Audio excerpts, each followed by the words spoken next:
Witch Slapped by Danielle Garrett. Narrated by Amanda Ronconi. Chapter 1. Winter in Beechwood Harbor was a beautiful time of year.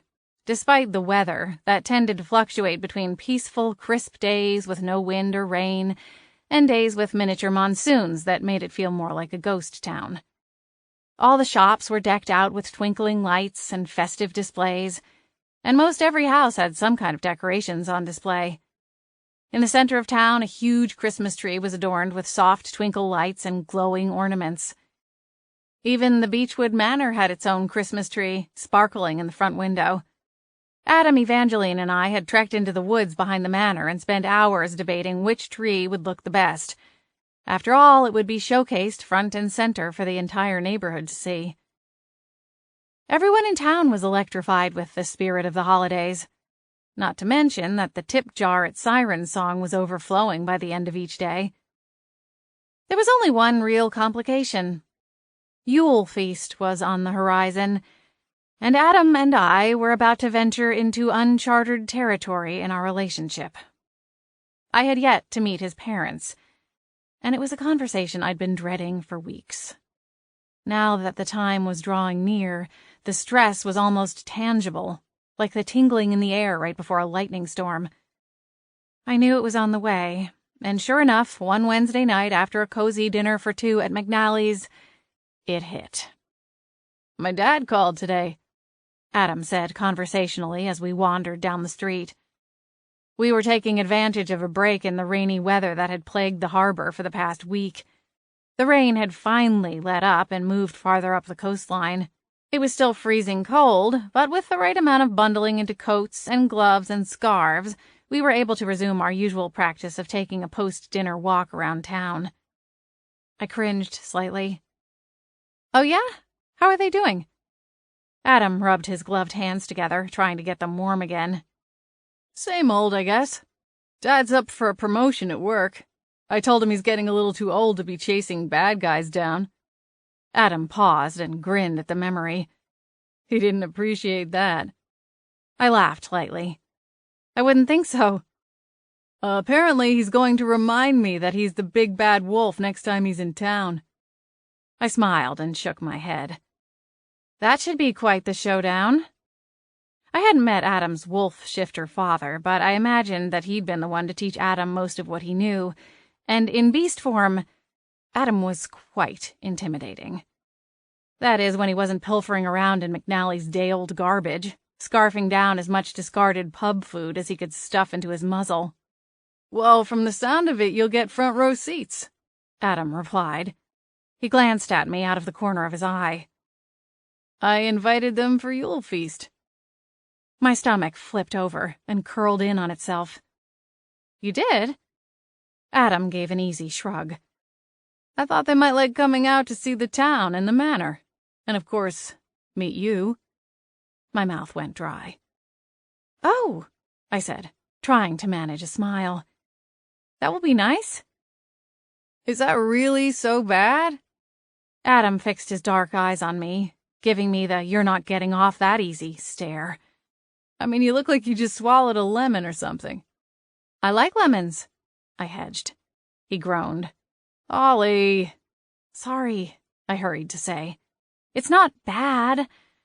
I just wasn't planning a big thing for Yule Feast. You know, I thought maybe we'd stick to one bash on Christmas Day when everyone can come." We'd done a similar event for Thanksgiving, with Nick, Cassie, Kira, and Chief Lincoln. It had been a lot of fun, and I'd secretly been hoping to gloss over Yule Feast, mostly to avoid the exact scenario Adam was proposing. Adam scrubbed a hand over his sharp jawline. "Listen, Holly, this is all new for me, too. I just thought—" "Adam," I interjected, stopping in the middle of the sidewalk. I grabbed his arm and tugged him to a stop beside me, looking him in the eye. "It's not a bad thing, I swear." He glanced down, breaking eye contact. "I probably should have asked you first." My heart twisted at his dejected tone. I burrowed into his side as we walked, then smiled up at him. "It'll be fine," I said. "You sure you don't want me to cancel?" I shook my head and forced a smile for his benefit. I'm sure. We continued our walk, winding through downtown, past all the closed-up shops. Evangeline's day spa, the Emerald, was still open, and the glittering marquee sign bathed the street with light. I spotted Lacey through the front window. Aha! I see it's Friday night at the spa, Adam quipped, jutting his chin in Lacey's direction. I elbowed him playfully in the ribs. Be nice. You and Lacey have been getting along fabulously, at least for you two, since Thanksgiving. And believe me, the rest of us would like that trend to continue. Yeah. Aside from eating, torturing our vampire roommate was one of his favorite pastimes. He almost took it to an art form. Evangeline, our witch roommate, had opened her spa a few months ago when she decided to stay in Beechwood Harbor permanently. Since then, it had grown large enough that she now offered extended hours, which were mostly geared toward the after-work crowd. It was also convenient for Lacey and her vampire friends, who weren't able to pop in during the daytime for obvious reasons. You want to go in and say hello? I asked Adam. He grimaced at me. Not a chance. Last time I was in, Evie started telling me she had a new shampoo to treat my receding hairline. She told me that it was best to get a jump on it at a young age. I stifled a giggle. She might have started off as a TV star, but she's a natural-born salesperson. Adam ran a protective hand over his thick, dark hair, which, for the record, definitely didn't need a boost from any kind of shampoo. Yeah, well, she needs to learn to pick her marks a little better. My hair is perfect, he replied, offended.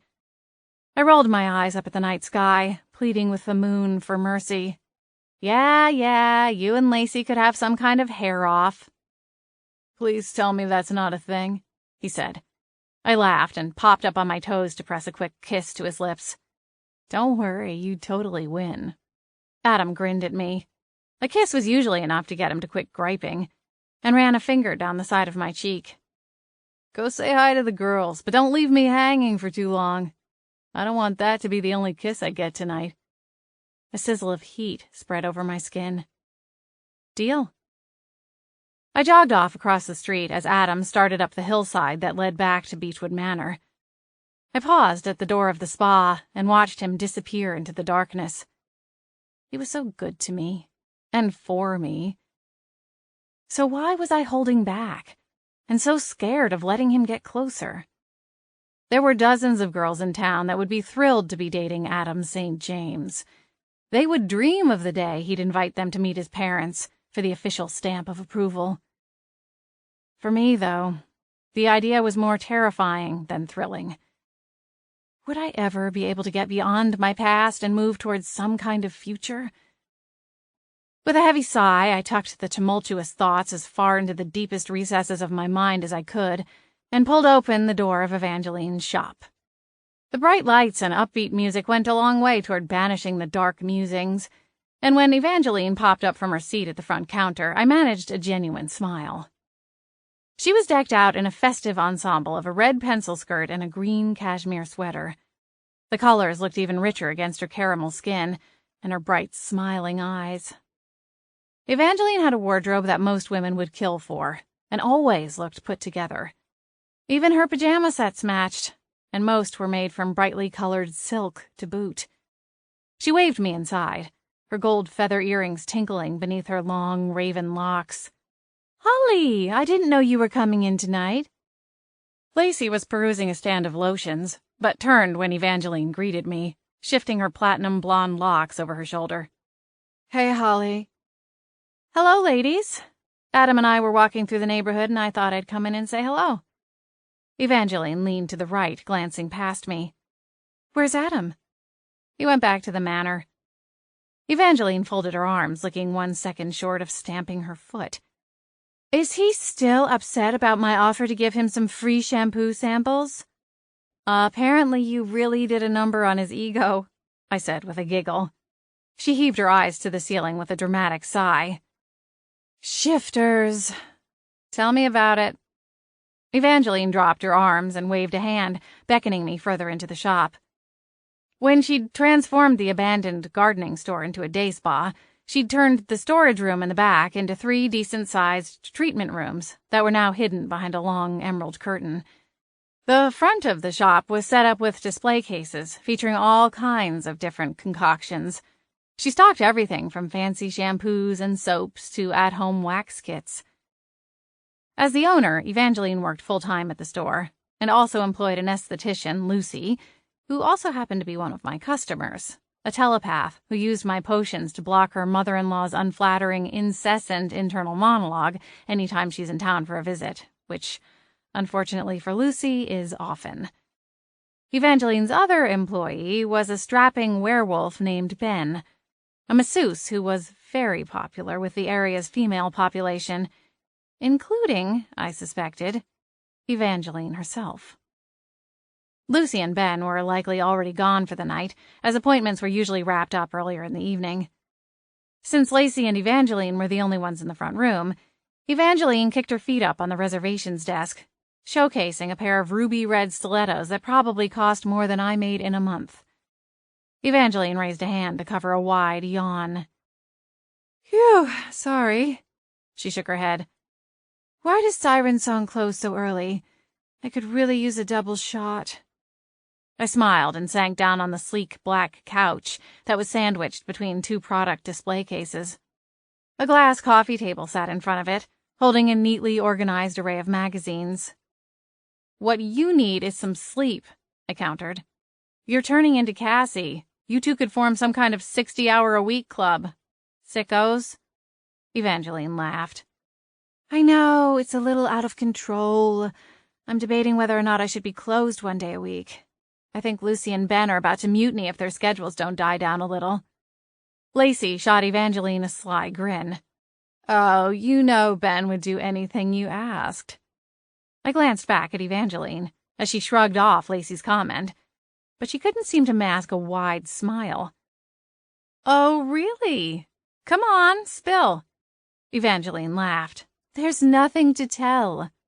"Yet," Lacey added, setting down the bottle in her hand. She crossed the shop and sat beside me on the couch. "He is pretty yummy," I said, smiling over at Evangeline. "Even by movie star standards." "First of all, I'm no longer an actress, and I was never a movie star." Evangeline rolled her eyes. "And second, I never said he wasn't attractive. I merely said that as his boss, I have an obligation to keep things professional." "I'd fire him if that's the only thing standing in the way," Lacey said, unflinching. I laughed. "I think if she did that, she'd lose half of her clients. You want to talk about a mutiny?"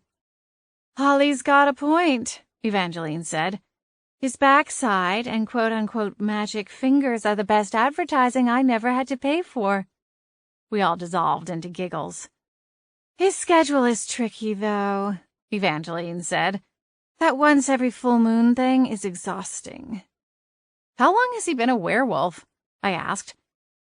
Ben came into Siren Song a few times a week, so we'd had our fair share of interactions, but I'd never managed to get much information out of him.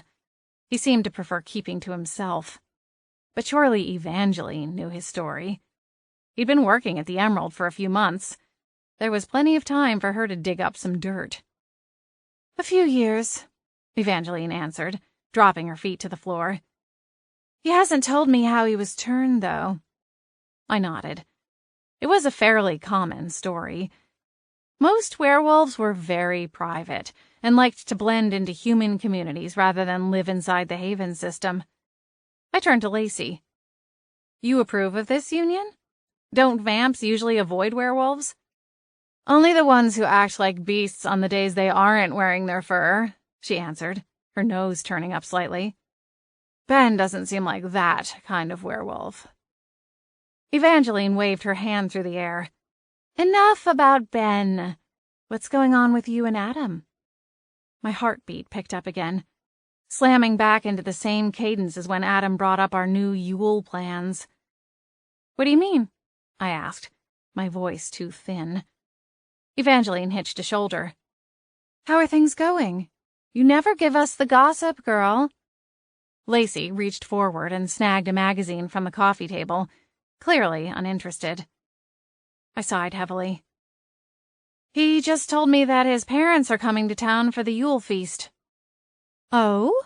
Evangeline said, her lips forming a small O. Even Lacey looked up from her magazine. As I'd feared, this was a much, much bigger deal than I wanted it to be. I dragged in a sigh, trying to slow my frantic heart. I'm not sure I can talk him out of it. Talk him out of it? Evangeline's eyebrows knit together. Why would you want to do that? I glanced at my interlocked fingers in my lap. I just think it's too big of a step. I mean, they don't even live here. If they did, I wouldn't think of it as such a big deal. Maybe. On second thought, I was pretty sure that geography didn't matter. Holly, honey, this is a good thing, Evangeline said, her voice soft, as though she realized she was dealing with a flight risk. Adam's crazy about you. You're crazy about him. It's a natural next step in your relationship. I glanced at Lacey, and then at Evangeline, feeling like I'd been tossed overboard and couldn't reach the lifesaver. Then why does it feel so incredibly terrifying? Are you worried his parents won't like you? Evangeline asked. Or that they will, Lacey added pointedly before I could answer. That's not it, Evangeline told Lacey with a disbelieving laugh. But her eyes widened when she looked back at me. Is it? I shook my head, not sure which part I was denying. I'm sure it will all be fine. I'm probably overthinking it. Evangeline didn't look convinced. Holly. I quickly cut her off before she could press me further. I'm not sure how I feel about it. It just happened. I haven't had time to process yet, that's all. They shared a doubtful glance, but let it slide. I pushed up from the couch and slipped my hands back into my gloves, preparing for the frosty night air. It'll be fine, I insisted, more to convince myself than my friends. Besides, you'll both be there if I start tanking, right? Evangeline offered a gentle smile. Of course we will. Lacey nodded, not looking up from her magazine. Then I don't need to worry. I forced a smile before making my way back to the front doors. See you both at home? They called out their goodbyes as I pushed out into the night, more confused than ever. Chapter 2. A few days passed, and no one brought up the rapidly approaching Yule Feast. It would take place on the night of the winter solstice, and was somewhat of a paranormal Thanksgiving, minus the football game. We'd all share a large feast with an assortment of traditional dishes, and there would be music and dancing, and usually a fair amount of rum-laced spiced cider to follow. The plans for the feast were already in the works, and while there was a lot to be done in the weeks leading up to the event, I was so busy that I didn't have much time to stress out. Thanks to the success of my potion business, I'd been able to drop back to 3 shifts a week at Siren Song, the local coffee shop that my best friend Cassie managed. Paisley, another girl who worked with us, had quit her part-time job at Thistle, the town's natural grocery store, to take my full-time spot. Cassie's younger sister Kira also helped out while she was on winter break from the local community college. Even with the reduction in my work hours at the coffee shop, I ended up working more hours overall as I spent my days off in the Manor's kitchen, whipping up batch after batch of my custom blend potions. Saturdays were no exception, and with a steady rain thrumming away on the roof and windows, I was glad I didn't have to hoof it the handful of blocks to Siren Song. Boots, my oversized tabby cat, was glad too. He liked having me around the house more often, although I suspected that had something to do with the copious amounts of treats I handed out to keep him occupied while I worked. "One more, Bootsy, and then you're officially cut off," I said, dropping a round, kibble-sized treat to the floor beside my foot. I gave it a swift kick, and smiled as he scrambled over the hardwood floors to track it down. I started cutting up my next batch of herbs, fresh from the greenhouse, and winced as I heard a solid thwap. I peeked over the counter and saw Boots shaking his head, apparently recovering from bashing it into a chair during his pursuit. I sighed and grabbed another treat from the ceramic container beside the microwave and crossed the kitchen. I stooped down and fed him the new treat before fishing the lost one from behind the potted fern in the corner.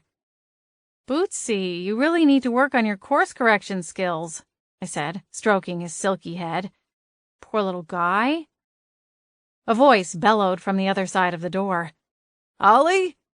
"In here," I called out, pushing off the floor. Adam swept into the kitchen. "Oh, sorry. I didn't know you were working," he said, eyeing the assortment of potion ingredients scattered over the L-shaped counter. My trusty green kettle simmered on the stove, warmed by a magically enhanced blue flame that allowed perfect temperature control. "Just trying to get caught up," I said, going back to my cutting board. I continued chopping and dicing my way through a pile of rare mushrooms, not looking up even as I felt Adam's gaze on me. "What are you up to?" "I just finished a conference call with that media company I've been consulting for," he said, before dropping into one of the chairs around the farm-style kitchen table. I glanced up and saw him lean over and absently pat Boots on the head. A smile twitched at my lips. The two of them had become quite close over the past few months. "Did you know that we're getting a new roommate?" he asked, looking up at me. My knife went still, poised over the mushrooms. "No." Posy, the ghost that ran the Beechwood Manor, always made a point to hold family-style meetings whenever there were changes in our living arrangements. I'd just spoken to her over breakfast, and she hadn't said anything about a new roommate. Adam must have misunderstood. "Why do you think we're getting a new roommate?" Adam straightened in his chair, and Boots retreated to his cat bed by the back door. "I just saw someone in the sitting room talking to Posy, and noticed he had a big suitcase with him." "But we don't have a room free. Unless someone is moving out." "You don't think someone is moving out, do you?" My eyebrows furrowed together, and I set my knife down. I wasn't going to be able to concentrate until I got to the bottom of whatever was going on. "You didn't talk to him?" "No, but I heard Posy welcome him to the manor." He pushed up and crossed to the fridge. "I think she called him Harvey. Maybe he's just a friend who needed someplace to crash for a night." My spine went ramrod straight. "Harvey?" I repeated, slowly turning on my heel to face him. He gave a quick nod and pushed up from the chair. "Yeah, some kind of a goblin, if I picked up the scent right," he said casually, before ducking into the fridge in search of a snack. The knife in my hand clattered to the counter. Bats! I picked up the knife and tossed it into the sink, before scrambling to clear away the freshly filled potion vials. If that was the Harvey that I suspected, I needed to get rid of any evidence. My potion-making wasn't exactly legal. Adam whirled toward me, the fridge door slamming shut behind him. As I rushed around the kitchen hiding the proof of my work, he looked at me like I'd lost my mind. "What are you doing?" "I don't have time to explain. Just help. This all has to go away, right now."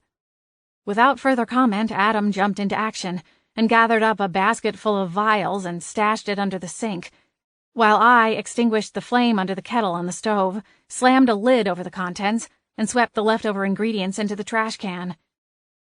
Just as we got the counter cleared, the kitchen door swung open. And sure enough, Harvey Culpepper, my assigned SPA agent, was standing there, his elongated nose barely level with the counter. He gave a sharp smile, his two pointy teeth on full display. "Holly." Adam took a sidestep closer to me, and the energy of the room shifted. His protective stance felt like a physical wave of air blowing through the room. If Harvey noticed, he didn't care. His smile remained firmly in place. I swallowed the lump in my throat and tried to think not guilty thoughts. "Hello, Harvey. I wasn't expecting you." He laughed, the sound deep and off-putting. I wasn't sure what was more terrifying, Harvey when he was angry or when he appeared too happy. A dozen scenarios raced through my mind. Had one of my customers snitched on me to the Haven Council? Was Harvey here to drag me back to the Seattle Haven and throw me back in the dank cell I'd had the misfortune of spending a night in over a year ago? Were there backup SBA agents out front, hiding in the hedges surrounding the property or crawling through the woods out back? And somewhere, amid all the other thoughts, one loomed more terrifyingly than the others. Had Gabriel managed to escape from prison? A shudder passed over me, and Adam set a large, steadying hand at the small of my back. Only then could I manage a full breath before asking, "What are you doing here, in Beechwood Harbor?" Posey gave me a disapproving look. "Really, Holly, this is no way to talk to a guest. Mr. Culpepper's here." "Please," Harvey interrupted, holding up a gnarled finger. "As I said before, you can call me Harvey. I see no need for such formality, as this is not official business." Not official business? The words echoed through my head. Then what was he doing here? Sure, Beechwood Harbor was a lovely town, but it wasn't exactly a top 10 destination. But then what was he doing here? Surely it wasn't a social call. Harvey and I weren't exactly friendly. He'd helped me out of my scrape back in the Seattle Haven, but on the other hand, he was also the one who'd banished me from my home. Harvey's inky eyes shifted to lock with mine. I had the distinct feeling he was trying to decipher my thoughts. "I'm staying at the manor while I investigate a local SPA matter." A mix of confusion, relief, and anxiety coursed through me, before colliding and forming a tight knot in my stomach. "What kind of matter?" Adam asked, not bothering to introduce himself. Harvey's cold eyes flicked to Adam, who towered over him by at least 3 feet. If Harvey was intimidated by Adam's size, he didn't show it. His thin lips curled back into a sneer. "That's none of your concern, Mr. St. James." Adam blinked and glanced over at me, clearly unnerved that Harvey knew his name. Was Adam on Harvey's radar? And if so, was it because of me? Harvey looked up at Posey, his expression thawing slightly. "May I be shown to my room?" "Of course, Mr." She paused before correcting herself. "Harvey, right through here. We'll take the stairs. I have a lovely room for you on the 2nd floor." Harvey followed Posey, listening as she went on about the manor. But right before leaving the kitchen, he glanced back and circled the room with his beady eyes, as though looking for something out of place. He gave me a final glance, and then he was gone. I released a shaky breath and glanced down at the counter, only just realizing my hands were gripping the edge so tightly that my knuckles were white. "Ollie, who in the other world was that?" Adam asked, keeping his voice low. I forced myself to pry my fingers off of the counter and stooped down to grab the basket we'd stashed under the sink. "We need to get all of this out of here, now." Basket in hand, I turned and spotted the kettle. "Grab that." Adam did as I asked, and we scurried out the back door, making a beeline for my greenhouse. It was the one place that I knew Posey wouldn't go when giving her standard tour of the manor and its grounds. The greenhouse was my space, and she respected my privacy.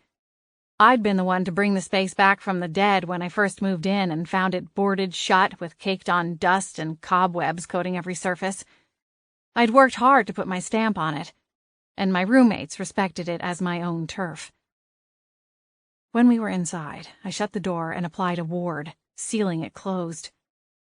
I leaned over the central table, my chest heaving as my heart pounded frantically against it. "Okay, Hollis, what's going on?" Adam asked. "Why are you so freaked out right now?" I peered out the greenhouse window, staring up at the manor. A light shone from the window of the heretofore empty storage room that sat at the end of the hallway. When had Posey converted that to a guest room? And how? Adam grabbed me by the shoulders, forcing my attention back to him. His eyes were wide, but calm. "All right, gorgeous. I'm more than willing to help you if you're in some kind of trouble here, but you gotta fill me in. What's going on? Who is that guy?" I heaved a sigh and dared another peek over my shoulder at the window. "Ollie?" "Sorry," I said, returning my eyes to Adam's. "Harvey Culpepper is my assigned SPA agent." "Okay. What's the big deal? We all have one." Adam shrugged. I shook my head. This is different. Harvey is different. He doesn't like me. Well, that much was obvious, Adam said. What happened between the two of you? I sighed.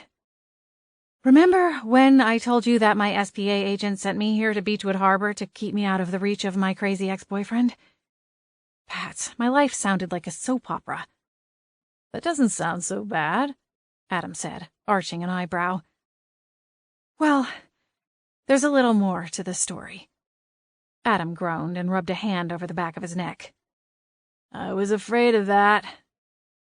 Harvey found out about my potions business back when I was living in the Seattle Haven. It's technically illegal because it's not registered.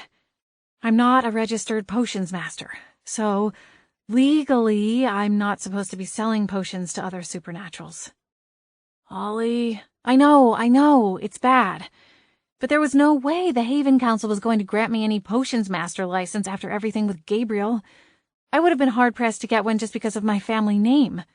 But then add in the part about being the ex-girlfriend of an aspiring dark wizard. You get the picture. Okay. Adam held up his hands, his eyes pressed tightly together for a moment.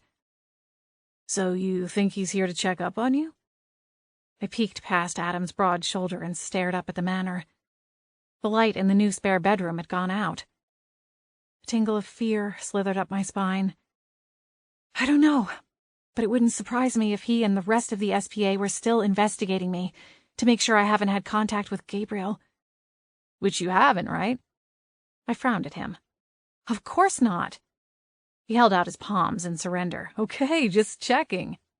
I lowered my brows at him. Bad time to open the X-Files, Adam. Noted. He gave a glimmer of a smile. I know you love your business, Holly, so I'm not going to tell you to close it up, but maybe when your friend is in town, you should go on hiatus. I can't, Adam.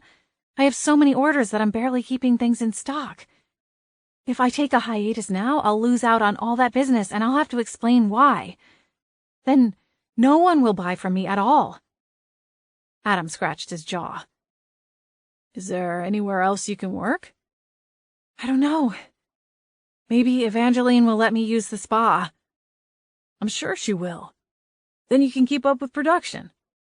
But we still need to come up with another way for you to do your deliveries. We can't have you running around town toting vials of potions from door to supernatural door.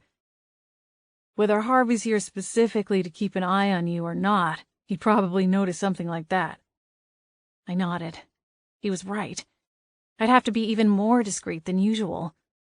I was used to flying under the radar, so as not to alert Cassie or any of my other non-magical co-workers at Siren Song that I was a witch, or that the things that go bump in the night are real and living right under their noses. But Harvey wasn't some blissfully unaware human. He knew what to look for, especially since he'd caught me once before. Adam reached out and touched my arm. We'll figure something out, gorgeous. And hey, worst case scenario, I'll still come visit you in jail. I narrowed my eyes at him. Not funny. Adam's smile faltered. I knew he was only kidding, but the reality of it was still too close a memory to make light of. I was playing with matches, and had just stumbled into a very dry forest. A wildfire was almost inevitable. Chapter 3. Harvey stayed in his room for the duration of the night and didn't even come down for dinner. That was probably for the best, since Adam informed me that I was terrible at playing it cool. His exact words were that I should leave the acting to Evangeline. All of my potions were stashed away in the greenhouse, but I remained terrified that one of my customers would knock on the door. Or that I'd left some empty vials scattered around and Harvey would pop out from a dark corner, waving them around with a smug little grin. Naturally, every scenario I imagined ended with me being led away in handcuffs.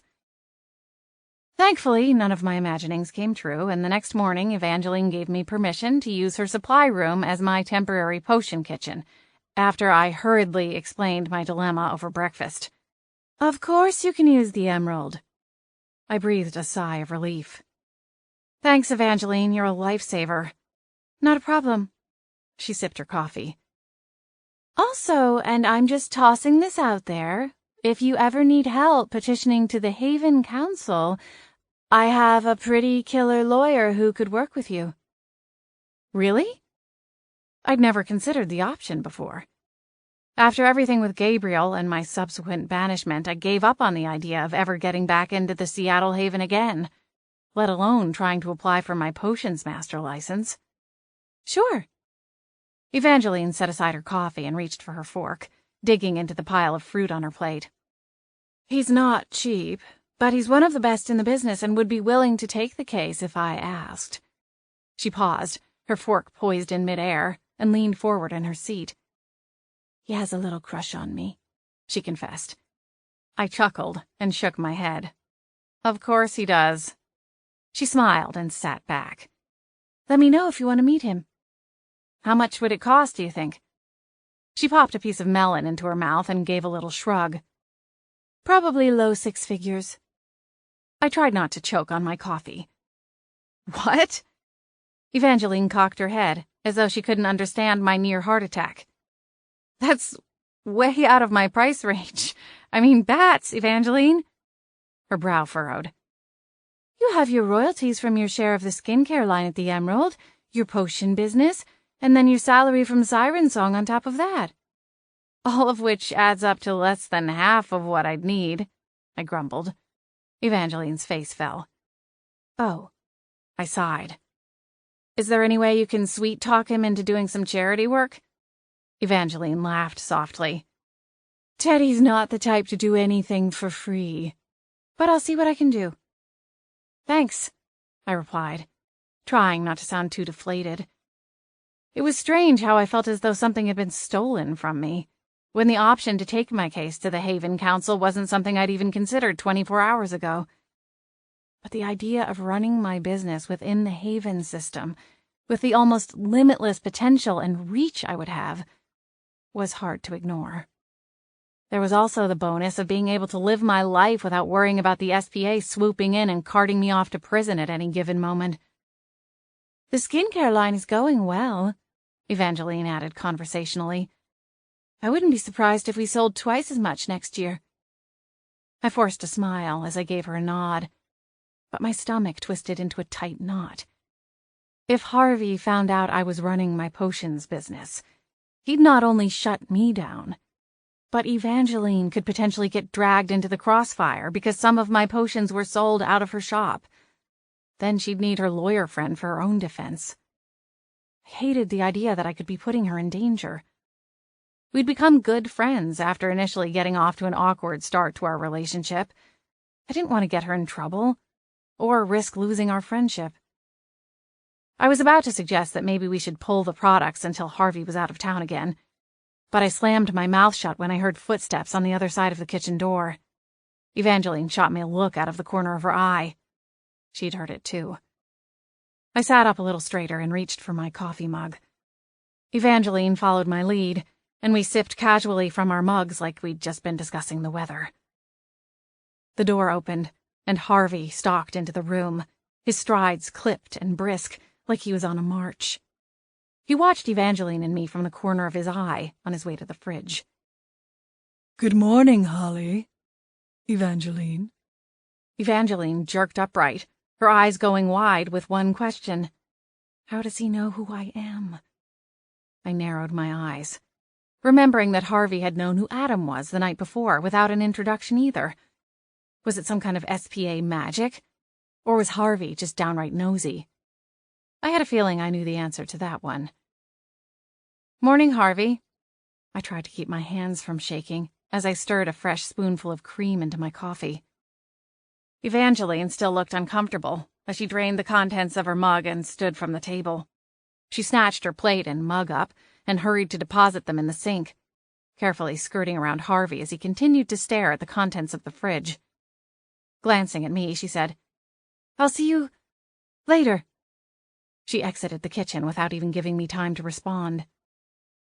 I leveled my stare at Harvey and cleared my throat. You know the fridge isn't a free-for-all buffet, Harvey. We each pay for our own groceries. No one is going to be happy if you root through everything and take what you want. I'm sure Posey mentioned that on her tour. She was nothing if not thorough. Harvey let the fridge door close, revealing that he'd already selected a yogurt cup. Surely no one will notice if one yogurt goes missing.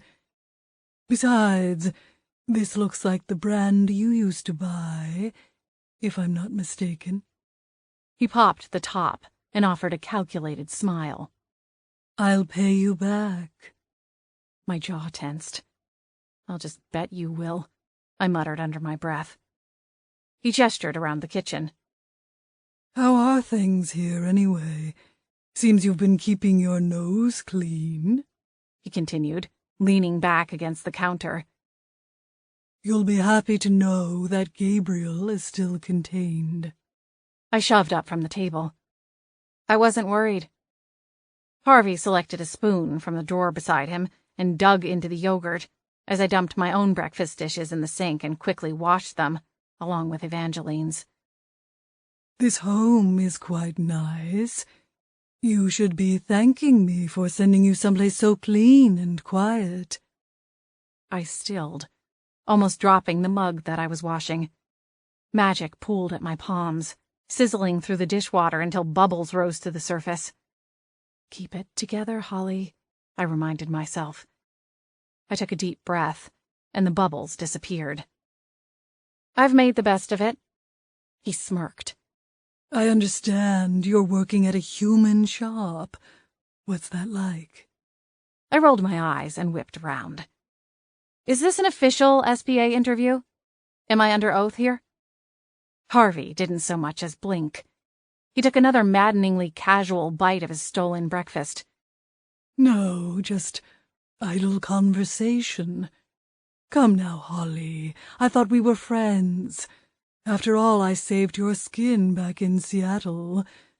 If not for me, you'd be sharing the same roof as Gabriel and his misguided friends.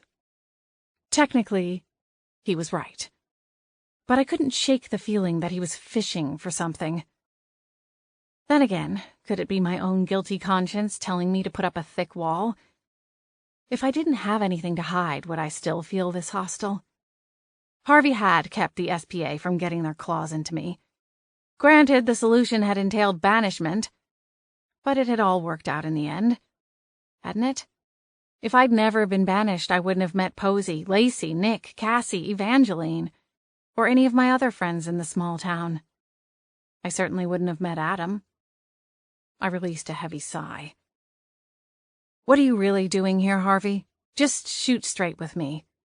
Are you here to check up on me? Harvey chuckled and finished off the yogurt. I assure you, Holly, my arrival in Beechwood Harbor has nothing to do with you. He held up the empty container, flicked it into the air, and I watched as it burst into flames right before my eyes.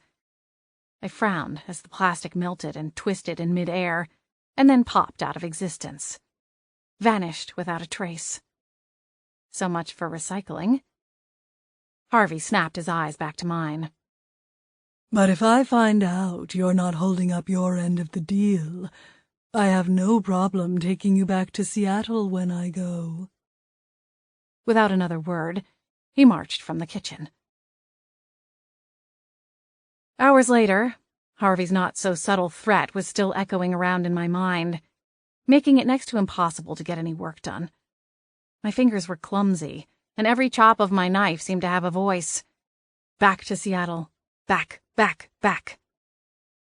After the third attempt at a simple perky potion, I extinguished the flame under my kettle and started to pack up the rest of my ingredients. Evangeline swept into the back room just as I was getting ready to leave. "You're done already?" she asked, turning her back to me to reach for a basket that was perched on the top shelf of the large bookshelf she used to organize her towels and supplies. "I know you're quick, but yeesh!" I waved my hand over the last supplies, and they all went to their assigned places inside my small travel potion kit. "I'm not done, I'm giving up," I replied miserably. "At least for today." Evangeline paused from her rummaging and turned to me, the basket propped on her hip. "Are you all right? Are we being too loud? I tried to get Ben to stop blasting the Christmas music, but he just won't listen." "No, Not at all. I sighed as I leaned forward and braced my hands against the counter. I just can't focus right now. Evangeline gave a sage nod. You're worried about dinner with Adam's parents? My eyebrows shot up my forehead. In all the hubbub with Harvey's arrival, I'd completely forgotten about Adam's parents' looming visit. Evangeline realized her mistake, likely tipped off by the horrified look on my face, and quickly added, Not that you have anything to be worried about. I plopped into the rolling office chair to the left of the center island and heaved a sigh. At this rate, I doubt I'll make it to the Yule Feast without getting arrested or thrown into some SBA prison. You met Harvey? Yeah, he's intimidating. That's a good word for him, I replied tiredly. Evangeline set down her basket. Holly, you'll be fine. We're not going to let you go to prison.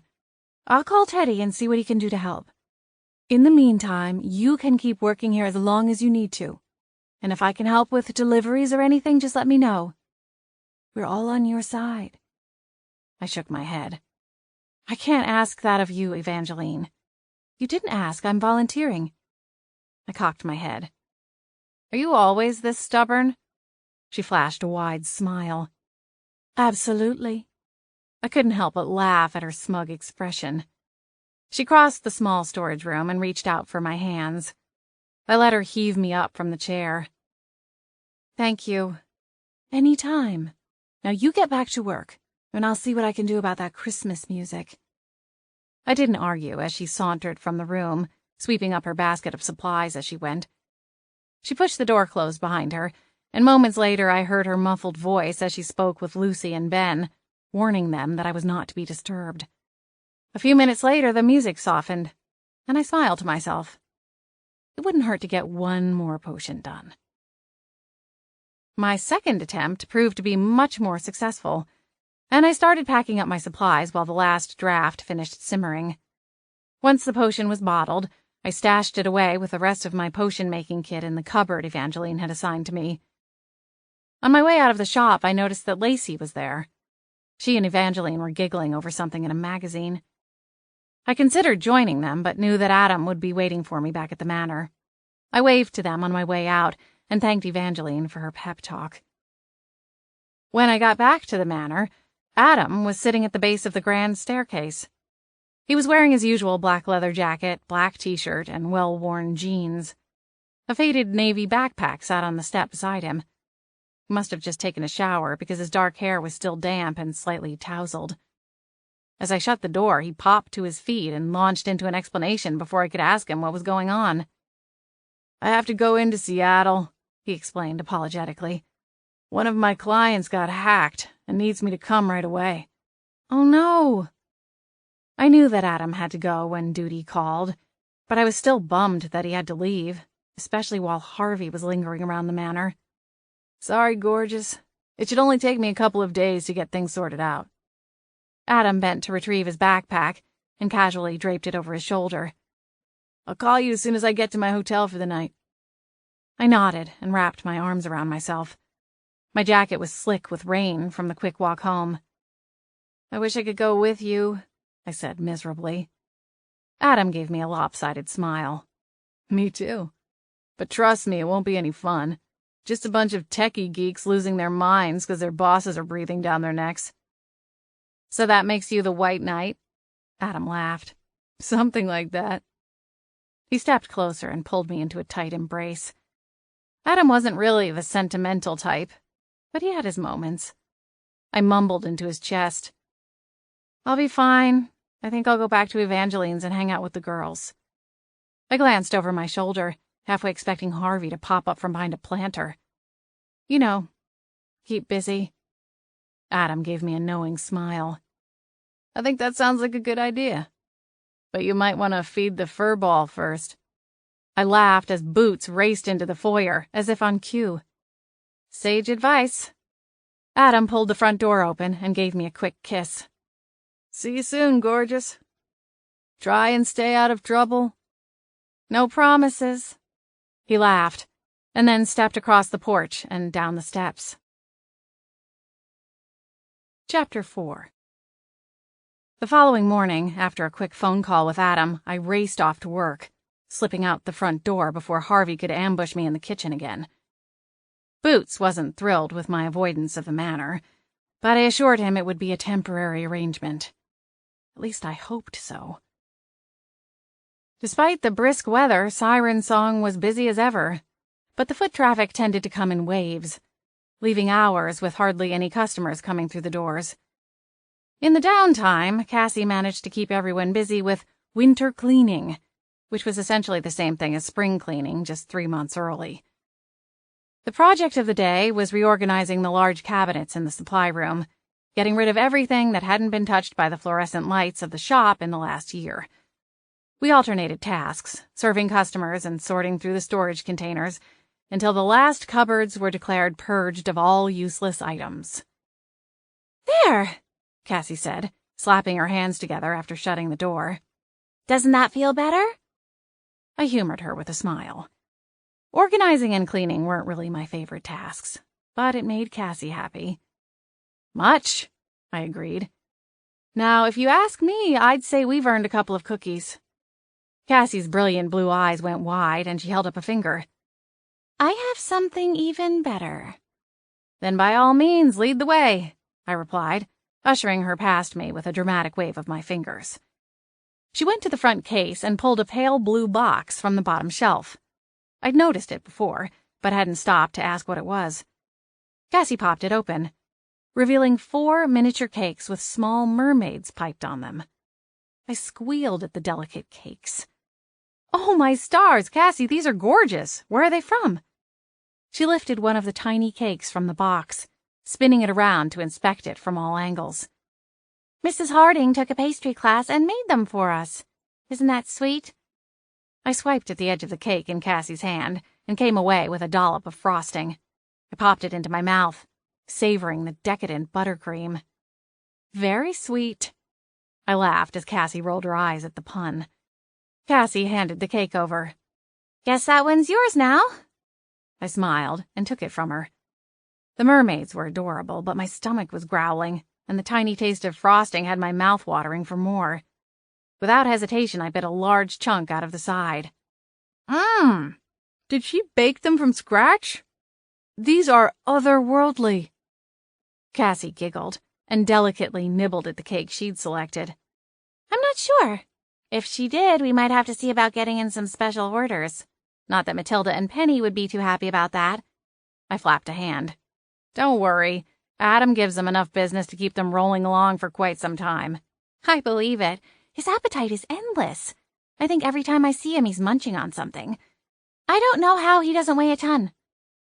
I smiled down at the last bite of cake pinched between my fingers. If only Cassie knew the truth. As a shifter, his energy requirements were off the charts, and his constant snacking was just as much a necessity as it was a mindless habit. Cassie had no idea that the large black dog that ran around town on a weekly basis raiding garbage cans, begging scraps off strangers, and charming the residents of Beechwood Harbor was actually my boyfriend. Well, at the moment he's eating his way through the city of Seattle. He left last night to go handle an emergency. Hacking something or other. Cassie's eyes went round. "Oh, how awful. I hope it's not one of those identity scams. My uncle got caught up in one of those a few months ago. Nasty business." I gave a sympathetic nod, though I really had no idea what it was or how it worked. The Haven system used technology in small doses. Most things ran by magic and magic alone. I didn't know the first thing about hacking, and had used a computer less than a dozen times in my entire life. My smartphone and I were constantly at war with one another, and besides making calls and texting, I hardly ever used it. "When will he be back in town?" Cassie asked, once she'd polished off the rest of her cake. "I don't know. I'm supposed to call him when I get home," I replied, as I licked the last of the icing off my fingertips. She consulted the large clock on the wall. "Wow, I can't believe it's almost closing. Time flies when you're having fun." I wrinkled my nose. Since when was cleaning and dusting considered fun? "Cass, I love you, but you're sick." She laughed and went to the espresso machine. "You want anything to wash that down?" I shook my head. "I'm all right." As she made her drink, I started counting out the tips we'd accumulated throughout the day. They weren't as overwhelming as they'd been over the summer when tourist season was in full swing, but the locals were generous year-round, and it had gone up a bit since everyone was in the holiday spirit. As I counted out the money, I wondered how long I would have to make it last. I relied mostly on my potions business to get me by, especially since I cut back my hours at the coffee shop. I hadn't figured out a way to deliver orders to my customers yet, and was still running behind in my production. I was debating asking Evangeline if I could borrow her familiar, Flurry, a tawny hawk, for a few days, but had decided that Harvey would probably notice the large bird swooping from house to house. If I didn't start getting orders out soon, I was going to have to ask Posey if I could get a grace period on my rent. Cassie finished making her drink and turned to me. I'm sorry you've had nothing but closing shifts this month. Paisley told me she can start doing some now that she's finished at Thistle. I shrugged. Right now, the last thing I needed was a reduction in hours. Don't worry about it. I don't mind closing, especially since I get to see you. She smiled and bumped me with her hip. We do make a pretty great team. Honestly, I feel guilty not being here to keep you from working yourself into an early grave. Cassie smiled. I'm not in danger of that anytime soon. Believe me, Jeffrey wouldn't let me anyway. How is Chief? I asked, a mischievous grin taking hold. Cassie had become increasingly secretive about her relationship with the police chief, Jeffrey Lincoln, and I had a feeling it was because things were getting more serious than she was ready to talk about just yet. Cassie's cheeks went pink as she took a longer than necessary sip from her coffee. Things are good. Really good. I leaned against the counter. Are you spending Christmas together? You were so nervous about Thanksgiving, but that turned out better than expected, right? She nodded. We haven't talked about Christmas yet, but I know his folks are coming into town. Oh? I arched an eyebrow. So you're joining my team. What team is that? Team Awkward? She laughed softly. I suppose so. He hasn't asked me to meet them. Yet. He will, I told her confidently. Cassie took another lingering sip, and as I watched her, I had to ask myself why it was so easy for me to cheer on other people's relationships, while I was so terrified of moving forward in my own. After all, Cassie and Chief Lincoln had been dating about the same amount of time as Adam and I had. But from my vantage point, the two relationships couldn't be more different. Before I could get too tangled up in my musings, Cassie straightened, her gaze sliding to the front doors. I looked over my shoulder. Speak of the devil, I said, right as the little gold bell jangled and Chief Lincoln walked into the shop.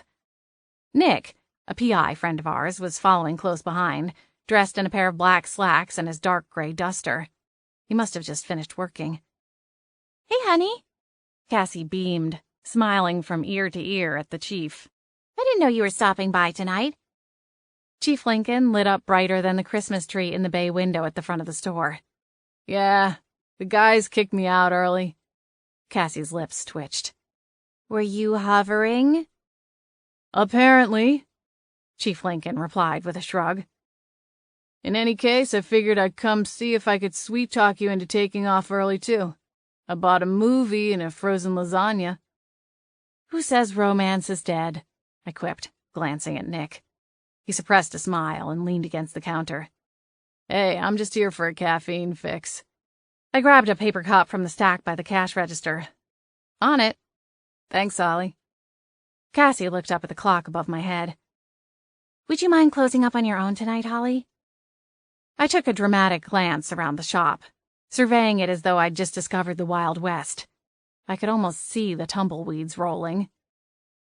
Gee, Cass, I don't know. It's a little hectic. She smacked me lightly on the arm as I started making Nick's drink. I'll take that as a yes. She tugged her apron off and placed it on its proper peg behind the counter, swapping it for her purse and thick winter jacket, which was a vibrant shade of royal purple. Nick started humming the theme to Barney, earning him a fierce glare from both Cassie and Chief Lincoln. I drowned out my own giggle with a blast from the steam wand on the espresso machine. See you tomorrow, Holly? Cassie asked, craning around as Chief Lincoln ushered her to the front door. "Yep, have a good night, you crazy kids." This time I got a scowl from Chief Lincoln, who was a few years older than me. Nick laughed as the door swung shut behind them. "I still haven't figured out the key to unlocking Chief's sense of humor. I'm pretty sure it's in there somewhere." "Must be buried pretty deep," I replied, as I passed Nick his mocha and then propped my elbows on the glass pastry case. "What are you up to tonight?" Nick shrugged and took a sip. "It's pretty miserable out there," he said, glancing over his shoulder to look out the large windows that lined the front of the coffee shop. Nick and I weren't exactly the talk-about-the-weather kind of people, but on a day as gloomy as this one had been, everyone wanted to moan about it. "Chief and Cassie probably have the right idea. Warm up some dinner and stay inside with a good movie." I nodded. Boots always gets clingy on nights like this, so I'll probably spend it with a tabby attached to my foot while he begs to lick the whipped cream off my hot cocoa. At least he keeps me warm and cozy. Nick grinned at me. "Is this your subtle way of telling me to get a cat?" "No," I laughed. "If anything, you need to get a girlfriend." Nick's smile slid right off his face, and judging by the rapid way he blinked his eyes, I'd caught him completely off guard. The bemused look on his face only made me laugh harder. "Oh, relax, it was just a suggestion." He clasped his hands together in front of him and mumbled something under his breath that I didn't quite catch. "What was that?" I asked, still grinning. He gave me a lopsided grin. "Nothing. You should just worry about your big Meet the Parents night before you start issuing relationship advice." It was my turn to be surprised. "How do you know about that?" Nick shrugged. "I overheard Evangeline and your other roommate. Lacey, right?" I nodded, and he continued. "They were talking about it the other night when I popped in next door," he explained, nodding his head in the direction of the Emerald, which was Siren Song's only neighbor in the small, circular strip of shops. "Good to know my love life is such a hot topic," I said with a sigh. "Apparently my roomies are no better than Mrs. Grady and Mrs. Brooks down at the Lucky Lady Salon." Nick gave me a blank stare. "Never mind." I arched an eyebrow at him. "What were you doing at the Emerald anyway?" His cheeks pinked. "Evangeline's got me hooked on some fancy cream," he grumbled under his breath. I pressed my lips together to stop another giggle from escaping. The idea of Nick's fancy condo bathroom lined with little pink and green bottles of skin cream painted quite the mental picture. He frowned at me. "Laugh all you want, the stuff really helps." "Whatever you say, Nick," I said, losing the battle to keep myself from laughing. He glanced around the empty shop, as though looking for some extra masculine task like chopping wood or ripping a phone book apart with his bare hands just to prove his masculinity. Before he could find something, a sing-song chirp sounded from inside his jacket. He fished out his phone and grimaced. The sound tapered off, and he frowned. Seconds later, it rang again, and he cursed under his breath. "Who is it?" I asked, as he continued to glare at the phone as though it had personally offended him. "Georgia Banks." "Who?" He held up a finger and took the call. I blinked at the quick change in his demeanor as he plastered on a fake smile, obviously hoping it would transfer to his voice. "Mrs. Banks, how are you?" Nick paced away from the counter, and although I couldn't hear the other side of the conversation, I could tell from the slump of Nick's shoulders that it wasn't going well. Who was this mystery woman who had him so unglued? The name didn't ring any bells, and in a small town like Beechwood Harbor, I knew most of the families in the area. "I understand." "Mm-hmm." Nick pivoted on his heel and paced back toward the counter. His expression was tight, but he still wore the fake smile. The combination made him look slightly deranged. "Yes, I'm on it. I'll call as soon as I know something." He ended the call and shoved the phone back into the inner pocket of his jacket, muttering to himself. "What was that little performance?" I asked, gesturing toward his pocket. His eyes snapped to me. "What performance?" I crossed my arms. "You went from pissed off to housewife on happy pills in 3 seconds flat as soon as you answered your phone." Who is Georgia Banks? He groaned and dragged a hand through his short, wavy locks. My new client. She's from Surfside. Lives like her swimming pool is filled with gold coins and thinks the world revolves around her. She has a swimming pool? Nick nodded, still scowling. I tapped my finger against my lips. I wonder if it actually is filled with gold coins. Holly, Nick said, frowning at me. Right, sorry, go on. She thinks her husband is working on finding his next wife, and wants me to get proof so she can blow up their airtight prenup before things go sideways. I grimaced. Sounds like fun. Yeah, not so much. He slumped into the nearest chair and stared miserably at his coffee cup. I might need you to top me off with another double shot before I go. She said her husband left the house, and according to the tracker app she's installed on his phone, he's at some out-of-town motel. And she wants you to go into spy mode, I finished, drawing the obvious conclusion. That's what pays the bills. Without another word, I turned to the espresso machine and started pulling another set of shots. Chapter 5. After topping off Nick's mocha with a couple extra shots of rich espresso, I started breaking down the machine and getting ready to close up for the night. I prepared a bucket of cleanser that sat in the sink and was halfway through attacking the portafiller baskets with an old toothbrush when I realized that Nick was still hovering at the counter. I raised a brow and asked, Everything okay? I'm waiting for you, he answered, before taking another long sip of his drink. I straightened. For what? Holly, come on, it's freezing outside. I'm not going to leave and have you walk home. You'd turn into a human popsicle halfway there. I smiled at the look of genuine concern on his face. That's sweet, but I'm fine. I do it all the time. It's not that far. He frowned. I'm not taking no for an answer. It's dark, and there's already a layer of ice on the sidewalks. I glanced past his shoulder, out the front window. It wasn't raining, but the air outside would be bitterly cold. Nights like this had a way of biting through to my skin, regardless of how many layers of clothing I wore. A ride home to the manor in Nick's luxury car didn't sound like a bad idea. Well, I'm gonna be here for another 15 minutes. Can you wait that long? Sure. He leaned back in his chair. Trust me, if George is right about Mr. Banks' whereabouts, then he's not going anywhere anytime soon. I cringed. Right. Need me to do anything? He asked, casting a glance around the empty shop. He'd helped me close on a few occasions. I normally put him to work emptying trash cans. But out of boredom during the long afternoon shift, Cassie and I had already taken care of all of the little things. I don't think so. I'm going to finish cleaning the machine and then count up the till. Then we can go. But really, Nick, if you need to go... Nick flashed a grin. Holly, come on. You know I'm just as stubborn as you are. I laughed and went back to work. Nick and I always seemed to be in a battle of wills, and I knew firsthand that he wasn't kidding. 15 minutes later, we were bundled into the front seat of Nick's sedan, with the heaters on full blast. As Nick pulled out of the Old Town Harbor Shop's lot, he glanced over at me. So you and Adam got a big movie night planned, like Cassie and the Chief? I shook my head. Just me and the aforementioned clingy cat tonight. Adam's out of town for a few days. Oh? He's in Seattle for some work emergency. Hopefully nothing too serious. Nick turned onto the main road that led up the hill to the manor. He was taking it slow, babying his expensive car, though from the glistening patches on the road ahead, it was a good decision. He glanced over at me.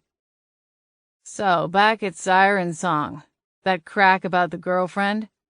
Nick, I said with a laugh. I was just messing with you. Bats, so touchy. He chuckled, but it felt forced. Right. Why?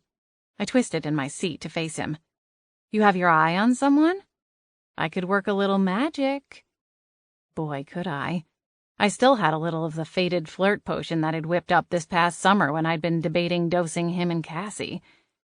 Cassie was with the Chief now, but surely there were other eligible candidates in Beechwood Harbor. No one specific, Nick replied. keeping his eyes on the road. "I'm a little too busy with work right now anyway. I doubt I'd find someone willing to drop all plans to go on a nighttime stakeout. Trying to catch someone cheating on their spouse isn't exactly the right backdrop for a romantic night." True. I studied Nick's profile and wondered what was going on inside his head. We'd known each other for several months, and he rarely missed his daily trip to the coffee shop, so we saw one another often. On top of that, I'd found that the experience of solving 2 murder investigations together had a natural bonding quality. However, somehow Nick managed to hold on to an aura of mystery. I knew the basics, like where he was from, his favorite foods, and that he loved ghost stories and old houses. I even knew about his last girlfriend and the tumultuous ending to that relationship. But I was still foggy on the bigger questions. I had no idea what he really wanted from life. He had a thriving PI business, but was that enough to make him happy? Did he want a wife and kids and a big house up in the hills overlooking the ocean? Or was he content with his shiny condo and the freedom to pick up and move on at a moment's notice? He caught me staring and arched an eyebrow. "You okay, Halls?" His voice jolted me back to the present, and as my eyes locked with his over the center console, I realized that all of the questions I had about Nick were the same ones I kept asking myself. What did I want? I had my potions business, well, at least until Harvey caught wind and shut me down. And I had Adam. But was that enough? It sure didn't feel like it. There was something hungry and unsatisfied deep inside of me, and I hadn't yet figured out what would satiate that beast. Somehow I had the feeling Nick would understand exactly what I meant if I were to try to explain it. But I didn't try. Instead, I flashed an easy smile and asked, "I was just wondering if you'd want some company tonight." If my offer surprised Nick, he didn't let on. We stopped at the manor long enough for me to feed Boots and whip up a couple of sandwiches using the leftover spaghetti. The sandwiches were one of Adam's more off-the-wall creations, but darned if they weren't delicious, that I had stashed in the fridge. I grabbed a thicker sweater, a couple of lemon clouds, patted Boots on the head, and hurried out again before anyone knew I was home. We drove to the hotel that Mr. Banks was supposedly staying at for the night, and Nick swung a sedan into a parking space with a view of the front entrance. The hotel was part of a national chain, and was probably frequented by business people who needed a clean, quiet place to sleep for a night or two. Functional, but short on charm. In a word, it was beige. Hardly the type of place I'd imagine a torrid affair taking place. "You sure this is it?" I asked, leaning forward to gaze out Nick's window. Cassie and Chief's frozen lasagna dinner was more romantic than this place. "That's what Georgia said." Nick fished his phone from the center console and double-checked the GPS. The robotic voice had spouted directions as he'd driven, so it was hard to imagine we had the wrong place. But still. "Yeah, this is it. Stay here, I'm going to scan the rest of the lot and see if I can spot his car." I grabbed my messenger-style bag from the floor and started digging around for one of the lemon clouds, the magical and much more delicious version of a power bar. "Okay, have fun," I replied as I ripped open a wrapper. Nick flipped through the phone and spun it around to face me as I stuffed a bite of the decadent pastry into my mouth. "That's our guy. If you see him and he's with someone, try to snap a picture. The camera's right here," he said, popping open the center console. He pulled out a shiny black camera and handed it to me. "It's pretty simple to work, point and shoot." I gave him a mock salute and replied around a mouthful of lemon goodness. "Got it. Point and shoot." Nick got out of the car and closed the door softly behind him, sealing me in silence. I leaned over and studied the photo, still glowing on Nick's phone. Mr. Paul Banks looked normal enough. He was older, but appeared to be in good shape based on the cut of his suit. He had salt and pepper hair and a clean-shaven face. I used my thumb to flip to the next picture on the roll, and found the same man staring at me, this time with his arm wrapped around a busty blonde, wearing an incredibly low-cut cobalt blue evening gown. "You must be Georgia," I said to the picture. I cocked my head. wondering how on earth she'd managed to keep her dress up. It defied gravity. As I studied their happy faces, I couldn't help but wonder how long ago the photo had been taken. How had they gone from the smiling people in the picture to the state they were in now? Whether Mr. Banks was really cheating or not, it sounded like their happily ever after had already come crashing down. The dark thoughts weren't doing anything to help my already melancholy mood. I started to swipe to the next picture when I noticed a detail that I'd overlooked at first because I was distracted by the sheer amount of skin on display. Around Georgia's neck hung a gold medallion. Using my finger and thumb, I zoomed into the picture and studied the face of the round piece of jewelry. Etched into the gold was a symbol I'd seen many times, but never outside of a haven. The Thraxis was a mythical three-winged bird, depicted wearing a stately crown, and was a symbol adopted by the Mulder House, a very old and powerful family of vampires. What was Georgia doing with a necklace like that? My pulse quickened as a flurry of questions started bouncing around in my head like popping corn. Was she a vampire? Was Paul? If so, did either of the other know? Or maybe they were both vampires. Whatever the case, the Thraxis' sudden appearance made whatever was going on feel a lot more dangerous. Warring vampire situations, even in the case of a husband and wife, could turn volatile in a hurry, as most vamps were severely lacking in the impulse control department. I made a mental note to ask Nick if he'd ever met Georgia outside, in broad daylight. True to classic folklore, vampires couldn't go out in the sun. And no, it wasn't for fear of sparkling.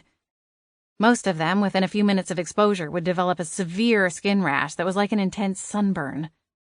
On cloudy days, with the right amount of protective clothing, they could go out and about during daylight hours, but most of them preferred to stick with the whole creatures of the night thing. My heart sputtered into a frantic beat as I scanned the dark parking lot. If Paul was a vampire, he wouldn't take too kindly to Nick stalking him, and would have the advantage of being able to pick up on Nick's presence long before Nick realized he was being watched. And if he felt threatened, there was no telling what he might do. I tossed the phone down on the driver's seat and scrambled to get out of the car. I couldn't risk the chance that Paul would pick Nick up on his radar. Not if Paul was what I thought he might be. As I started around the hood of the car, I racked my brain, trying to remember the names of the most prominent figures in the Mulder family. I wasn't as familiar with the vampire houses as I should have been, considering quite a few of them called the Seattle Haven home. It was the perfect city for vampires, thanks to the lack of sunlight and general gloom 9 months out of the year. Paul Mulder didn't ring any bells, but that didn't mean there wasn't a link to the family. For all I knew, Paul Banks was a fake name. Halfway across the lot, toward the front of the hotel, I spotted him. Paul Banks was indeed at the hotel, and accompanied by a lanky brunette. My eyes narrowed as I tried to get a better look. If Paul was a vampire, a Mulder no less, then there was the distinct possibility that he wasn't cheating on his soon-to-be ex-wife, but instead preparing for his next meal. Paul stroked a finger down the side of the brunette's face as she gazed adoringly up at him. His finger slipped past her jaw and traced the lines on her throat. I gulped loudly, trying to push my heart out of my throat. All I knew was that Nick and I needed to get out of there before the parking lot turned into an all-you-can-eat buffet. I whirled around, looking for Nick. Suddenly, somebody grabbed my wrist and yanked me to the ground with a sharp tug. Chapter 6. I caught myself before I hit the pavement. Magic sparked to life in the palm of my hand, a stunning spell at the ready as I twisted around to see who had a hold of my arm. "Let me—" "Holly!" Nick hissed, his eyes wide. He placed a finger over his lips, silently shushing me, then made a grabbing gesture. I furrowed my brows at him, and he whispered, "Camera?" "Bats. I didn't bring it," I whispered back. He gave me a strange look, like he was trying to figure out what was wrong with me. "What are you doing out here?" he asked, still keeping his voice low. I licked my lips and glanced back in the direction of Paul and his lakey date/possible dinner. Nick didn't wait for me to come up with an answer and jogged back to his car. I stayed crouched down behind the cement barricade that encircled the parking lot and peeked back over the top. The brunette was clinging to Paul like he was a life raft. Her full lips curved into a flirtatious smile as Paul whispered something in her ear. He dropped his lips lower, and my heart jumped into my throat. "Not on my watch, pal," I muttered. I rubbed my fingers together, conjuring a stunning spell so powerful the magic hummed against my own skin. I glanced over my shoulder. Nick was bent over, half his torso inside the car as he reached for the camera. I didn't have time to waste. I turned back and raised my hand, ready to strike. Paul and his mystery woman were gone. I blinked, wondering if I'd somehow imagined the whole thing. They couldn't have just vanished. Could they? The hotel door flapped shut, and I cringed. Bats! Nick was going to kill me. Worse than that, I might have missed my one chance to save the brunette from a grisly end. I'd become accustomed to tame vampires, civilized undead creatures that coexisted with other supernaturals, and even humans, without issue.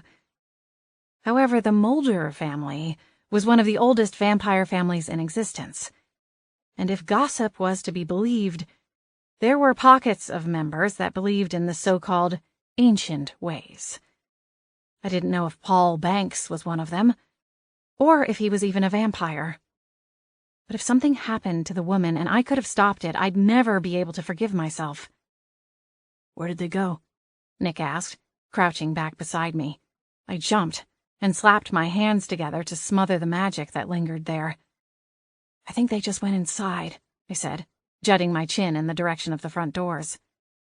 "Can we go in after them? Pretend to be guests?" Nick sighed impatiently. I could feel a lecture coming on, but before he could launch into it, the couple reappeared. "Wait!" I hissed. I jerked on the sleeve of his jacket and pointed across the lot as Paul and the brunette stepped out of the shadows. They hadn't gone inside after all. From the disheveled appearance of her short dress, they'd been overcome by the heat of the moment. Nick raised the camera over the cement barrier and snapped a series of rapid-fire pictures. The couple was so lost in each other that they didn't even notice the soft clicking sounds. Paul removed his hands from the woman long enough to open the hotel's front doors and ushered her inside, stopping just long enough to steal another kiss on the way. "Bingo," Nick whispered, snapping another shot at the exact right moment. "That's what we call the money shot." I frowned over at him. "I thought you didn't like catching cheating spouses." "I don't," he agreed, lowering the camera. "But I will enjoy collecting a fat check from Mrs. Banks, and being rid of her hour-long phone calls." "Hour-long calls?" I asked incredulously. "Yeah," he replied wryly. "I'm starting to feel like I got into the wrong business. Half the time I'm playing psychologist anyway." He muttered something else under his breath as he pushed up from his squatting position. I glanced back at the hotel's entrance and racked my brain for a reason to stay and wait a little longer. Nick had what he needed, and I should get back to the manor. It was dark and freezing, and from the feeling in the air, rain wasn't too far off. But I couldn't ignore the churning in my gut as I wondered what would happen once Paul got the woman behind closed doors. "You ready?" Nick asked. I tore my eyes from the hotel and saw that he'd already started back for the car. "Yeah, I was just thinking." "I can see that." He gave me a soft smile and waited for me to catch up before continuing to the car. "What's on your mind?" I sighed, unsure how to explain the heavy feeling in my gut without revealing why I had it. I couldn't tell Nick anything about my suspicions or the necklace that Georgia was wearing in the picture on his phone. Nick wasn't from my world, and there was no way I could bring him into it, even if it would make things a whole heck of a lot easier sometimes. He paused before opening the driver's side door and considered me from across the roof of the sedan. A sudden look of realization crossed his face. Jeez, I feel like such an idiot. You've been cheated on before, haven't you? My eyebrows went sky high. What? Your ex? Did he ever cheat on you? Is that what you were thinking about? No, Gabriel wasn't a cheater. I shook my head. Or at least, not in that way. I tugged the car door open and dropped into the passenger seat. Nick slid into the driver's seat and we buckled up, carefully avoiding eye contact. Nick fiddled with his keys. Sorry, Holly. I shouldn't have even asked. That's obviously none of my business. I glanced over at him and tried to reassure him with a faint smile. It's fine, Nick. Don't worry about it. He nodded, but then let out a heavy sigh. He dropped his head back and stared up at the ceiling for a long moment. These cases get to me, Halls. I didn't mean to make light of it. I briefly met his gaze, and instantly wished I hadn't. His normally bright blue eyes were dark in the low lighting, and had a deep, intense quality to them that I hadn't seen before. There was something magnetic and arresting about the way he looked, and I couldn't blink or breathe. It's sad, he continued, when stuff like this happens. You gotta figure that at some point Paul and Georgia Banks were this crazy, hopelessly in love couple. They had plans and dreams for their future. And now, 6 years later, they're ready to go their separate ways. And all those good years may as well never have even happened. I swallowed hard. Some things just aren't meant to last. I guess not. Nick broke eye contact first, and my heart sputtered back into action. He looked out the driver's side window, back at the hotel entrance. Now what? I asked after a long moment. Nick hitched a single shoulder. We leave. I'll send the photos to Georgia in the morning and let her do with them whatever she pleases. I bobbed my head and interlaced my fingers together in my lap. Right. You sure you're okay, Holly? I'm sure, I answered, wishing for the dozenth time that I could simply tell him the truth. About everything. If there was one person who would understand, even welcome, the supernatural world I lived in, it was Nick. But I couldn't. It would be too big of a risk, especially when I was already on thin ice with Harvey and the SPA. All right, let's get out of this weather then, Nick said, as he turned the key in the ignition. The car purred to life, and a blast of hot air streamed almost instantly from the vents. Without another word, he pulled out of the compact parking space and headed back toward the road. We remained lost in our own thoughts as he drove back into Beechwood Harbor. My mind bounced all over the place, jumping from the past to the present to the future, and then back again, coming up with more questions, but finding no answers. Nick pulled up along the sidewalk in front of the manor, and we both stared up at the stately home. The porch lights were on, illuminating the immaculately maintained facade. Several interior lights were lit, and I spotted Boots's silhouette jumping down from one of the second-level sills, likely getting ready to charge me the moment I stepped inside. I smiled to myself and reached for the door handle, but then paused. It felt like there was something that needed to be said, but I wasn't sure what it was. In the end, Nick broke the silence first as he twisted in his seat and smiled at me. Thanks for coming with me tonight, Holly. It was nice to have some company for once. I slung my purse over my shoulder. Sure thing. It's fun to play super spy sometimes. You might need to log a few more hours to launch yourself into the super category, but you're getting there. Nick's eyes danced in the soft light of the cab. Suddenly, it was like I couldn't quite take a full breath, as though the air were thinning. I flailed to open the door, my fingers missing the handle on the first attempt. Here, he said, leaning across to unlatch the door. Good night, Holly. Night, Nick. I hurried to untangle myself from the seatbelt and then started up the walk. I paused at the front porch to look over my shoulder and watch Nick drive away. A dull ache in my chest refused to leave, and I knew it had nothing to do with the fact that somewhere across town a dangerous vampire might be on the loose. I heaved a sigh and tried to put the whole strange evening out of my mind as I entered the manor. After all, I'd been under a lot of stress lately. After a fitful night of sleep, I woke up still feeling out of sorts. And things only got worse when I arrived at Siren Song. Nick burst through the doors before I could even finish tying my apron around my waist, and his face was so pale that he could have given Lacey a run for her money. He rushed to the counter, and as he placed his hands on the smooth formica, I noticed they were shaking. "Nick, what's wrong?" He leaned over the desk, his eyes wild. "You remember Mr. Banks from last night?" I nodded, my brows knitting together. "Yeah. What about him?" "Holly." Nick drew in a deep breath. "He's dead." Chapter 7. "Dead?" I repeated, desperately hoping I'd misheard Nick's proclamation. To my horror, he nodded. "They found him this morning, in that same hotel room." Bats! I glanced around, assuring myself that no one was listening. What happened?" "It was found by the maid, dead in the bathtub." "The bathtub? What, are we talking toaster in the tub, or—" "I don't think so." Nick shook his head.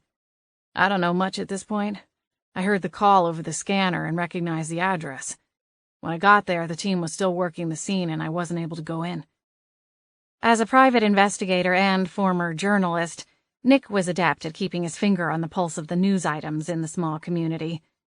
It wasn't a secret that he had access to a couple of police scanners, and listened to them like some people would listen to a radio station. He claimed it was an old habit. Since his arrival in Beechwood Manor, he had established quite the rapport with Chief Lincoln, but he still wasn't able to have free reign over crime scenes or get unlimited access to police files. The details of the case would leak out over the following days. I swallowed the lump in my throat. "What about his, date?" Nick ducked his chin. "No one knows where she is, but she wasn't in the hotel room. So either she'd already left by the time he was attacked, or whoever killed him took her with them." "So she might have gotten away? Made a run for it?" Nick considered the theory and nodded. "It's possible. I'll know more when I get a chance to talk to Chief Lincoln. He wants to see me at the station in an hour to go over my statement. I already gave him a description of the woman so they can try to find out who she is." Nick paused for a few seconds. "Or it's possible she's the one who did it." I turned the theory over in my head. She wouldn't have been able to escape Paul if he were a vampire. At least, the odds were low. But what if he wasn't?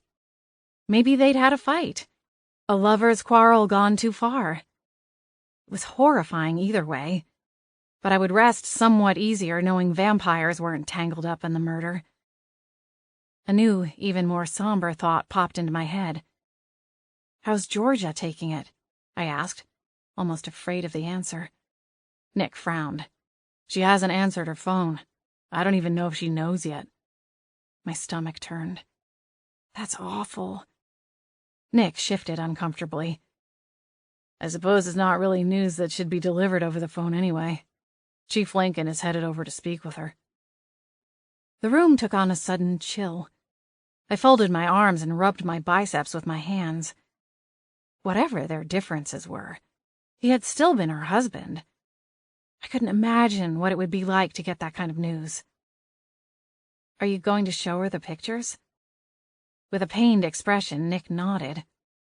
"I have to see if she knows the woman he was with. The police need that ID. The more information they can get, the faster they can track down whoever did this." "Is there anything I can do to help?" "Chief Lincoln will probably want your statement from last night. I told him you were with me when I got the pictures of Paul." "Right." I made a move toward the espresso machine. You need a coffee for the ride? Nick shook his head. I don't think I could stomach anything right now. I'll stop by later, though, okay? Okay. I rested a hand on the counter. Tell Chief Lincoln I'll be here all day if he needs me. Will do. Nick backed up and exited the shop just as the first push of the morning rush was on the way in. Cassie emerged from the back room at the sound of the bell ringing. She joined me at the counter as the cluster of people formed a line. Was that Nick? I nodded, still dazed. Holly? You okay? I jumped at her feather-light touch on my shoulder. What? Oh, yeah, I'm fine. You want to take orders or do drinks? I'll work the bar, she said, sliding into place at the espresso machine.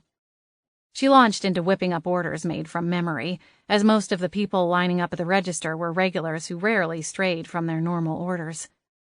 I plastered a smile on my face, shoving aside the thoughts of vampires, murdered husbands, and the sad, lost look in Nick's eyes, and concentrated on getting through the day without having a breakdown. By the time I got back to the manor after a long 10-hour shift, I was mentally and physically exhausted. My feet ached, and my stomach was churning, practically begging me for something more substantial than the 3 sugar cookies and large coffee I'd had for lunch. The manor was quiet when I stepped inside, but as soon as I closed the door behind me, I heard the sound of frantic paws on the floor. Boots crashed against me half a heartbeat later. It's nice to know you'll always be here, ready to greet me, I told him, stooping over to scratch at his favorite spot under his chin. As much as I liked spending time with Adam in the evenings, I had to admit there was something nice about coming home to a quiet house every now and then, especially after a long day. I didn't have to worry about getting right back into my coat to go down to McNally's for dinner. Then again, at least with Adam around, there was always good food. As it was, I'd probably crack open a can of soup and call it good enough. My stomach rumbled loudly, and I started to the kitchen, following Boots, who was, predictably, just as eager for dinner. I popped the top on a can of cat food before opening a can of soup for myself. This is some pretty high-class dining here, Bootsy, I said sarcastically, frowning at the gloppy mess inside the soup can. He was too busy inhaling his own dinner to commiserate. A flick of my fingers had a fire crackling under the large green kettle on the stove. I supposed I should get out a proper saucepan, but the kettle was infinitely more convenient, and I was feeling too lazy to put in much more effort. While the contents simmered, I pulled my phone from the pocket of my jeans and checked through my messages. Adam had texted me earlier in the afternoon, asking me to call him when I was back home. So I dialed his number and propped the phone against my shoulder while I finished heating up my dinner. He answered on the 3rd ring. Hey, gorgeous. He sounded tired, but the hint of a smile warmed my heart, and I found myself missing him.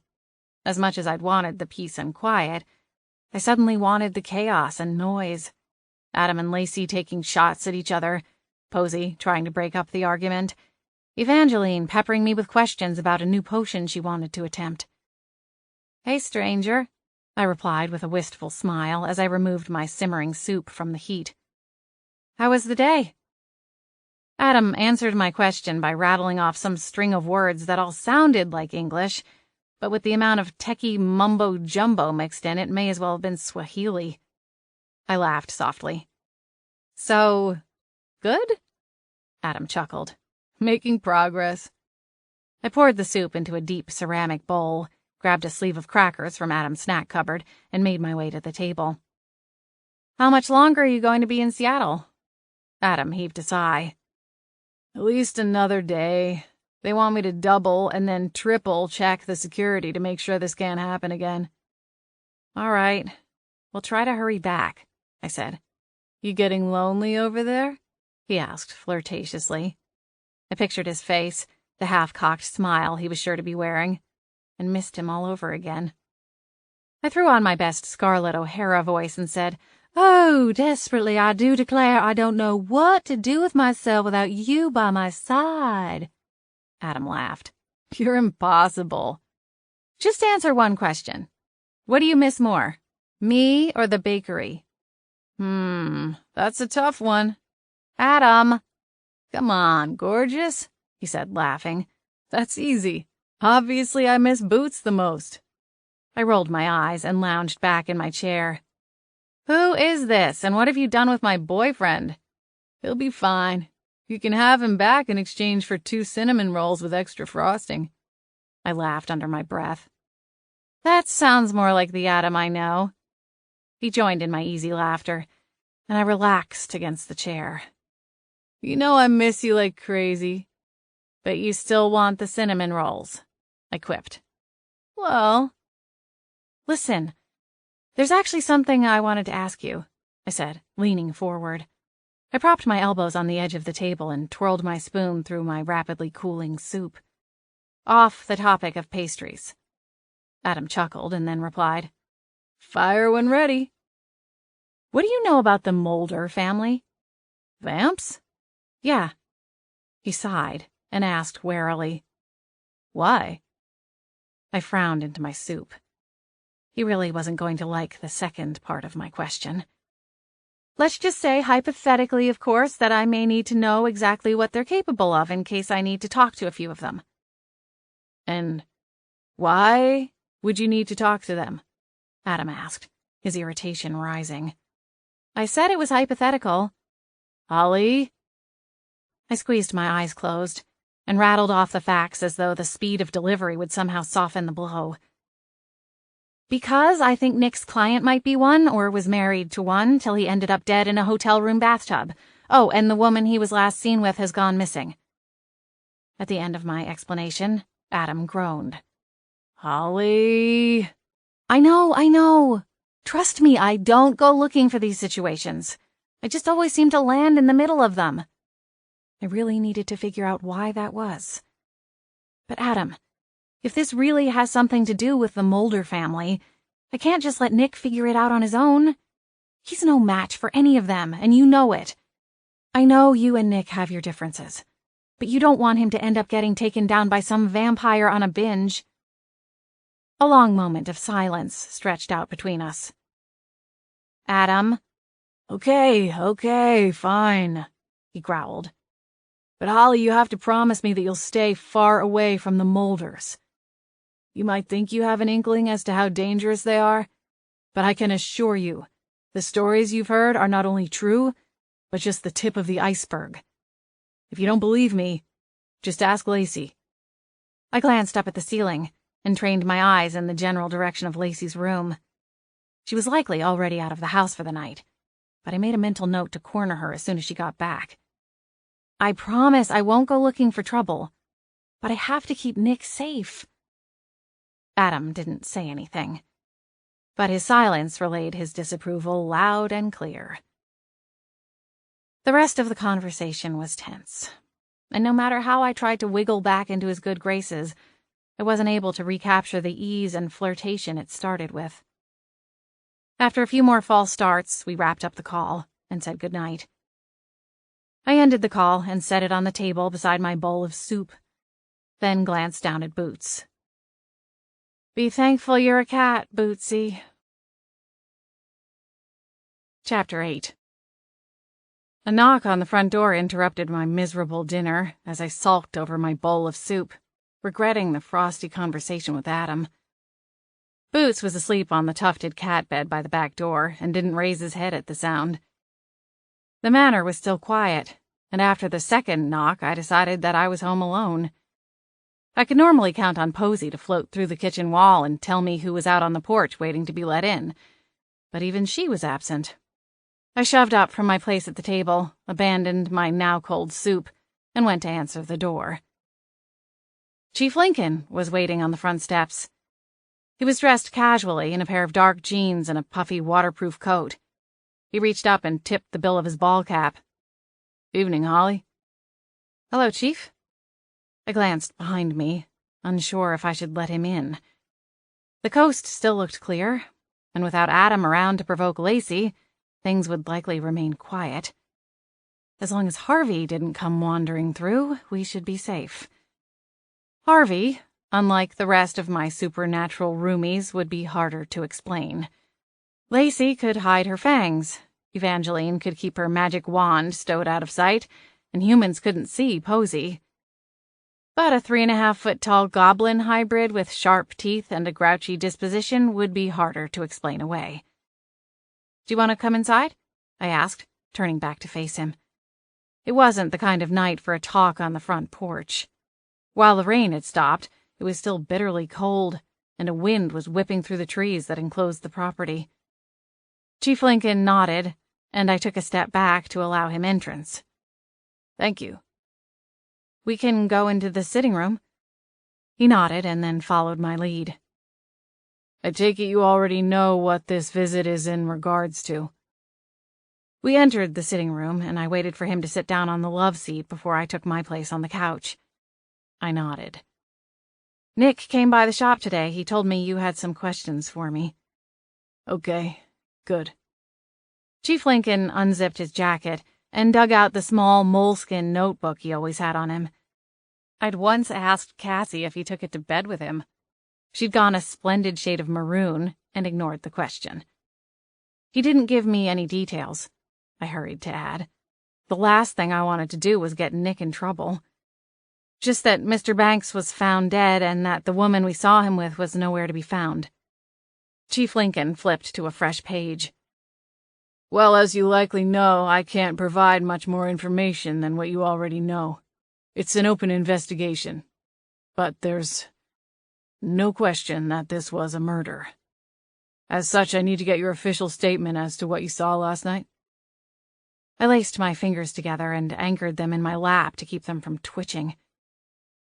Nick was taking me home from work and got the call from his client, Mrs. Banks, and I volunteered to go with him to the hotel. "And how was it that Mr. Rivers knew where the victim would be?" I blinked, assuming Nick had already provided that detail. Georgia, Mrs. Banks, gave him the address. I think she texted it to him and he put it into the GPS. Chief Lincoln rolled his fingers through the air. "Right, but where did she get that information?" I swallowed hard. Nick said she put an app on his phone. It tracked him. She thought he was cheating on her and she wanted to get proof. Something about breaking a prenup. It sounded messy. Chief Lincoln didn't say anything as he continued to scribble notes down. "Go on. What happened when you got to the hotel?" I shifted in my seat. It was time to downplay the entire scene. Mr. Banks was there in the parking lot with a brunette. I don't know who she was, but it was definitely not Mrs. Banks. "How did they seem?" I shrugged a shoulder. Happy, carefree, passionate. If I'd just seen them and didn't know the background, I would have thought they were a long-term couple. Chief Lincoln glanced up from his note-taking. "Did you overhear any of their conversation?" "No." I shook my head. To be blunt, Chief, it didn't look like they were there to talk, if you know what I mean. My cheeks warmed. I didn't want to fill in the blanks. Detailing how the victims were philandering in the shadows of the hotel wasn't exactly a play-by-play I wanted to give to Chief Lincoln. "Right." He leaned forward, as though preparing to push up from his seat. "And after they went inside, you didn't see anything else? Anyone else in the lot or going into the hotel?" "No." "Well..." "What?" "When Nick was getting the camera, I thought they'd gone inside. The door was swinging shut like someone had just gone in. But then they came out from the shadows along the side of the hotel, so someone else must have gone in. Or out, I suppose. But I didn't see them." Chief Lincoln frowned. "We're pulling the security footage, so if someone else was there, we'll find out." I nodded. "Smart. Do you think this was a random attack?" Chief Lincoln set his pen down in the binding of his notebook. "We're not sure. It has a personal feel to it. A crime of passion, if you will." "So you think it was the woman he was with?" "Honestly, considering the nature of the attack, I would be surprised if it was a woman. There was a struggle. A nasty one, from what we can gather. Judging by the photographs Nick provided, Paul Banks had a good 50 pounds on his date, and at least 3 inches. Probably more, I interjected. Chief Lincoln raised his brows, and I shrugged sheepishly. She was wearing killer heels. I have a thing for shoes. He picked up his pen and took down another note. In any case, unless she had some kind of adrenaline-fueled moment of super strength, I don't think she could have held her own in a physical fight with the victim and managed to do as much damage as the murderer did. I shuddered. I didn't want to dwell on the crime scene, especially if my suspicion about vampires being involved was true. After all, they have a thing for blood. Is there anything else you think might help? I considered his question, and then shook my head.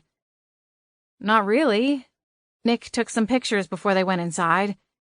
It was cold and getting late, so he drove me home, dropped me off here, and that was it.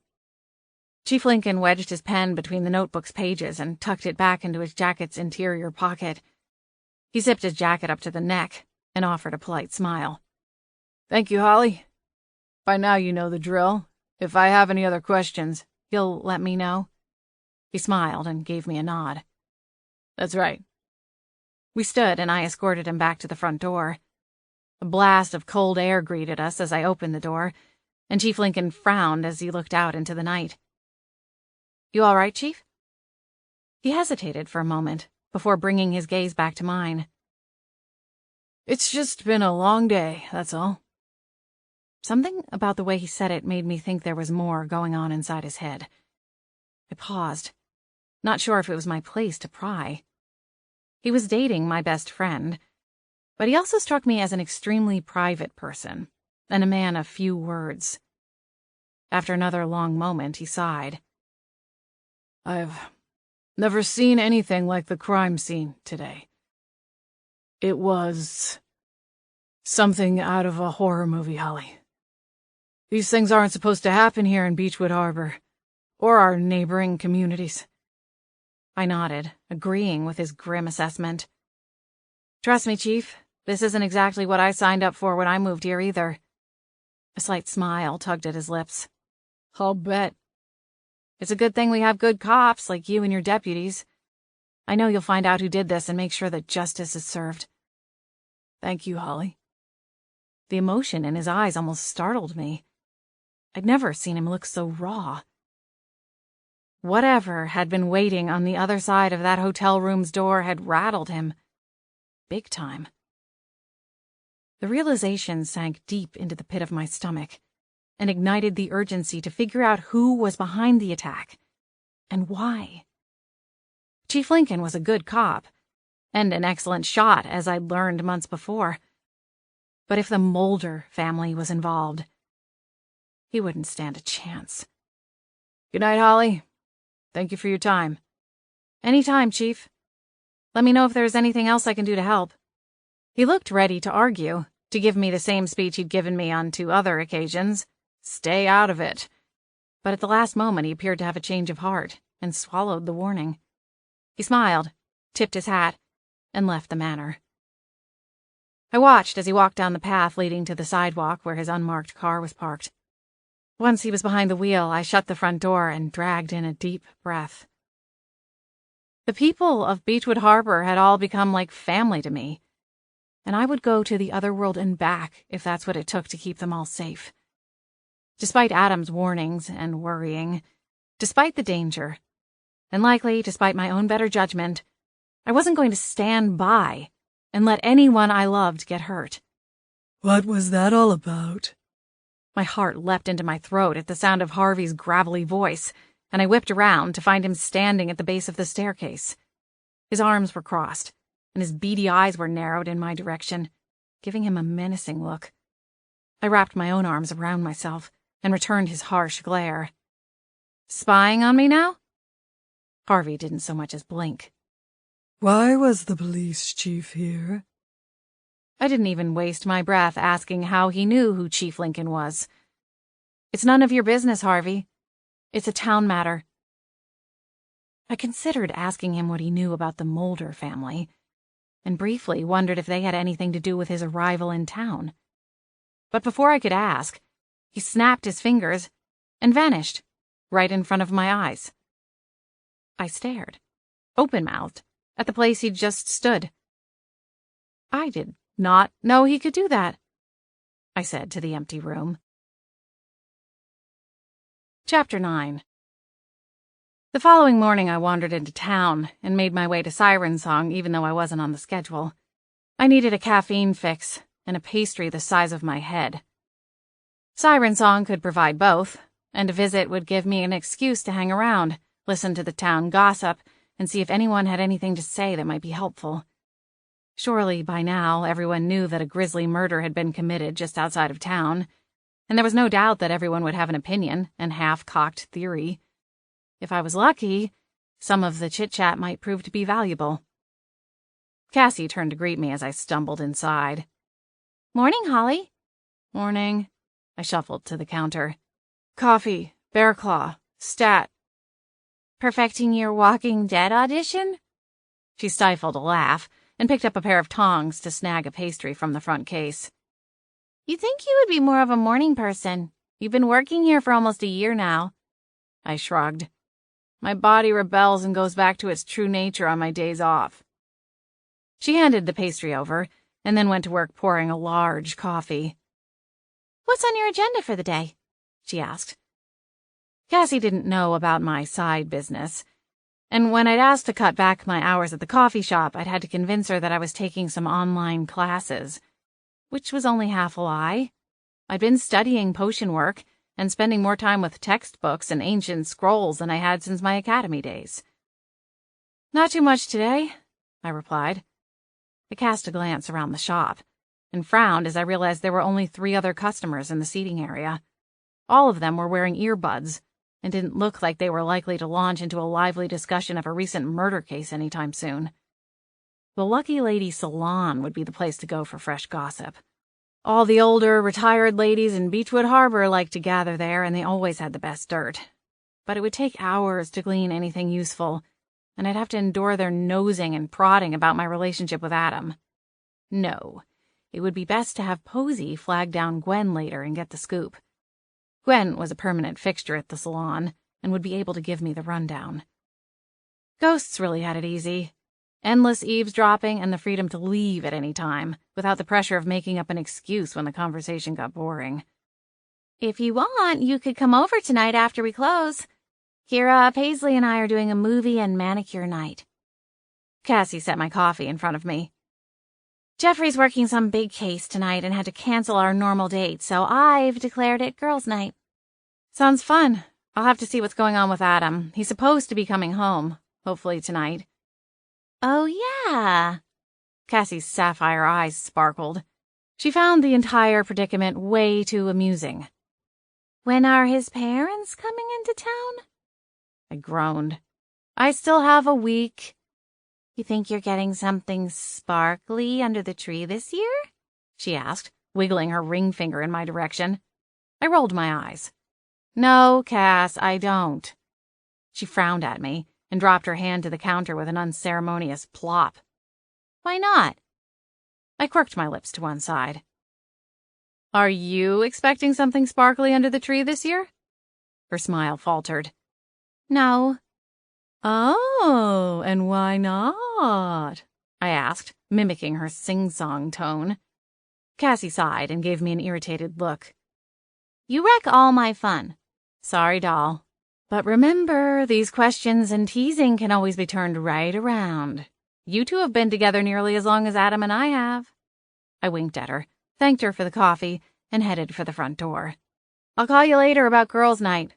Maybe Evangeline would want to tag along." "You can invite Lacey, too," she said. I smirked down at my coffee. "Oh, yeah, she'd love that." "Let me know. Enjoy your free day." "Thanks, Cassie. I'll call you later." I waved and headed back out into the cold. The warmth from the cup of coffee in my hand seeped through my thin gloves and provided a tiny bit of comfort as I paused outside, mentally debating where to go. Curiosity called to me and led me off the path back to the manor, taking me across the street and down a few blocks to the historic building where Nick rented an office space. His office was at the end of the hall, and as I neared, I saw his light was on, shining through the frosted glass window.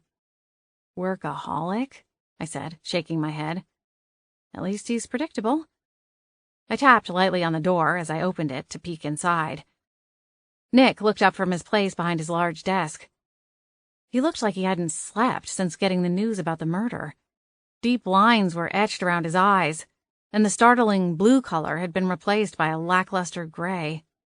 "Hey," I said, venturing further into the office. The door slid closed behind me and latched with a soft click. I took one of the navy blue chairs opposite him and crossed my ankles. "I'm just going to say it. You look like something the cat dragged in. Not that I'm an expert. Boots is far too lazy for such excursions." I hoped for a smile, but had to settle for a slight twitch of his lips. "I had a meeting with Georgia this morning." I dropped my eyes to my feet. "Oh." Nick sighed heavily. "Yeah." I met his exhausted eyes. "I'm sorry, Nick. That's got to be the worst part of this job." He gave a slight nod. Chief Lincoln had already broken the news to her, but obviously she was just as raw when I arrived a couple of hours later. "So she knows that Paul was not alone that night?" I showed her the pictures. I didn't want to, but she insisted. Nick steepled his fingers together and braced his elbows on the edge of the desk. "She doesn't know who the woman is. She said she's never seen her before, and in all her spying on Paul, she'd never come across any proof of a stable relationship. She just figured he was picking up random women in bars." "So the woman could be someone he just met?" Nick nodded. "It's possible. The hotel doesn't have her name on file. Paul didn't even have a reservation. It seems like it was a last-minute decision. As far as I can tell, he and Georgia got into an argument. He left to go get a drink, and when he didn't come home, Georgia logged into the app and saw his phone registering at the hotel." "Makes sense. Chief Lincoln came to the manor last night to ask me some questions. He doesn't seem to think a woman her size was capable of the murder." "Yeah," Nick said, looking out the window to his right. It wasn't much of a view, but his eyes had a glazed look that told me he wasn't really seeing anything anyway. "I'm sorry you got dragged into all of this, Holly."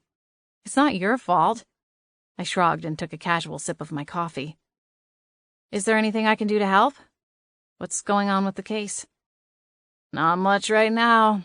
The police are still processing the evidence gathered at the scene and looking for the woman he was with. She's the best shot they have at finding a witness. They've already questioned the staff that were there on duty that night and are combing through the security footage to see who else was on that floor around the time of the murder." "How is Georgia taking all of this?" "I don't know how she was when Chief Lincoln spoke with her, but she seems more or less the same as normal when I saw her. It was almost a little unnerving, to be honest. I mean, I understand they were preparing to divorce and weren't in love with each other anymore, but still." Nick stared off into space again, contemplating. "It's so sad." I shook my head, just as confused by it as Nick appeared to be. "Could she think of anyone who would have wanted to hurt her husband?" Nick shook his head. "There's always a possibility that whoever did this wasn't there for Paul. They could have been there for his date. Maybe they attacked her and Paul stepped into the middle of it to protect her. Of course, they'll have to process the DNA gathered at the scene to make sure all the blood was Paul's. If they find a second type..." He didn't finish his sentence, but the meaning was obvious. Nick dropped his gaze back to his desk, and I noticed the spread of papers over the desk. He'd shoved his keyboard and computer mouse aside to make room for pictures and sticky notes. I saw the picture of Georgia and Paul that had been stored on Nick's phone the night we went to the hotel.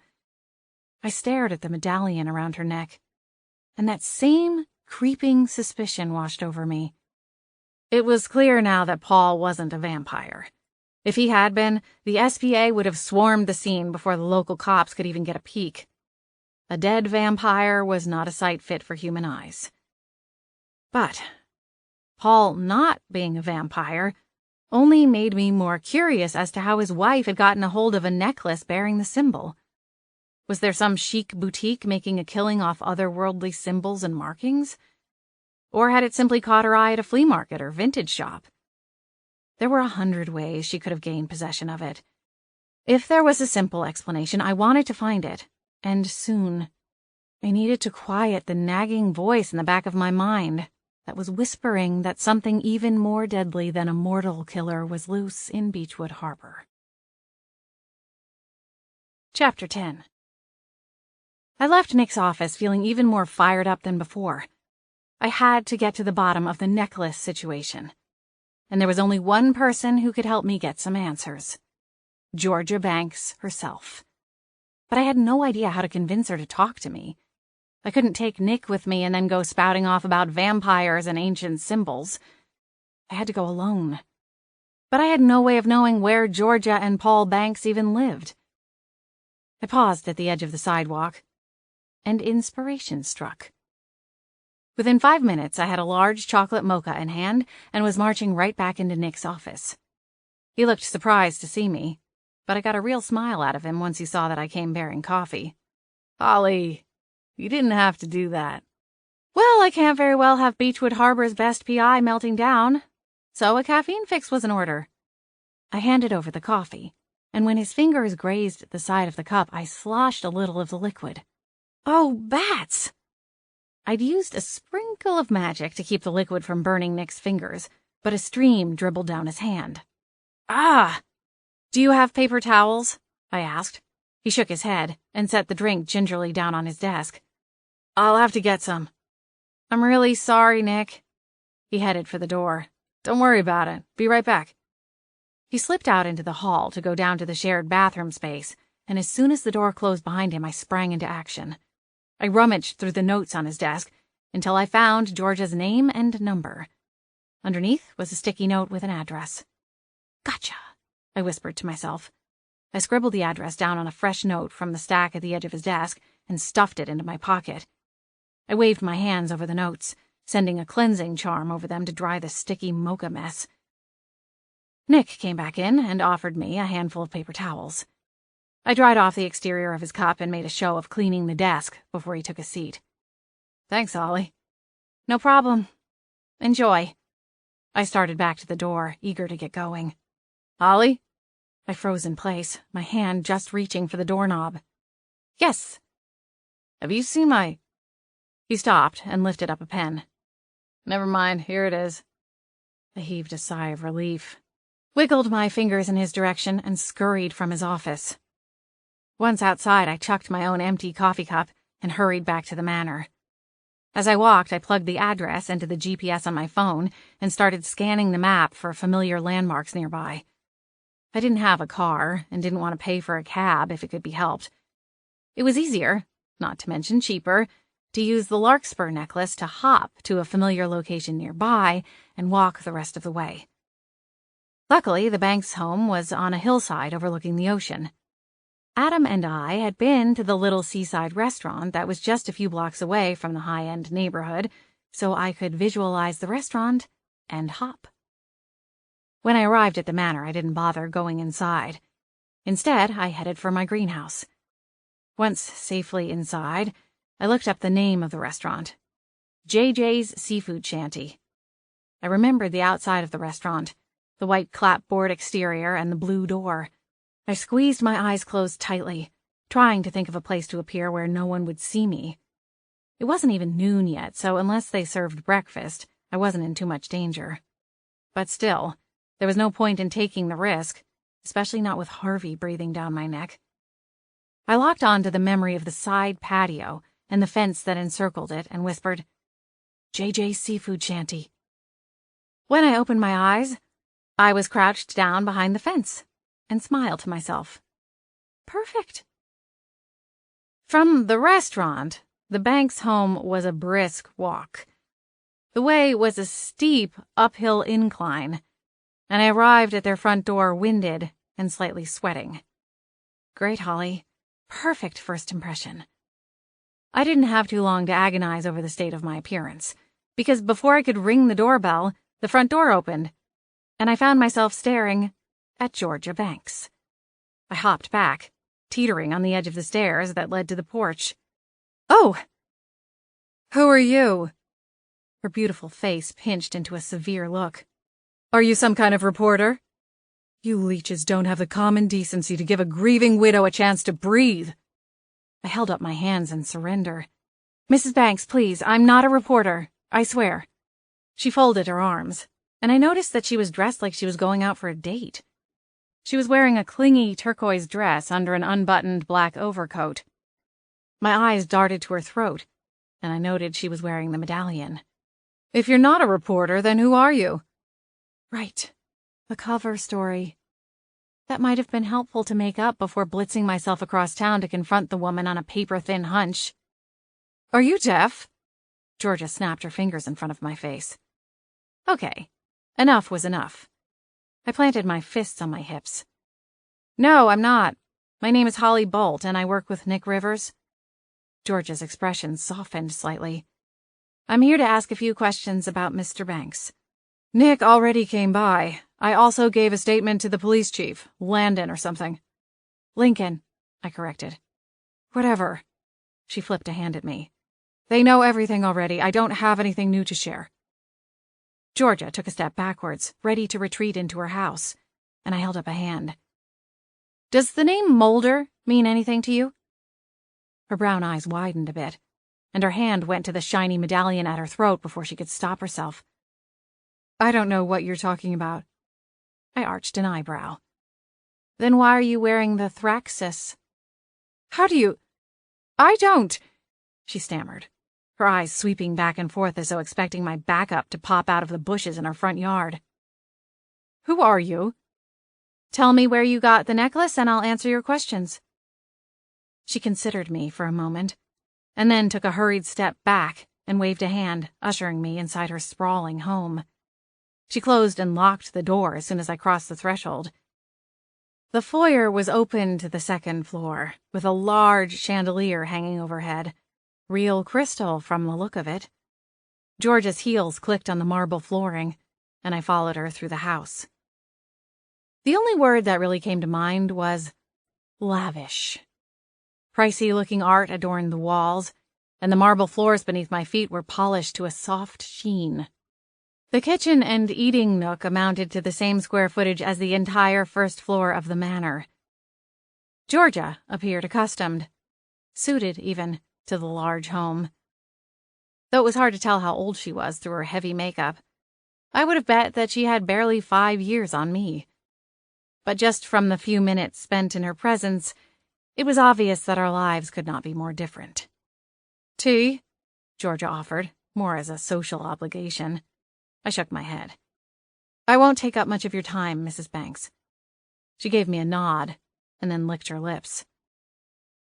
"What I'm about to tell you can't leave this house. Do I have your word?" "Of course." Georgia considered me for a long moment, and then continued. "I don't want to seem callous about my husband's death, but as Nick has probably already mentioned, Paul and I were ready to part ways. It's why I hired Nick in the first place." She paused and dragged in a sigh. "When Paul and I met, we fell hard and fast for each other.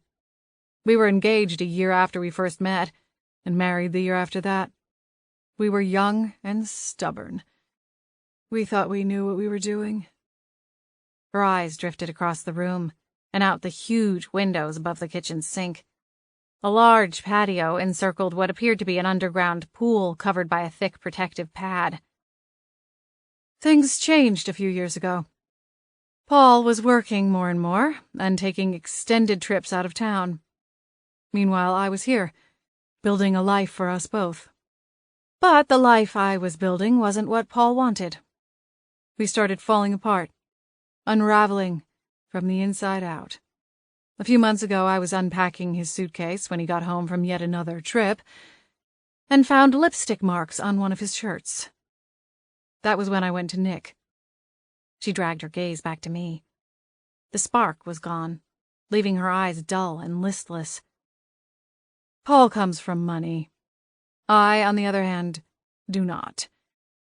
We have had an ironclad prenup. If we divorced, I'd be left with a lump sum that wouldn't be enough to even get me through a year. Unless he was cheating. Georgia nodded. I wanted proof of what I already knew was going on. Shortly after hiring Nick, I came to terms with the fact that my marriage was over. And that's when I met Grayson. A shiver snaked down my spine. Grayson Mulder. Georgia smiled slightly. That's right. Panic swirled through my stomach. This was so much worse than I'd imagined. Grayson Mulder was a notorious vampire, nearly 200 years old, and the heir to the Mulder family. Grayson and I met, and he opened my eyes to an entirely new world, Georgia said, her smile growing. She raised a hand to her necklace. He gave me this necklace as a symbol of his promise. To turn me, Georgia replied without blinking. He sees that I'm meant for something better than spending my life being Paul's glorified maid. So why not just leave Paul? The Mulder family has more than enough money to keep you comfortable. You didn't need Paul's money. Georgia bristled at my question, but she sighed impatiently and answered me. It's a matter of principle. He can't just go around cheating on me with stewardesses and waitresses and expect to get away with it. Got it. I pressed my lips together and resisted the urge to point out that her dalliance with Grayson Mulder was likely putting her in a pot-kettle situation. So you want to be a vampire? To be with Grayson? Georgia cocked her hip. I've answered enough of your questions. Tell me who you are. How do you know about the Mulders? I blew out a puff of air. This should be interesting. Georgia, I don't know what Grayson has told you about the supernatural world he comes from, but I'm a witch. I used to live inside the Seattle Haven, but relocated here about a year ago. A witch? Georgia repeated. That's right. And let me tell you something. I've heard about the Mulder house my entire life. They're an infamous vampire family. And not for doing charity work, Georgia. She folded her arms. They are glamorous and decadent, and I can understand why you would be attracted to that world. But Georgia, you have to know what you're getting yourself into. I do. Grayson's already answered all my questions. I resisted the urge to sigh. I was preaching to a deaf choir. Nothing I said would make a difference. She'd already made up her mind. Listen, Nick doesn't know anything about the supernatural world. I'm sure Grayson has explained that humans can't know about this. I know, she said, sounding a little put out at my sharp reminder. I'm not going to say anything. Who would believe me even if I did? She had a point. I pocketed my hands. Good. So, it's safe to assume that Paul didn't know anything about this? Georgia shook her head and ran a finger over the etchings in the pendant. I told him I found the necklace at a jewelry party one of my friends hosted. Right. I shifted my weight back onto my heels as my mind pedaled through the half a dozen scenarios in my mind. Had Georgia wanted Paul dead? It certainly didn't sound like it. But what if she said something in the heat of the moment and Grayson took it upon himself to take care of the problem? Then again, it was just as easy to teeter the other direction and assume that Paul's murder had nothing to do with the Mulder family.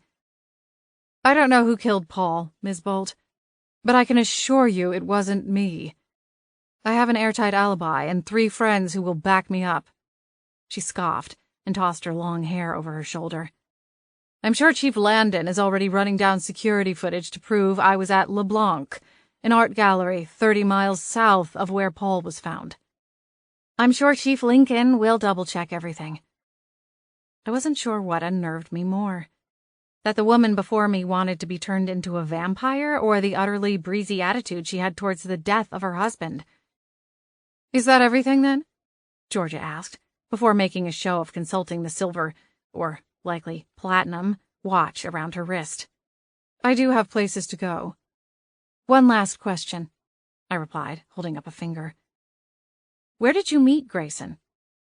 "There's a club," she answered, suddenly looking a little shifty. "It's underground and kind of gritty. Raven. A lot of vampires hang out there. Not that I knew it at the time. A friend took me." "Just Raven?" "Yes, now if you'll excuse me." I reached into the neckline of my sweater, tugged the larkspur free, closed my eyes, and whispered, "The greenhouse." When my eyes fluttered open, I was surrounded by the familiar scent of all my plants, and smiled to myself, wishing I could have seen the look on George's face when I vanished right before her eyes. Chapter 11. "Holly, how do you get yourself into these messes?" I muttered to myself as I bustled around the greenhouse. I'd never heard of an underground vampire club.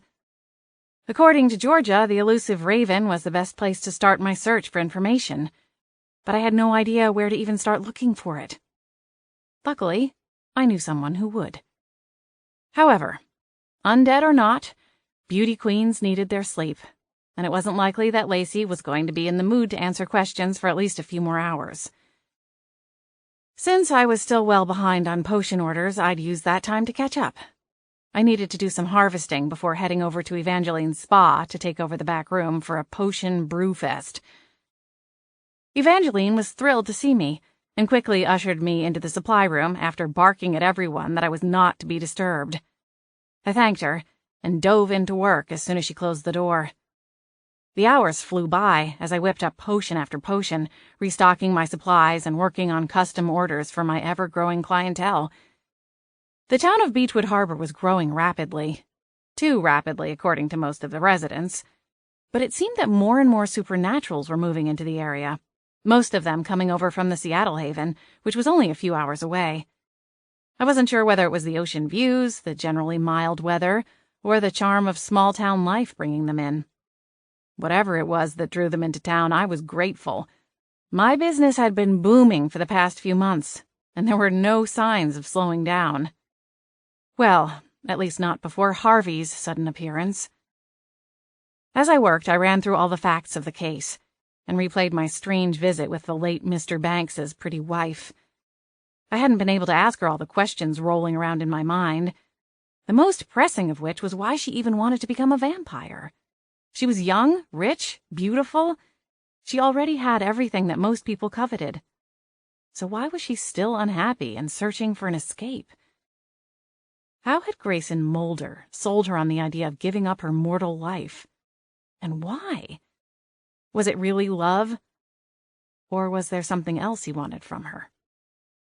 When I finished my work, I started to clean up the discarded fragments of plant material and other potion supplies. My stomach growled as I finished packing up my small trunk, and I realized it was nearing 5 o'clock. Surely Lacey would be awake by now. And if she'd had a chance to have her first glass of fake blood, she might even be in the mood to talk.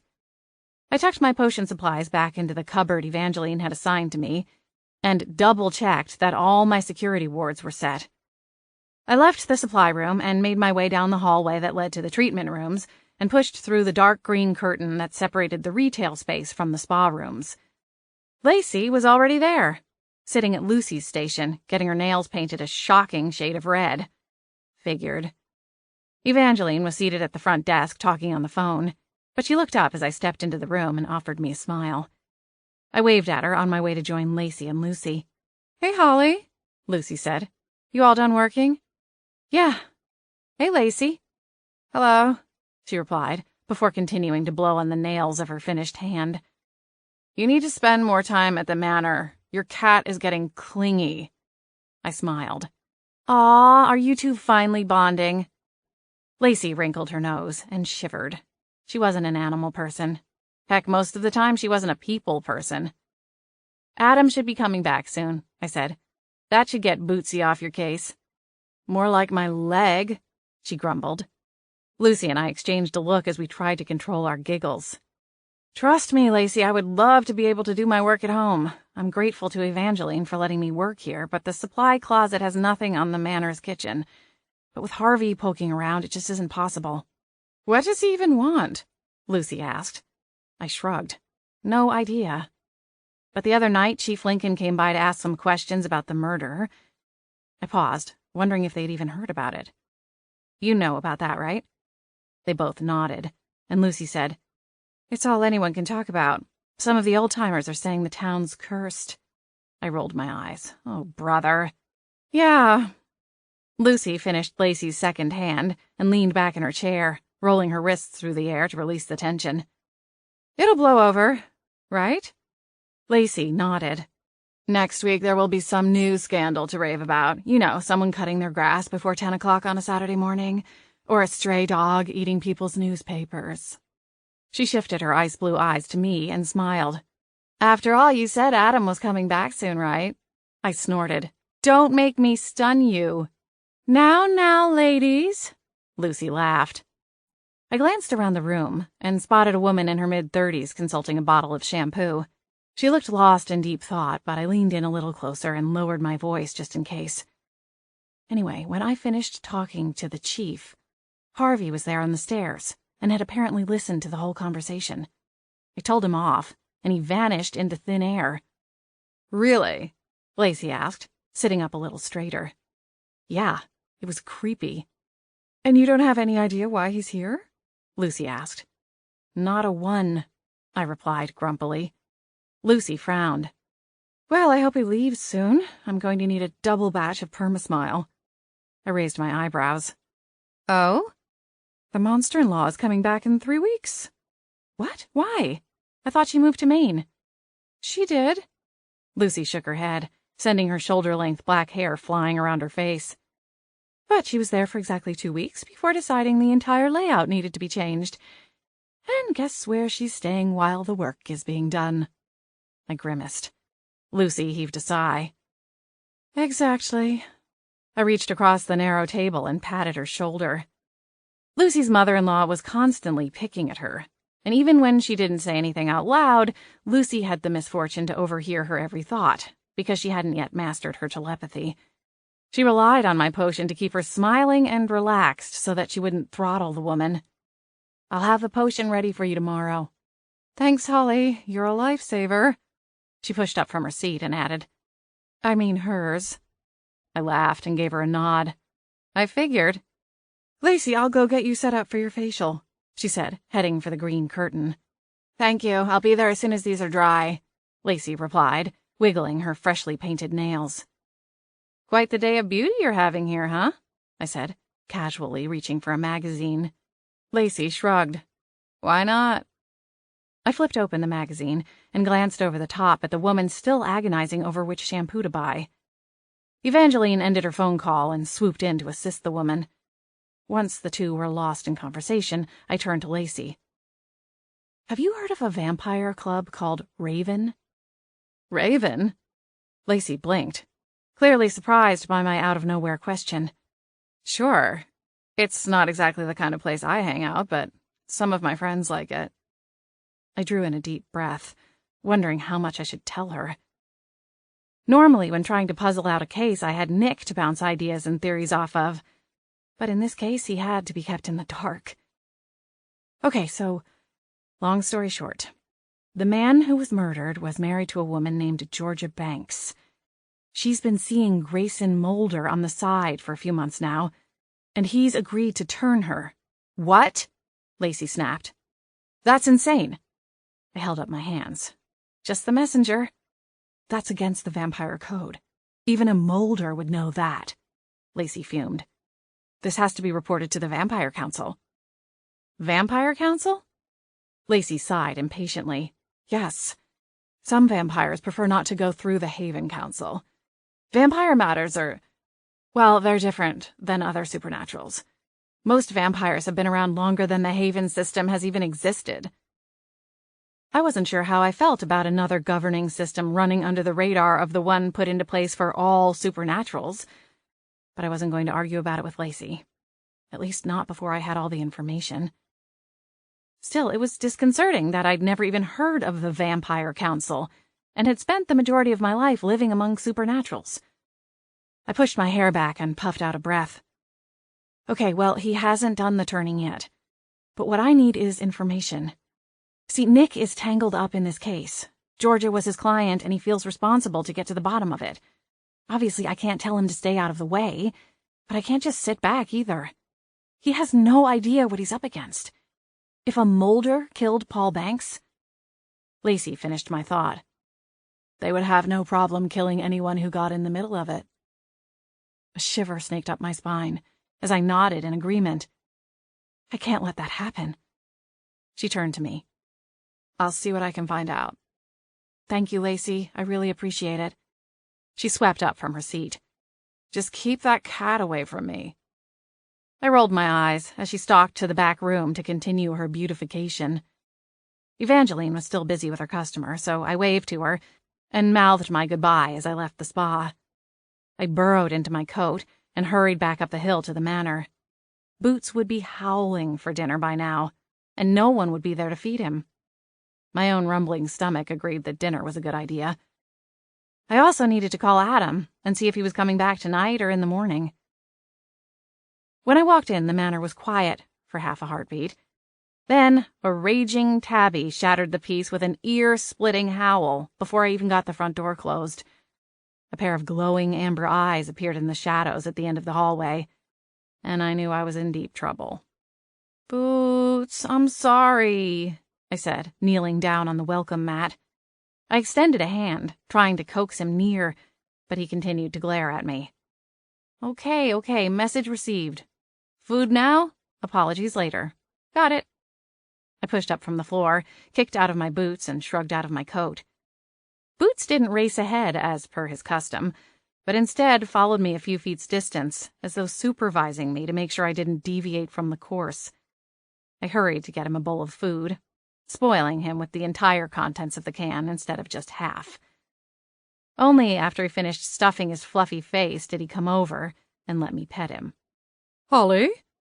The sound of Posy's voice startled me, and in my squatted position I nearly lost my balance. I steadied myself with a hand on the side of the cupboards and craned around to see her silvery silhouette solidify near the stove. "Hi, Posy. How are you?" I'm fine, dear. I came to tell you there's someone outside. That PI friend of yours. "Nick's here?" I pushed up from the floor after giving Boots a final pat on the head. The doorbell rang. He doesn't look too happy, Posy added, before she shimmered and floated back through the kitchen door. "Great," I said with a sigh. I headed out of the kitchen and let the door flap closed behind me. Boots would likely go and curl up in his cat bed and spend the next hour grooming himself. "Posy, do you know where Harvey is?" Mr. Culpepper? No, dear, I haven't seen him today. Although the door to his room is closed, I suppose he could still be in there. I expect he's off doing important SPA work. "I suppose." I gave a withering glance at the stairs and hoped he wouldn't pop into view while Nick was here. "Thanks, Posy." Posy vanished up through the ceiling, and I opened the front door. She hadn't been exaggerating. Nick was wearing a scowl so deep I feared he was etching permanent wrinkles into his face. "Nick? What were you thinking, Holly? What gave you the right?" he fumed, stepping into the manor without an invitation. I closed the door and whirled around to face him. "Slow down, Nick. What are you talking about?" He crossed his arms. "Why did you go interrogate Georgia?" I reared back as though he'd landed a physical slap. "What?" I spat. "So much for not dragging Nick into it." Nick glared at me. "She called me this evening and told me that I needed to call off my... Well, I won't use her exact language, but she told me all about your little visit." My heart slammed against my chest. "All about?" I repeated. Harvey was going to kill me. A human finding out about the supernaturals in Beechwood Harbor would be unforgivable. Unsweep under the ruggable. "She said you drilled her for information about Paul, and she had to demand that you leave." I scoffed and rolled my eyes up at the ceiling, even as a surge of relief spread over me. At least she'd kept her word about not bringing up the whole witch thing. "That's ridiculous, Nick." "So she's just making up the whole thing?" he asked, leveling me with another harsh glare. "No." I paused and dragged a hand through my hair. "No, she's not making it up. I did go to see her. I just wanted to ask her a few questions about Paul and see if she had thought of anything that might help us. Nick's jaw flexed. Why? You don't think I'm doing everything I can to get to the bottom of this? You thought I needed your help? I didn't mean anything by it, Nick. I thought I could help, that's all. I promise. He threw his hands up in the air. Nick, please, I stammered, closing the gap between us. I've helped you before and thought I might be able to lend another pair of eyes. Nick took a step back, out of reach. Just stay out of this, Holly.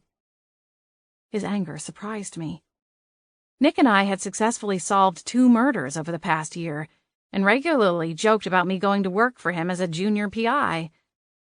Beyond that, we were friends.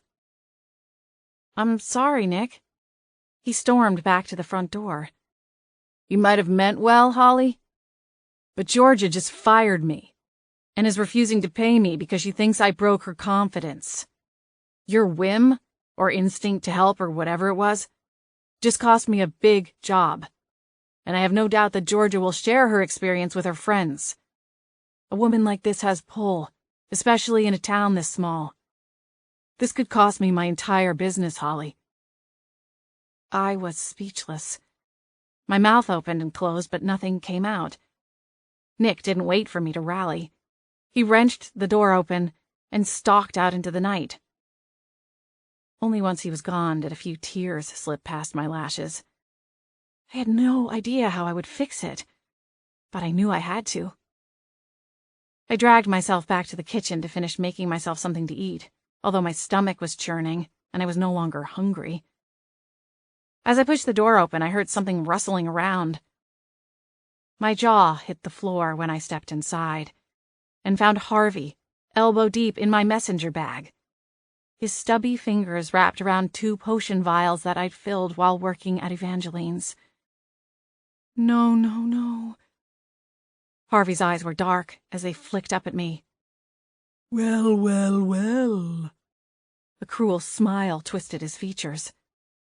What do we have here, Holly Bolt? Back to your old tricks, I see. Chapter 12. Harvey, I exclaimed, surging into the kitchen. I raised my hand, ready to summon the bag and vials away from him. But I wasn't fast enough. He snapped his fingers, and my wrists slapped together in front of me. I tugged and twisted, but there was nothing I could do. The magic encircled my wrists as tight as if I were physically cuffed. I couldn't break free. Harvey, no, please don't do this. I can explain. He chuckled. Oh, I'll just bet. Holly, in all the years we've known each other, you've always had a good excuse. Last time you were in cuffs, I went out of my way to give you a second chance. And now I can see that all of your promises were meaningless. I've already tested these potions. They're marked with your signature. There's no way you can deny you were the master who produced them. I bit down into my lip to keep myself from crying. Harvey, please, it's harmless. Enough, he snapped. I'm taking you back to the Seattle Haven, and I'm leaving you there. I'm in the middle of an investigation here, and don't have time to debate this with you. Now let's go. Boots sprang into action, leaping for Harvey, but he blocked him with a shield. Boots hissed and stood between Harvey and me. Bootsy, it's okay, I said, no longer able to keep the tears back. They coursed down my cheeks as I looked down at Boots. He swiveled his amber eyes up to me and blinked slowly. He understood. The bond between a witch and her familiar was a powerful thing. He would fight to the death for me if needed, but he understood when I was beyond his help. I'll be all right. You stay here. Adam will take care of you. At the thought of Adam, my tears quickened. I closed my eyes and drew in a deep breath. I rarely cried, and breaking down in front of Harvey was the last thing I wanted to do. I had to get it together and be strong. For myself. For Boots. But it was impossible. The thought of being dragged out of the manor and never coming back was too much for me to take. I couldn't leave. Adam, Posey, Lacey, Evangeline, and Cassie were all my family now. And Nick. My heart twisted painfully at the thought of Nick. I'd wrecked the case and potentially damaged his business. What would happen to him? The only small consolation was that if Georgia really fired him, he'd stay out of the investigation and be out of the path of danger.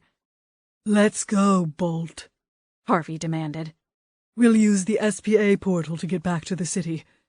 I can get you booked in time to make it back before bed." "How nice for you," I replied, glaring down at him. He shrugged, unruffled by my sharp tone. Boots rubbed against my legs, and I whispered, "Be good, Bootsy." As Harvey walked ahead, I felt a tug at my wrists. The invisible bonds around my wrists would pinch until I took a step if Harvey got too far ahead of me. It was like a magically enforced leash. I followed him out of the kitchen and through the living room. I looked around, wishing Posey would appear so that I could tell her what was happening. I still had no idea when Adam was coming back, but she could explain to the others and make sure Boots was looked after. But there was no sign of her. She was likely in the attic, listening to her favorite record over and over again. Harvey opened the door, and a blast of cold air swelled inside the entryway. I was about to demand that he release the spell long enough for me to put a coat on, but the words died on my lips as I realized voices were filtering up the walk. "Adam!" Wait. 2 other voices. One deep and masculine, the other high and fast. My stomach plummeted.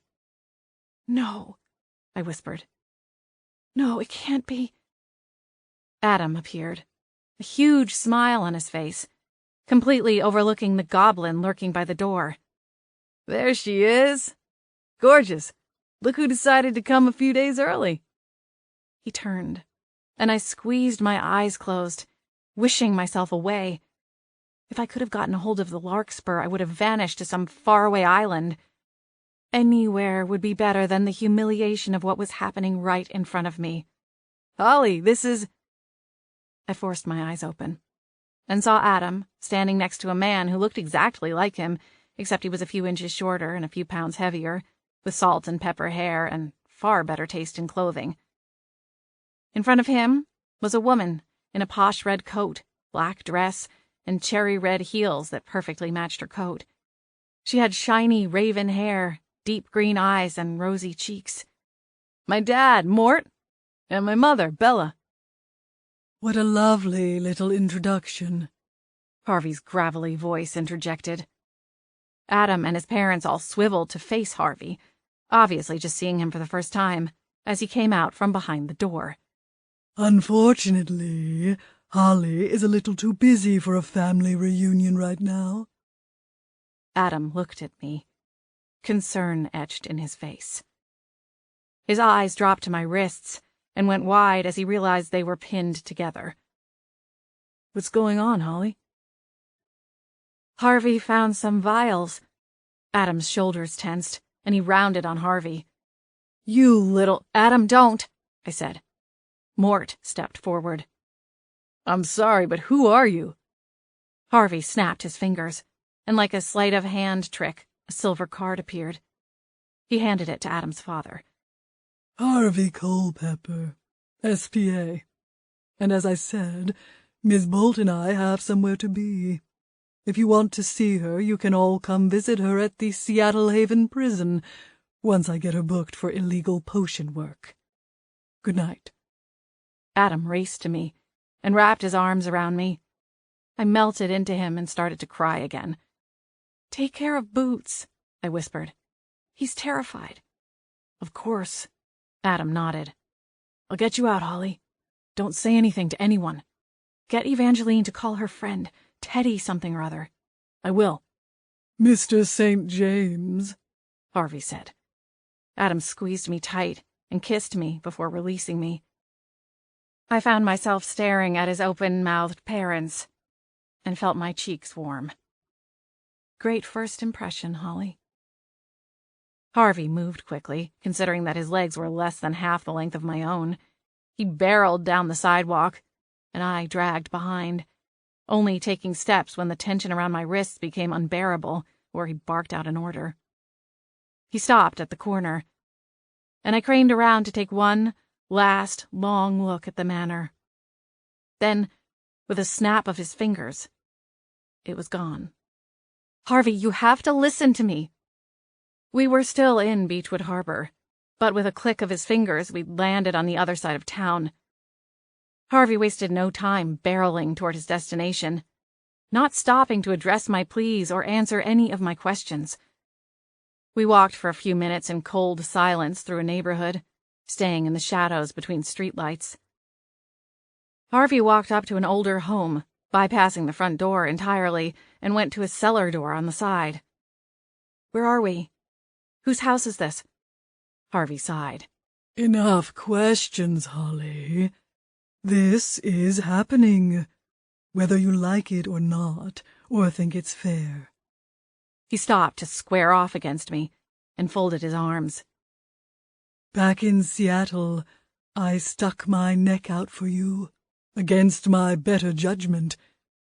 You swore to me that you were done playing Potions Master, and I believed you. I wanted to believe you. For whatever reason, I have a soft spot for you. I blinked rapidly. Soft spot? I shuddered to think how this night would play out if he didn't claim some affection for me. I can't let this slide, Holly. There are laws put in place by the council, and those laws are meant to help and protect. Why couldn't you just petition the council for your Potions Master license and go through the process like every other Potions Master? Why do you insist on making things so difficult for yourself and everyone else? I frowned down at him. Are you actually being serious right now? He didn't reply. Harvey, you know that there is no way in this world or the other that the council would grant me my Potions Master license. Not with my connection to Gabriel, not to mention my last name. When was the last time a Bolt woman ever held a position of power? Your aunt has done well for herself, he pointed out. That's because she married that awful SPA councilman. If not for that, she'd be back in the house she had when I was growing up, doing side jobs to make ends meet, and doing her best to scrape together enough money to take care of me. Harvey sighed and dropped his arms. The motion reminded me of a deflating balloon. Maybe I was finally getting through to him. Just maybe. Harvey, you know I'm not hurting people. My potions help people. Supernaturals. Potions that help their grandfathers ignore their back pain to play on the floor with their grandchildren. Potions to help students remember the things they read in their textbooks so they can do well in school. Even a potion to help keep a telepath from killing her nasty mother-in-law. Surely those things all earn me some small level of grace here. My heart pounded so loud I could hear it in my ears as a long moment spanned between us. But finally, Harvey reached for the cellar door. It's too late, Holly. I have to do my job. This is a portal that will take us to the SPA station inside the Seattle Haven. I'll make sure to put in a good word for you so that maybe you won't spend the rest of your life in a windowless cell. But that's all I can do. Then I'm done. I have my own career to worry about. He tugged the handle and opened the door. Instead of a dank cellar, a flood of purple shone from the other side. I'd never used this type of portal before. They were usually reserved for government officials. But I imagined it wasn't much different than the gateway between the human version of Seattle and the paranormal community that lay just under the surface. Wait, Harvey! You're here about the Molders, aren't you? The question flew from my mouth before I could reconsider it. It was a desperate move. You know they're turning humans. That's why you're in Beechwood Harbor. Harvey's beady eyes went so wide I thought they would pop out of his head. And my heart flipped. I was right. How do you know about that? I extended my cuffed hands. Let me out of these and I'll tell you all about it. Holly, Harvey, who does the council want more? Me or the vampires responsible for turning humans? Which is more dangerous? I can help you solve your case. In exchange for my information, you let me go. Don't turn me in. To my surprise, Harvey let the door handle slip from his hand, and I flinched as it slammed back into place. And your potion business? I chewed on my lower lip. I couldn't lie to him again. He'd be watching me even closer if he let me return to the manor. I swallowed hard and ignored the stinging in my eyes. If you let me fill the orders I have open, then I'll tell my customers that I'm going out of business. Harvey studied me, as though he had the power of being a human, goblin, lie detector test. After a moment, he gave a solemn nod. You have a deal, Holly. But if you cross me again, I'll make sure you spend the rest of your days inside a cell. I swallowed. I understand. Harvey clicked his fingers, and my cuffs fell away. I rubbed my wrists as he reopened the portal. Come on. We'll discuss this at my office in the Haven. There will be fewer distractions. Thinking of Adam and his parents back at the manor made my stomach flop. I was thankful I wasn't going to jail, at least not tonight. But the thought of going back and facing them again was more than I could bear. Harvey didn't give me long to wallow in self-pity, though. He guided me through the portal, and we arrived in a long hallway inside a building I'd never seen before. Harvey didn't explain anything along the way, but it didn't take me long to piece together that we were inside the Seattle Haven SPA headquarters. He led the way to his office, a large, sprawling room that boasted a fantastic view of the supernatural city below. The space had an old-world charm that I would never have associated with the seemingly cold SPA agent. It was decorated with dark woods, rich tapestries, and books that looked older than both of us combined. Though to be fair, I didn't have a clue whether Harvey was 50 or 500. He called his assistant to get us tea, and once we'd been served and his assistant was gone, he waved a hand at the door, shutting and locking it. Once we were alone, he leaned forward and braced his arms on his desk. He must have been seated on a pillow, because he appeared far taller than usual, and almost stately behind his large antique desk. All right. Tell me everything you know from the beginning, he said, before slipping on a pair of horn-rimmed glasses. I took a long sip from the chamomile tea, and then launched into the whole sordid story. Everything, from the stakeout with Nick to the confrontation with Georgia. I relayed what Lacey had told me about Raven and the Vampire Council. None of it seemed to shock or startle Harvey. He listened carefully, only interjecting to ask a couple of follow-up questions along the way. When I finished, he leaned back in his chair and laced his fingers together in front of him. We've known about the Vampire Council for some time. Regarding your friend, may I assume it was Lacey Vaughn? I frowned. I said no names.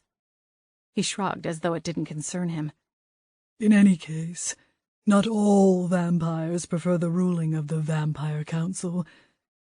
However, there are enough of them that it does create problems from time to time.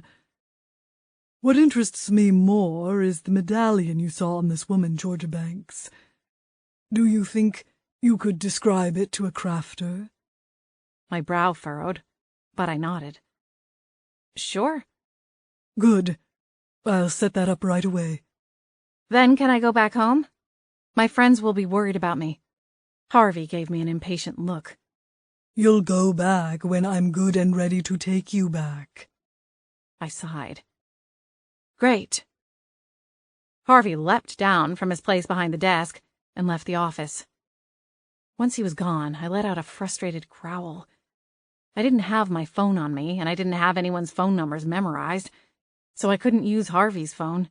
Knowing him, he had it charmed to lash out and attack anyone else who attempted to use it anyway. so maybe it was for the best. I didn't have to wait for long. Harvey came back a few minutes later with a man in royal blue robes. He looked like he was 1,000 years old, and spoke in a voice so soft I had to practically embrace him to hear what he was saying. Holly, this is Mr. Willows. He's the Seattle Haven's best crafter. I need you to describe the medallion in detail, and he will conjure a reproduction. Crafters were a specific class of wizards who had the ability to spin their magic into any physical item.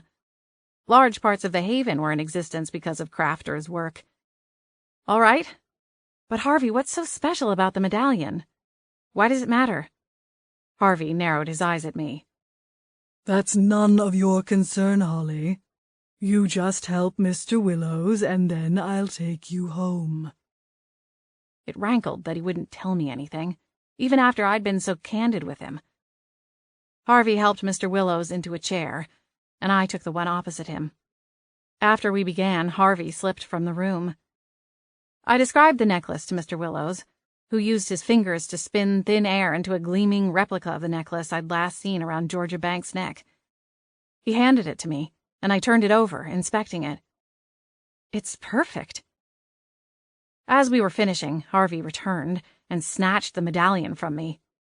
He gave it a once-over, then turned to the ancient crafter. All right.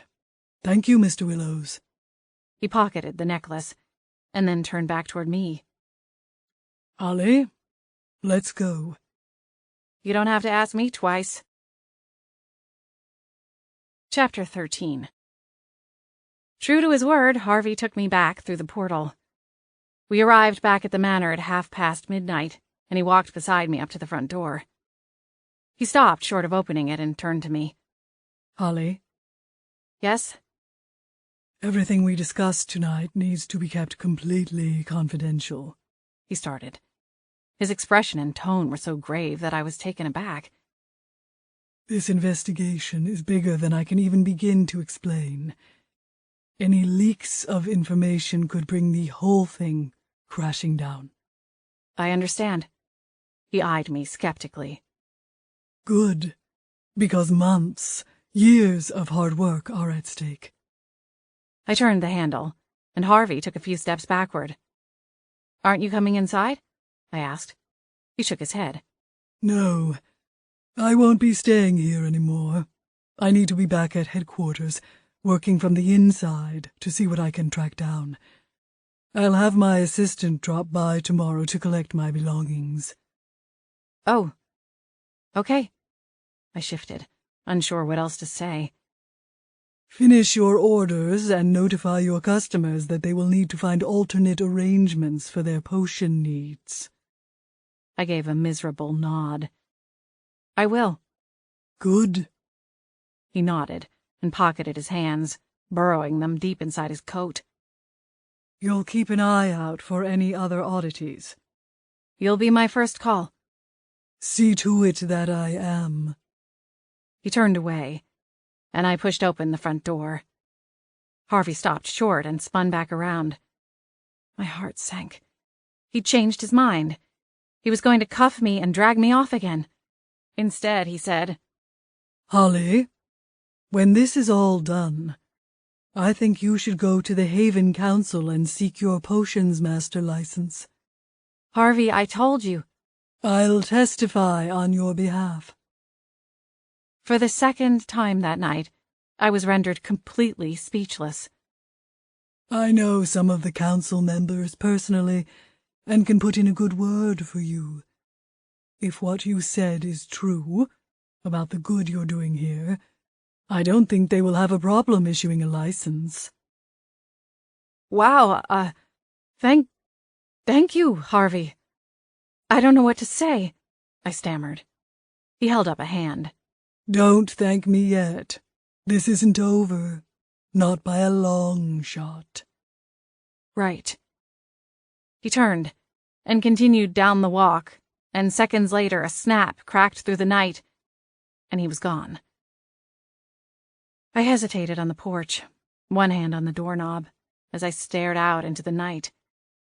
My breath made little plumes in the cold air, and I was bone tired. But I couldn't slow my racing thoughts. What was Harvey going to do back at the SPA office that he couldn't do here in Beechwood Harbor? What was going on with the Mulder family? Why did he want a replica of George's necklace?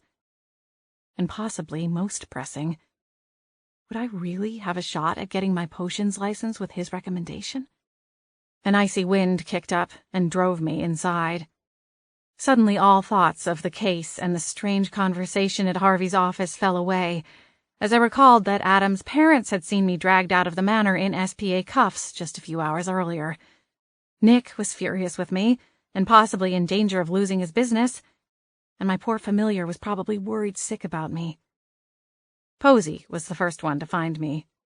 Holly? Holly! You're back for good? I wished she wasn't a ghost so I could give her a bear hug. You can't get rid of me that easily, I quipped, smiling at her. She laughed. That's the best news I've heard in 100 years, dear. Thanks, Posy. Footsteps sounded, and we were joined by Evangeline, Lacey, Adam, and Boots. The chorus of excitement was followed by a barrage of questions. I scooped Boots into my arms and buried my face in his fur before I started answering their questions. "Where did you go?" Evangeline asked. Adam waited until I set Boots back on the floor to wrap me in his arms. "Are you all right? If anyone laid a finger on you..." "Where's that pint-sized goblin?" Lacey demanded, her fangs bared. I laughed softly. "Harvey took me to the Seattle Haven. We made a little deal." "A deal?" Adam repeated, his brows knit together. I nodded. "I'm helping him with his case, and in exchange, he let me go." Evangeline cocked her head. "Just like that?" "Well, not exactly." I dropped a look to my Boots. "I have to shut down my potions business. For good this time. Unless I can manage to get my license." "Oh, Holly," she said. "I'm so sorry." "Thank you. I guess in comparison to jail time, it's a bargain. But it hurts." Adam squeezed me tighter. "We'll figure something out, gorgeous. I'm just glad you're back and you're safe." We all are, Posy added. "Thanks, you guys." Evangeline embraced me when Adam let me go. "I've already called Teddy. He'll be here as soon as he can to help us sort all this out." "I appreciate that, Evangeline, but I don't think there's much he can do at this point." "But Harvey did say that when this is all over, he'll help me petition the council to give me my license. So maybe Teddy can help with that." "Of course," she said brightly, as though it were already a done deal. "I'm glad you're back," Lacey said. "Things wouldn't be the same without you around here." I sniffled, trying to hold in the swell of emotions that had been building in my chest for hours. But the dam broke, and I burst into ugly tears. "So, on a scale from 1 to 10, how awkward is breakfast with your parents going to be tomorrow?" I asked Adam, once we were alone again. Posy had gone up to the attic, and Lacey and Evangeline had each retired to their own rooms. Adam and I went to the kitchen, Boots in hot pursuit, and I gave him a can of tuna to soothe him. Adam chuckled from his place at the stove as he made 2 cups of hot apple cider. He brought them over to the table, steam pouring off them, and settled into the chair kitty-corner to mine at the end of the table. "I'd give it a solid 8.5. I groaned and dropped my head to the table. "Great." Adam ran a hand over my shoulders. "It'll be fine. We'll just have to tell them—" He paused, and I peeked up at him. His face was twisted into an expression that would have had me laughing out loud under any other circumstances. "We'll think of something." I pushed up and propped my chin in my hands. "Adam, your parents just saw me hauled out of here in cuffs, led by an angry SPA goblin on a power trip. I'm not sure that's something we can just explain away. And even if we could, it's not going to scrub the visual from their minds." "I know." He stirred the contents of his mug and frowned. "I'm really sorry," I said, barely above a whisper. "This is all my fault. I should have followed the rules when I got into town. I never should have started my business back up again. It was always a gamble. At the beginning, it would have only affected me if I got busted, but now... Well, that's different, isn't it? Now my choices affect way more than just myself. I shouldn't have put any of you in that position. Adam took my hand and offered me a smile. Don't apologize, gorgeous. Your stubbornness is wildly attractive. At least when it's not directed at me. I laughed, and he leaned forward to steal a kiss. We'll figure something out. And my parents will just have to deal. It's not like you murdered someone. Speaking of... Adam's eyebrows shot up. I waved my hand. Harvey's still alive and kicking, I promise. What I was going to say is that this whole thing traces back to that case I was telling you about on the phone the other night. The Mulder thing? I nodded and stirred my own cider.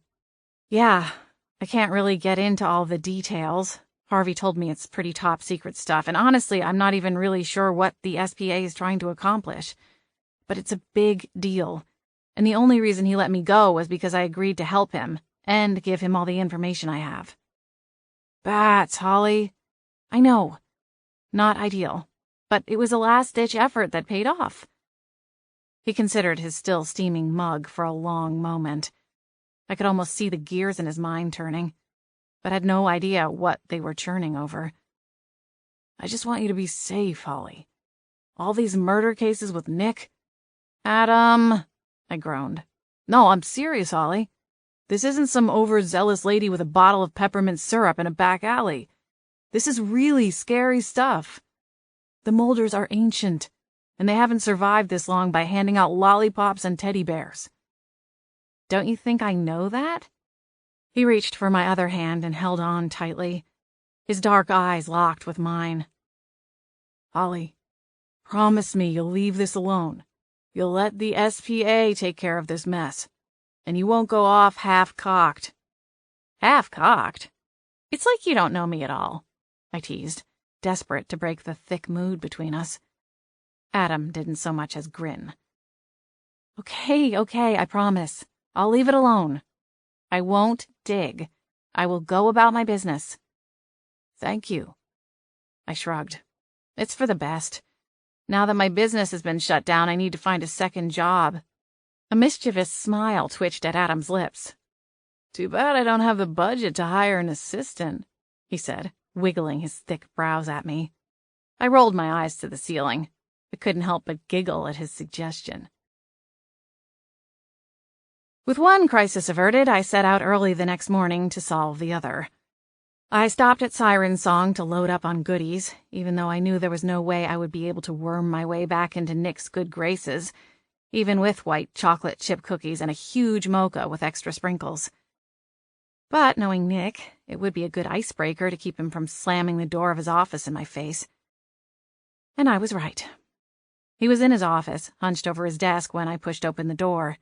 He jumped when I stepped into the room, so lost in his own thoughts that he hadn't heard me tapping on the door seconds before I let myself in. Holly, what are you doing here? He glanced up at the clock on the wall. It was barely 7 o'clock, and he didn't look like his mood had improved since the last time I'd seen him. I cocked my hip. The better question is, what are you doing here? Do you ever sleep? Nick rubbed his eyes and then scrubbed his hands down his face. He looked haggard. A 5 o'clock shadow coated his cheeks and jawline, and his hair was mussed from raking his hands through it. He was wearing a fresh shirt and different tie than the day before, but I still imagined he hadn't gone home for more than just a nap and a quick shower since the day before. He was always like this when there was a murder case on the line. I'd witnessed it twice before. He wasn't a cop, but he would work just as hard to get to the bottom of what had happened. It was the combination of the PI and reporter in him. It wouldn't quit. I come bearing gifts, I said, not waiting for him to answer the first question. I set the coffee and bag of cookies on the desk in front of him. Although considering you probably haven't eaten anything of substance since yesterday, I probably shouldn't drop this sugar bomb on you. Nick swiped up the coffee cup before I could take it away. Holly, sit down. I did as he asked, and slowly turned my own coffee cup, rolling it between my palms as I waited for him to speak. "I'm sorry for yesterday," he said. "I shouldn't have come to your house and shouted at you like that." "Nick, you don't—" He stopped me with a hand. "No. Let me finish, please." "All right." He dragged a hand through his hair. "We've known each other long enough now that I know you were trying to help. I also know you're a little impulsive." I frowned at his assessment, and a tiny hint of a smile crossed his lips before he hurried to add, "But I also know that your instincts are solid, and usually right on." I leaned back in my chair. "I should have told you I was going to visit Georgia. She's your client." "Was," Nick corrected. "Right." I shifted in my seat. "I crossed a line, and I'm sorry, Nick. Is there anything I can do to help? I can go apologize to her too if you think that would help." Nick smiled and took a long drink of his mocha. "I think it's a little past that, but I'm going to the hotel today to see about getting some more leads. You want to tag along?" "You really want me to?" He shrugged. "Why not? Like I said, your instincts are usually dead on, and I find it helps to bat around ideas." "What are you looking for at the hotel? If you're not working for Georgia anymore, why bother?" "Chief Lincoln has a theory he wants me to check out. As you know, he's low on manpower and asked me to follow up on his suspicions to see if anything turns up.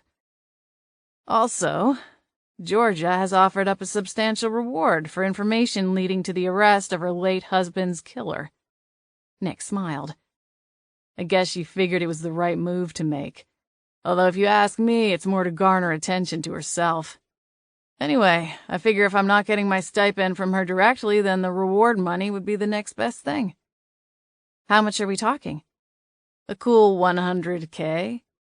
My mouth dropped open, and Nick laughed. "Exactly. So what do you say? You help me out, I'll give you a 30% cut. You working today?" I popped up from my chair. "I am now. Let's go." Nick laughed and stood from his desk. He grabbed his coat from the rack and shrugged into it. "I thought that might sway you." Technically, I should probably go back to the manor and try to wow Adam's parents and make them forget about that whole dragged out in handcuffs thing. But that idea was daunting, and going with Nick sounded like a lot more fun. I promised Adam I would stay out of the SPA investigation, and definitely far away from any Mulder family members, but asking some questions of a few hotel staffers couldn't be dangerous. Besides, if Nick and I cracked the case, my split of the reward money would go a long way towards softening the financial blow from shutting down my potions business. Adam would understand. Chapter 14. We arrived at the hotel caffeinated and slightly sugar high, thanks to the tag team effort on the bag of cookies during the drive over. Nick led the way to the front desk, where a young woman dressed in black was studying a computer screen with a glazed look. Nick cleared his throat and placed his palms on the smooth stone countertop. "Excuse me." The woman looked up, vaguely frowning. Clearly not a morning person. Maybe I should introduce her to Lacey. "Yes?" Nick bristled at her impatient tone. "My name is Nick Rivers. I'm a PI working with the Beechwood Harbor PD on the murder investigation. I have some questions I'd like to ask the staffers who were on duty that night. Are any of them here today, by chance?" She consulted her computer screen, and the sound of her clicking mouse was the only thing that broke the silence. I was starting to think that she was playing solitaire and ignoring our presence entirely when she looked back up at Nick. "You can talk to Ginger and Francine. They were working that night and are just finishing their shift now." Nick nodded, making a mental note of the names. "And where might I find them?" "Laundry room on the second floor." "Thank you for your help," Nick said politely. When we were a few paces away, he looked at me archly. "Well, she was delightful." I laughed under my breath and followed him onto the elevator. Once the door closed, I asked, "Did the police talk to these two women before?" Nick shrugged. "I don't know. I would imagine so. But it never hurts to go back a few days after the event and get a second round of questions answered. A lot of times people don't think they saw anything, only to remember something later." Even something small, an odd detail or tiny fragment of information can break a case wide open. I hope so. I wasn't convinced that the Molders weren't somehow linked to the case. But if it turned out they weren't responsible for the murder, it would make life easier and infinitely safer for everyone. Nick motioned me off the elevator first, and we wandered around the second floor of the hotel in search of the laundry room. 2 women came rushing out of a door, coats in hand, and nearly crashing into us.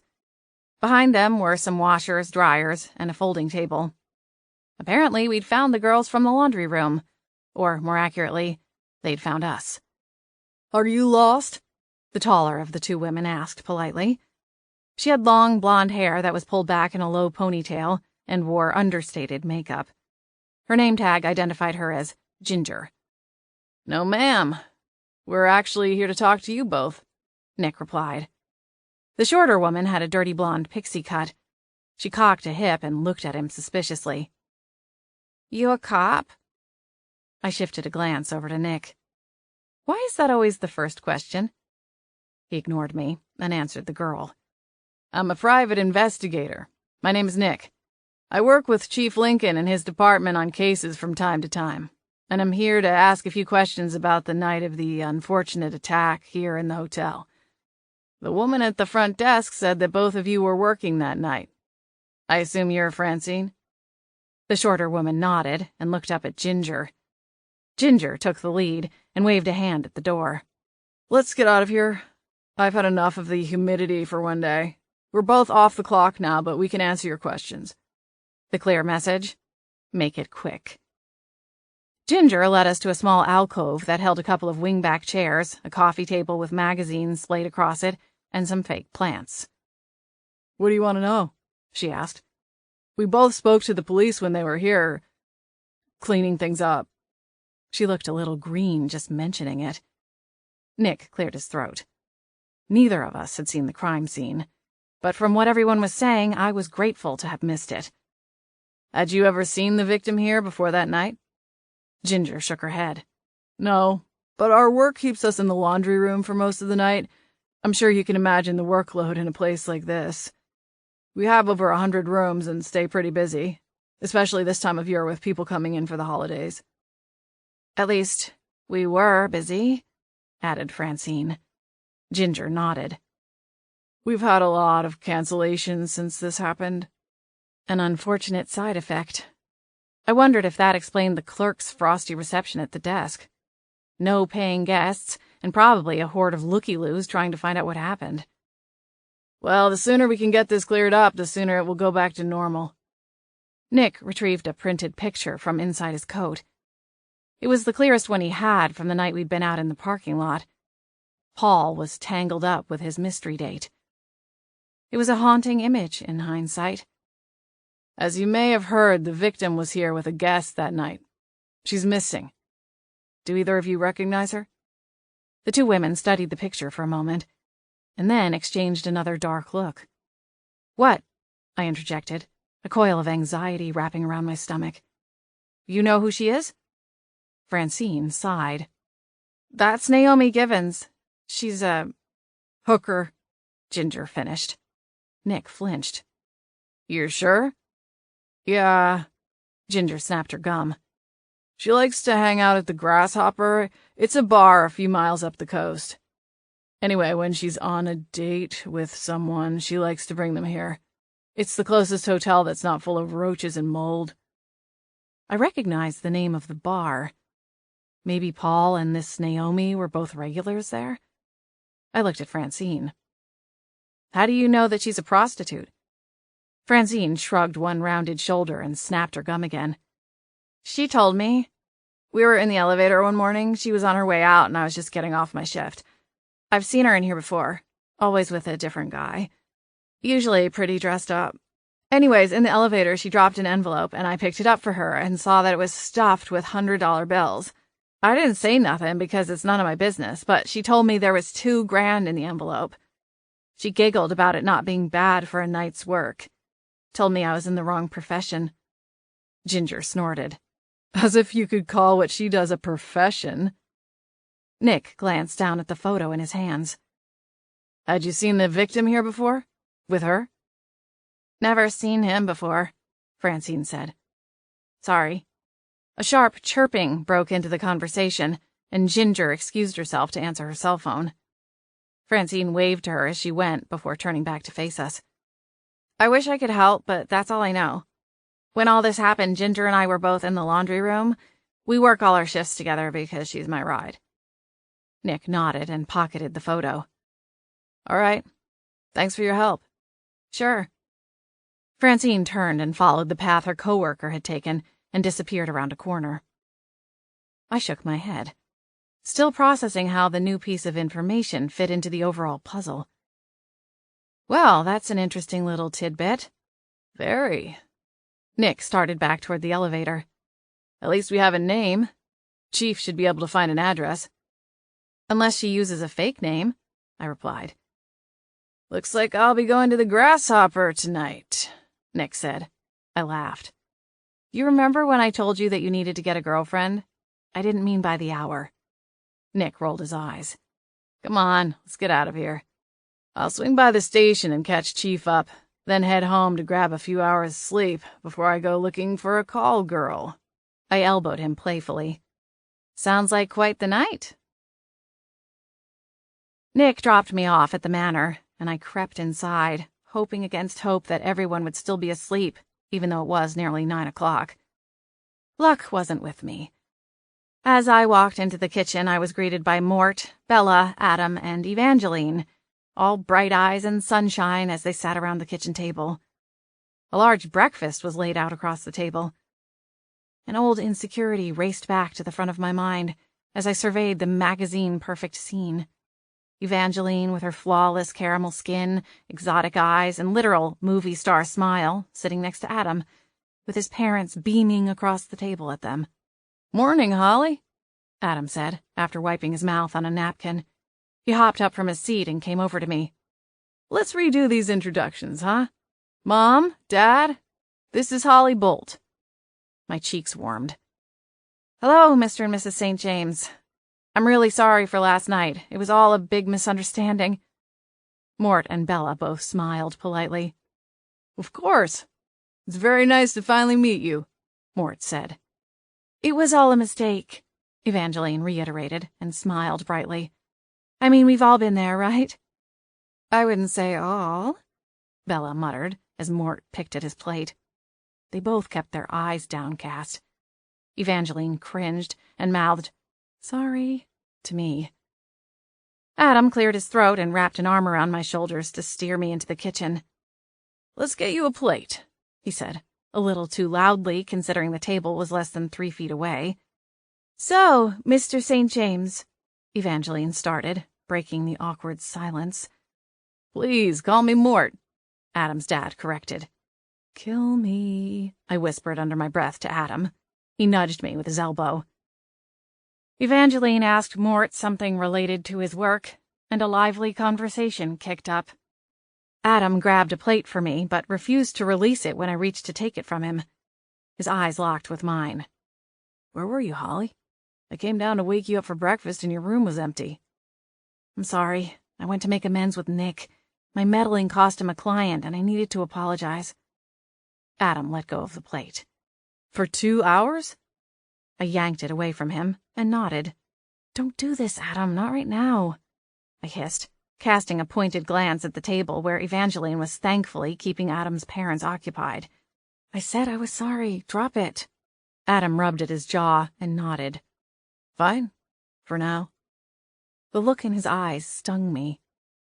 He wasn't angry anymore. He was disappointed. For some reason, that hurt a lot more.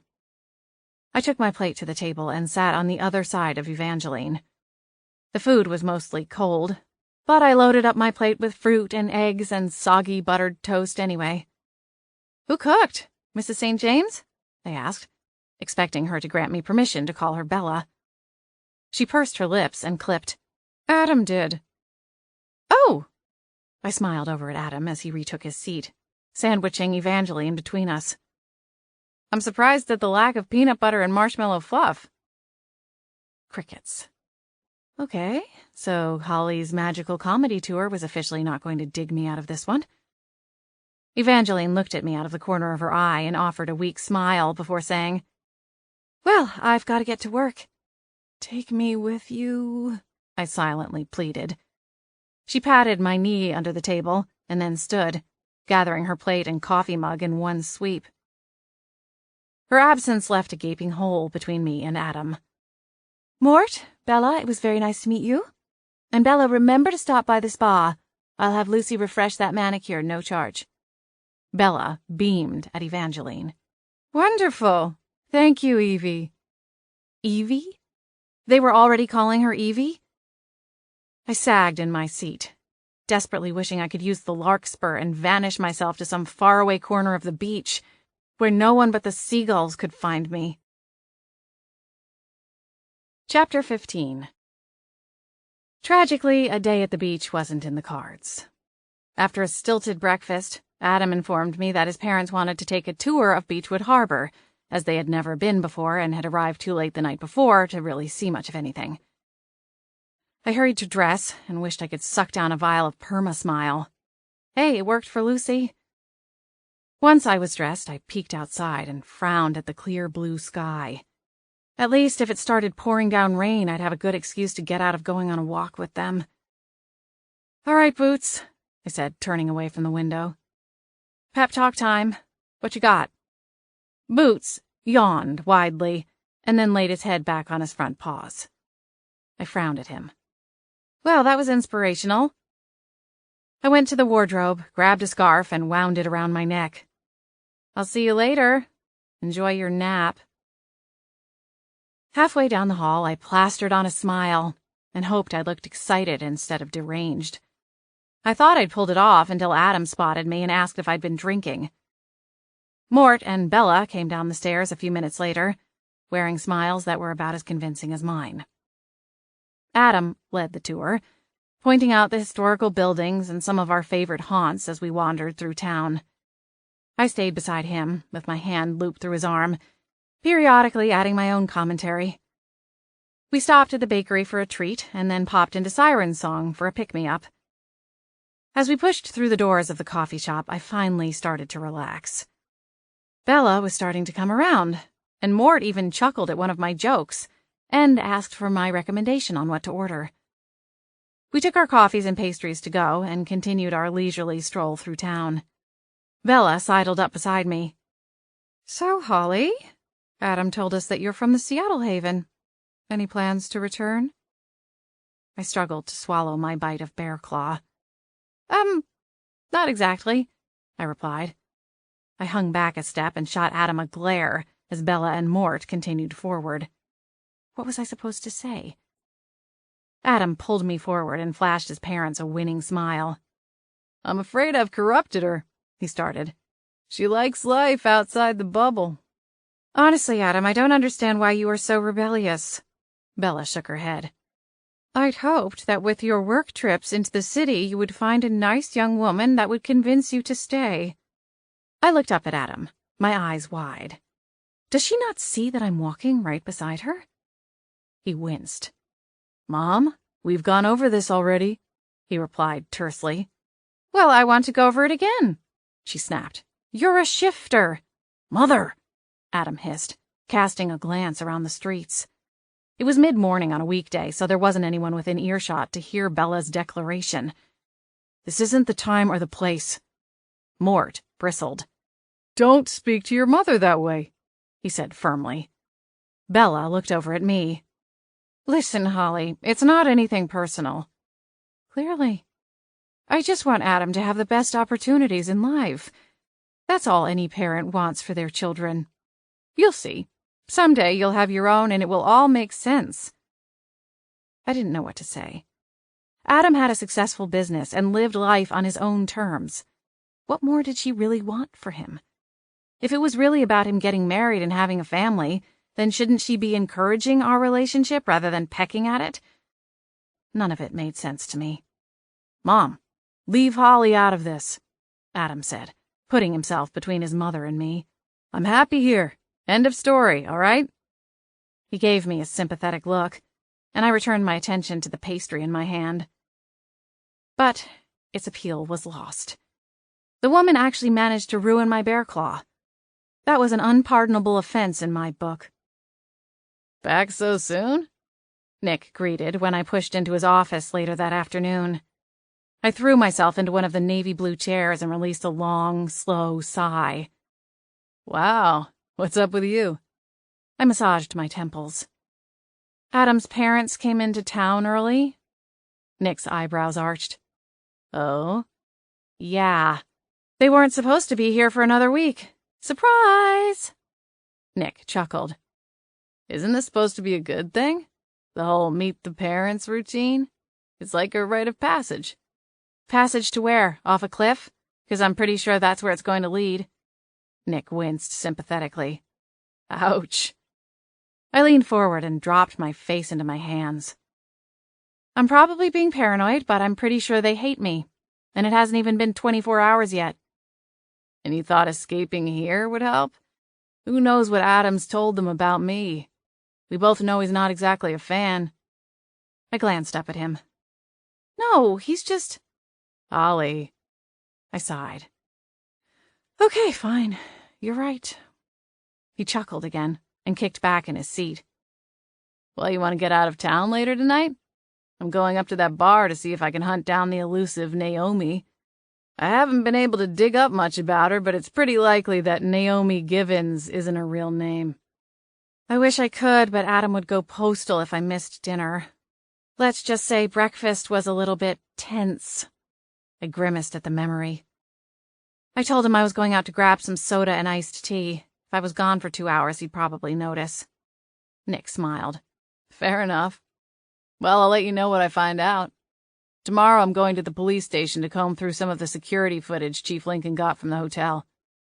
"All right. Well, if I hear anything, I'll let you know." Nick stood up from the desk and reached for his coat, and I got up too. "Good night, Holly." "You mean good luck?" I asked, pausing at the door. He laughed. "That too." I left Nick's office and made my way to Thistle, the small natural food store. They had the best root beer, and were also conveniently on the route back to the manor. While I was standing at the cash register, my cell phone rang. I blinked at the caller ID. It was Lacey. I didn't even realize she had my phone number. The cashier shot me a scowl when I answered the phone. "Hello? "Holly?" I gathered my groceries quickly and haphazardly threw them into my cloth grocery sack.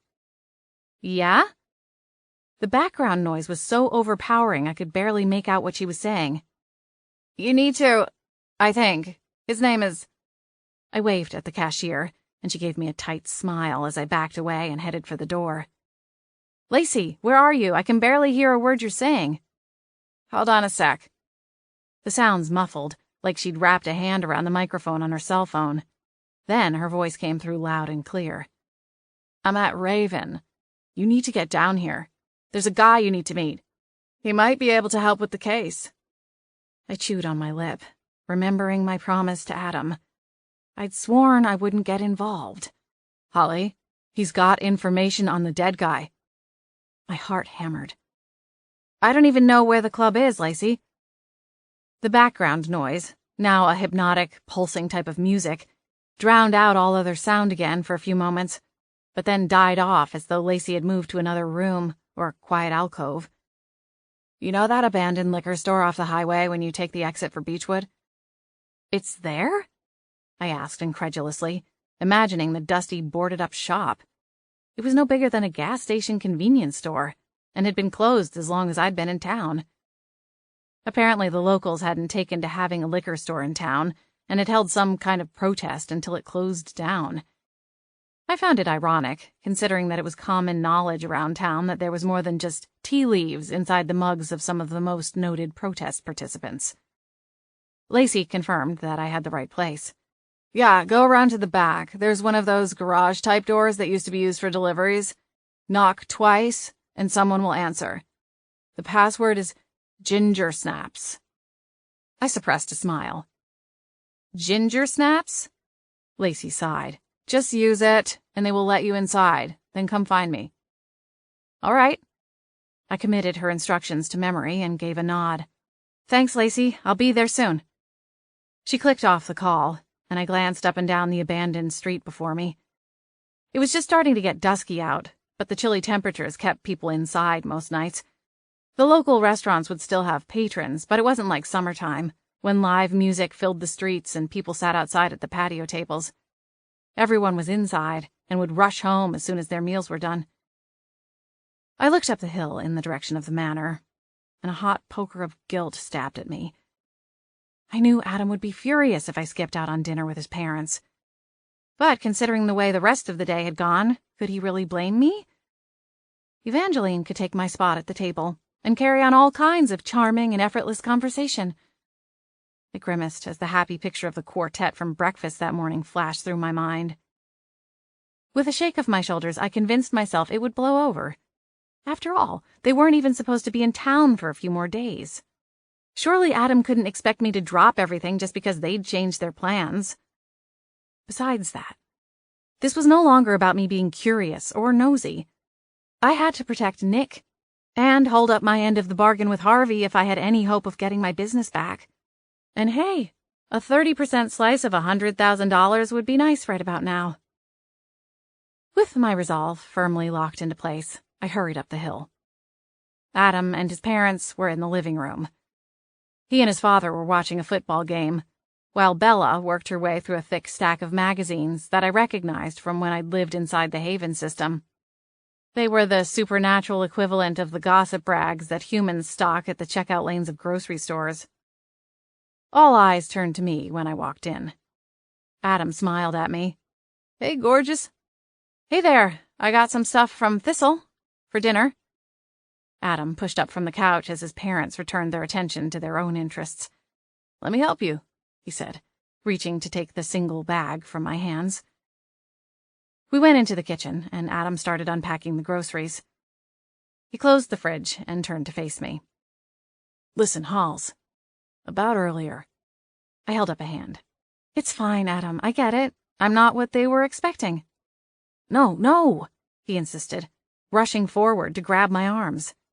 He held me steady, his eyes wide with concern. "That's not it. I swear, Holly. This isn't about you at all. I'm the one they're disappointed with." I arched an eyebrow at him. "It sure doesn't feel that way. Were you not listening when your mother went on for 20 minutes about how ambitious you've always been and how hard you've worked to build your business? I mean, I'm impressed too, but that was borderline nauseating." Adam smiled, even as he flicked his eyes toward the ceiling in a subtle roll. "Believe me, I heard it all. You just gotta trust me on this one. They want me to move back to the Haven, stop working for humans, and basically be a good little shifter." "If that's what they're upset about, then why does it feel like they hate me?" Adam ran his hands up and down my arms. "They don't hate you, gorgeous. They'll only be satisfied when I find some woman who wants to drag me back to the Haven and can convince me to continue the family name by passing it down to a whole house full of little Adams." My lips quirked into a smile. "Which, as a concept, terrifies me. I can barely keep up with one full-grown Adam." He laughed softly and pulled me into his arms. I rested my head against his solid chest and took a deep breath. "Promise me you'll give it another chance, Holly. I'll talk to them. I'll fix this." I sighed. "I don't think this is anything you can fix, Adam. They're not going to change their minds or lower their expectations for you." "Well, they're going to have to, because I have no intention of going back to a Haven anytime soon." He looked down into my eyes and traced a finger down the side of my face. "Especially not without you." "Good thing you didn't tell them about the whole banishment thing then, huh?" Adam cringed. "Yeah." "Well, why don't you have dinner with them solo tonight? Maybe you guys can work through some of these issues, and we can all have a do-over dinner tomorrow night when I get off work." Adam looked ready to object, but I cocked my head, giving him full-on puppy eyes, and he swallowed whatever argument he'd been ready to make. "All right. What about you, though? What are you going to do for dinner?" I patted his chest and gave him a sly wink. "Don't worry about me, Mr. St. James. He smiled.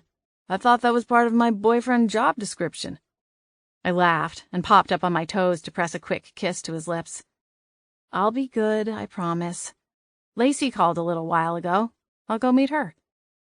Adam gave me a skeptical frown, but before he could prod for more information, his dad called for him from the other room, following a series of whoops. He turned back to me. "I'll see you later?" "Yeah, of course." He kissed my forehead before letting me go, and when he paused at the kitchen door, a fuzzy orange paw appeared in the crack. With a smile, he pushed the door open wide enough for Boots to wiggle the rest of himself into the kitchen. "Have fun with Lacey." "Bet you never thought you'd say something like that, huh?" He chuckled and waved to me, and then left me alone in the kitchen. Once alone, I leaned into the counter and sucked in a deep breath. Boots rammed into my shins, and I bent down to pet him on the head.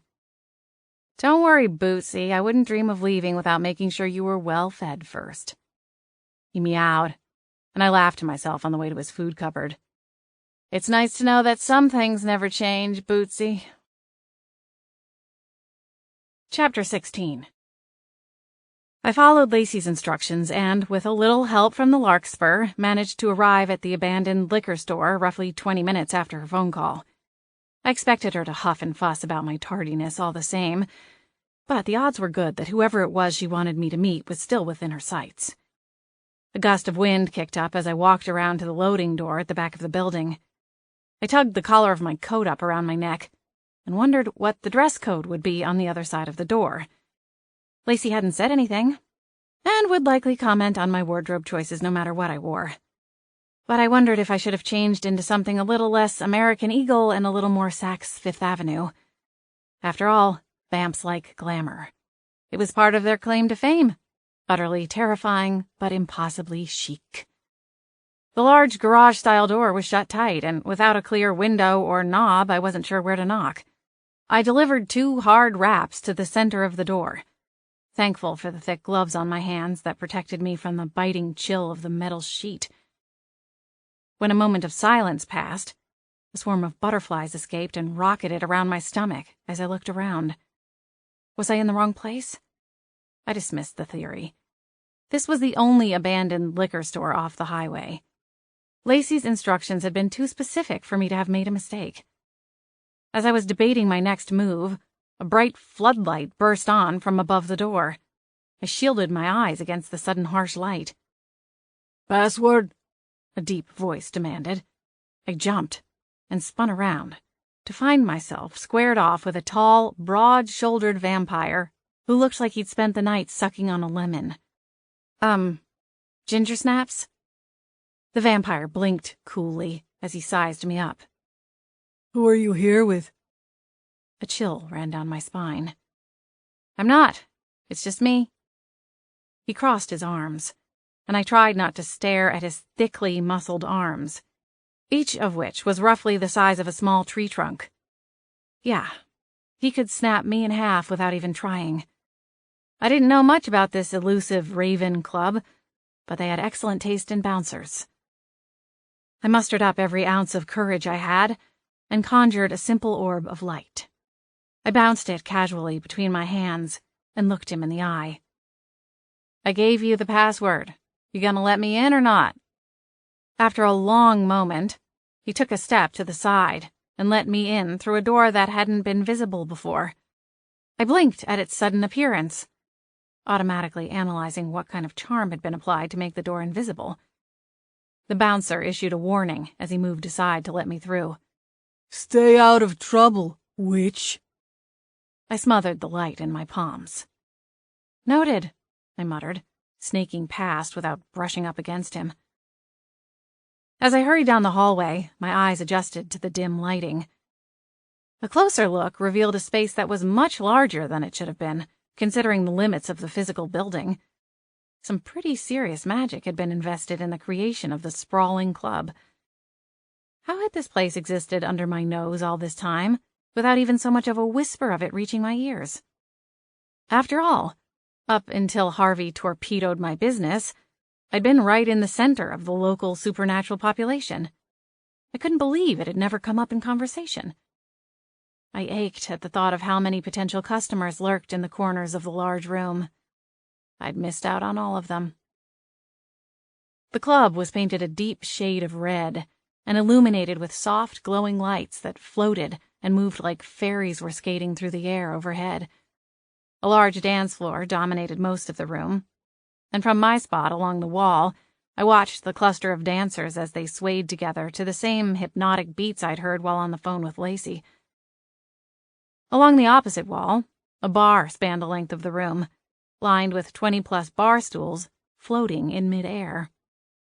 I watched as a tall, lanky woman hopped daintily onto one of the stools and marveled as it automatically adjusted to account for her size, holding her at exactly the right height. A dark-skinned bartender with a dazzling smile approached the woman, and moments later handed her a goblet of deep red liquid. The woman laughed at something he said as he leaned in to serve it to her. Everything was mesmerizing, but I forced myself to snap out of it and start my search for Lacey.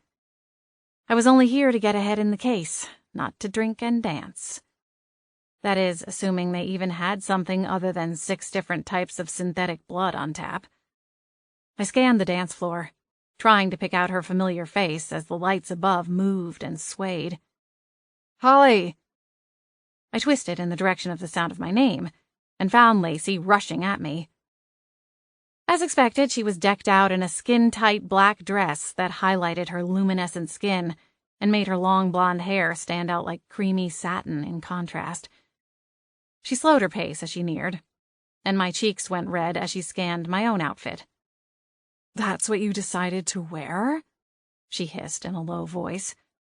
Her ski-slope nose wrinkled as she gave me another once-over before snaking her arm through mine and dragging me out of the entryway. "I didn't have time to change," I protested, yanking my arm free from hers. "Weren't you with Adam's parents earlier?" "Yeah, so?"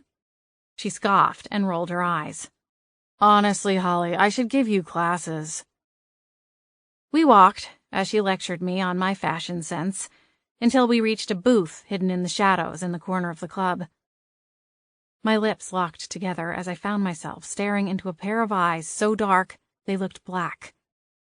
Lacey slid into the booth and snapped her wrist for me to sit beside her. The man in the booth appraised me with a suave, secretive smile, and he inclined his head. "Miss Bolt?" I laced my hands together under the table. There was something unnerving about the vampire sitting across from me. He was stunning, almost beautiful. His features were perfectly sculpted, and his dark hair and eyes lent him an air of mystery and danger. "Yes, and you are?" He smiled wide enough that the sharp tips of his fangs peeked out, and a shiver ran down my spine.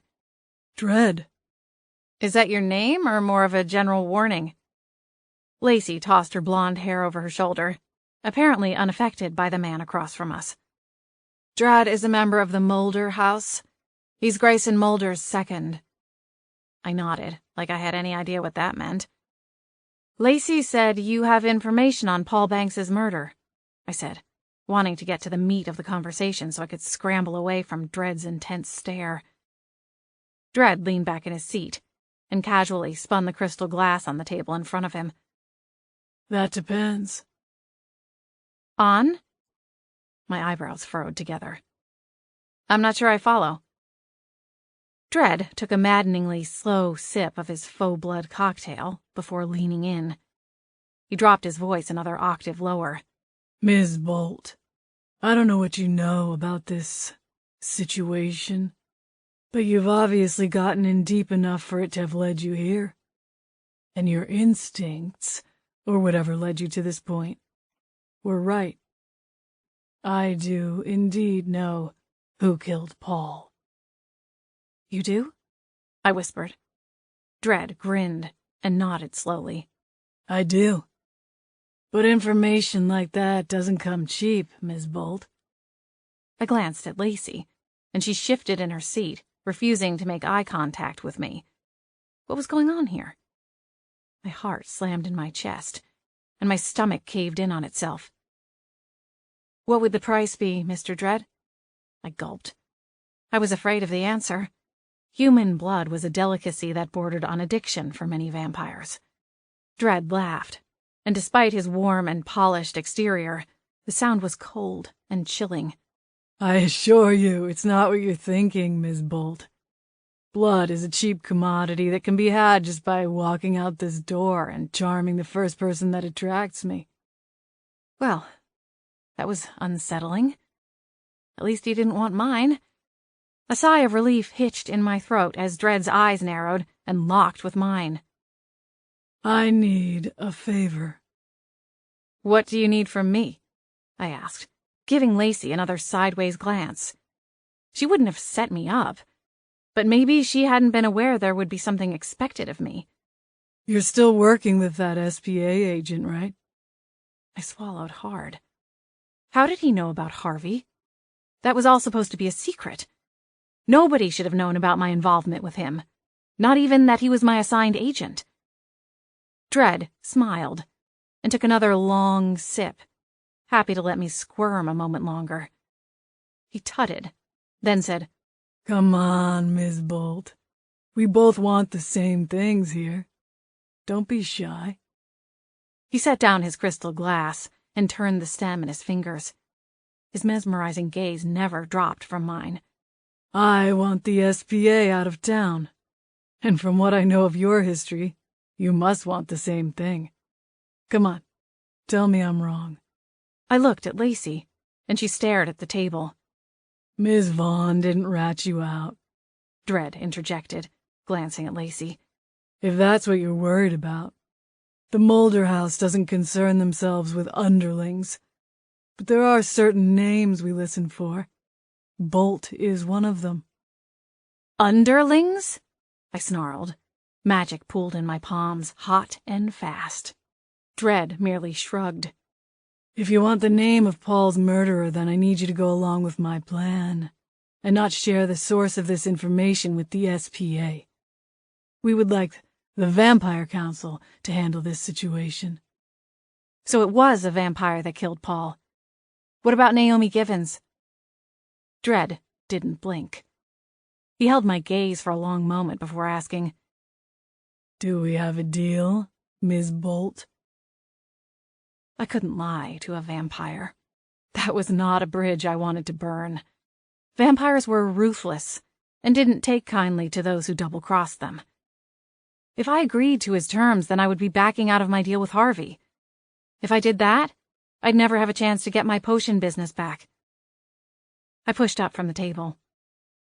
I'm sorry to have wasted your time, Mr. Dredd, but I can't agree to those terms. Holly, Lacey said, reaching for me. I whipped around at the touch of her hands.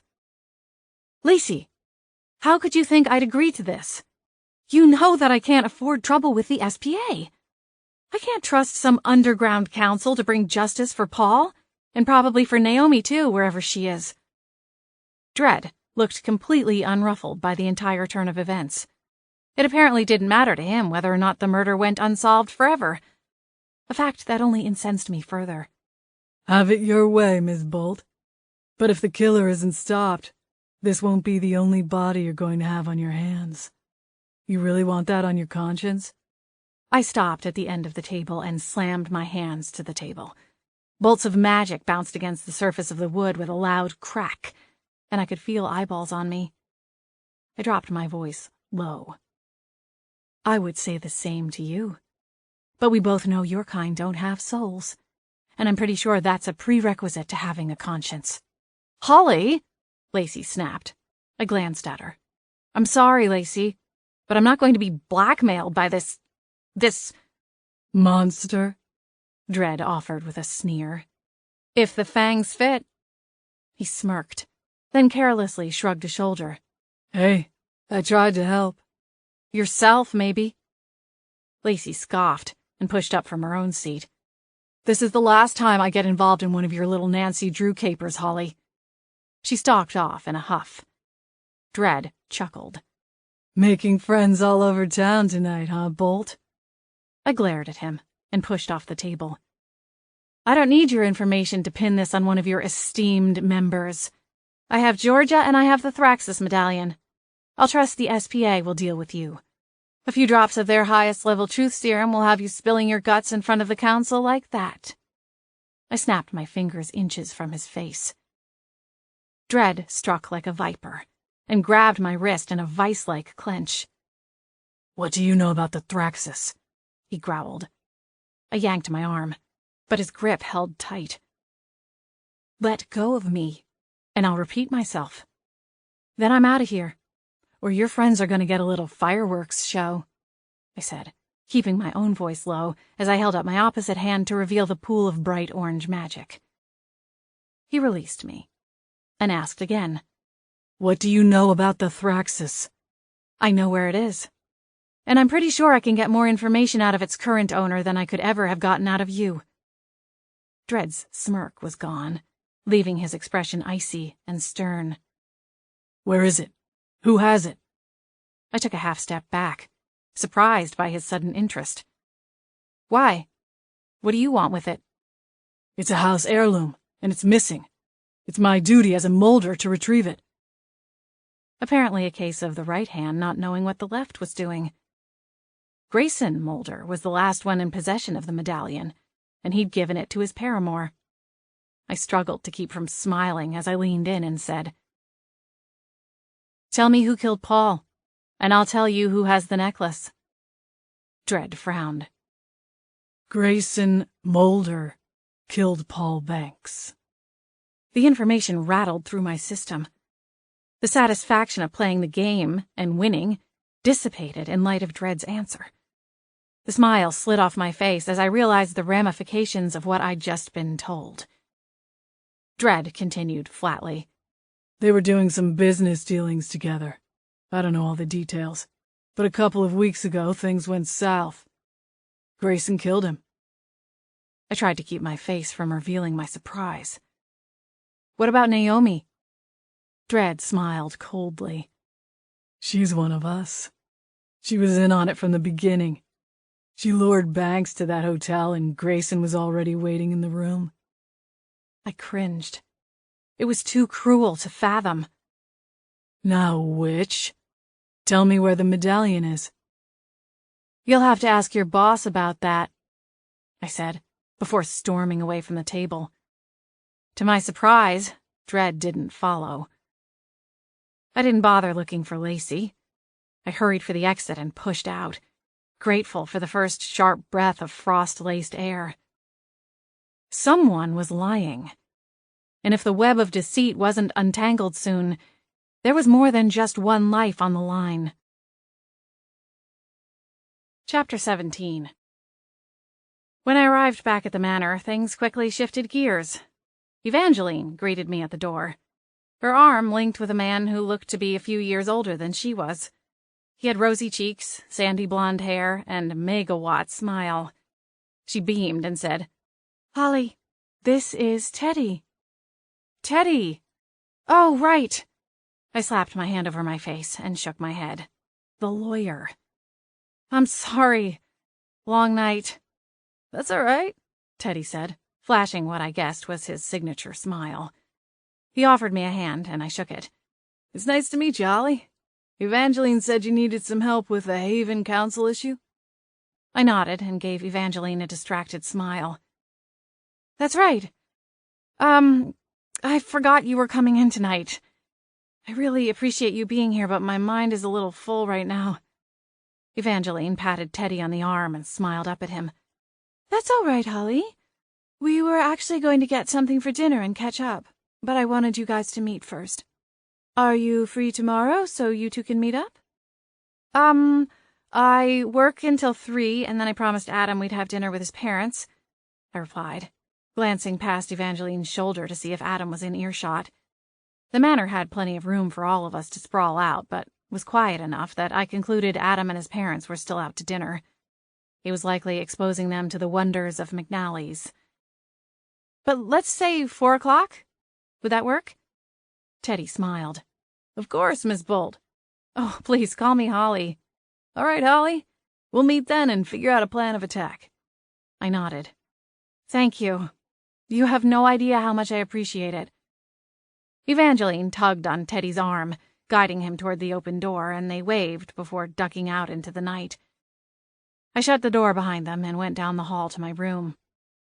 Boots was curled up in a tight ball in the center of my bed, snoring softly.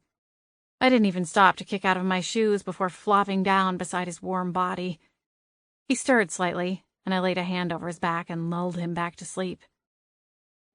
In the silence, I let my mind unwind, spiraling through all the thoughts and theories and worries that I'd shoved to the back. But the longer I drifted, the more confused I became. I heaved a sigh, and Boots stirred. "Sorry, buddy." Before he woke up completely, I pushed up into a sitting position and angled my legs off the side of the bed. I kicked out of my boots and then padded to the wardrobe against the opposite wall to find a pair of fuzzy pajamas. I needed warm clothes, soothing tea, and a lemon cloud. As I was changing, I brushed my fingers over the larkspur around my neck and decided it couldn't hurt to brainstorm with my great-grandmother Honeysuckle before going to the kitchen. After all, she was a vast source of information and had proven helpful in the 2 prior cases I'd wound up tangled in. I stroked the smooth metal and popped the clasp at the side. The locket opened and revealed a semi-fogged mirror. I waited as the edges cleared and revealed Grandmother Honeysuckle, looking regal as ever with her perfectly coiffed hair and pressed dress. I waited for the rest of the mirror surface to clear. "Grandmother Honeysuckle?" She blinked slowly, and I wondered if she'd been asleep, if that was even possible. After a moment, she jolted forward and smiled. "Oh, hello there, Harvest." I bit back a groan. "Holly. Grandmother, my name is Holly." "Holly? Are you sure, dear?" "I'm relatively confident, yes." She considered me for another moment and then flapped a hand. "In any case, how are you, dear? Found a nice young wizard to settle down with?" I sighed and shook my head, wondering why I'd thought it was a good idea to summon her in the first place. "Still looking," I said, not wanting to open that box again. "In the meantime, Grandmother Honeysuckle, I need your help with something." "Of course, Harvest." My jaw flexed. "Holly." "What about it, dear? It's very good in salves and memory potions." No, that's..." I sputtered. "Never mind." Grandmother Honeysuckle frowned, as though I were the one exhausting her. "Well, then what is it, dear?" "When you made the larkspur and forged your spirit to it, did you happen to look into any other types of magically enhanced jewelry? I mean, where did the idea come from?" That's a good question," she replied, smoothing her fingers over her hair. "I was traveling, and I met a druid who had locked his spirit inside of a tree planted beside the grave of his true love.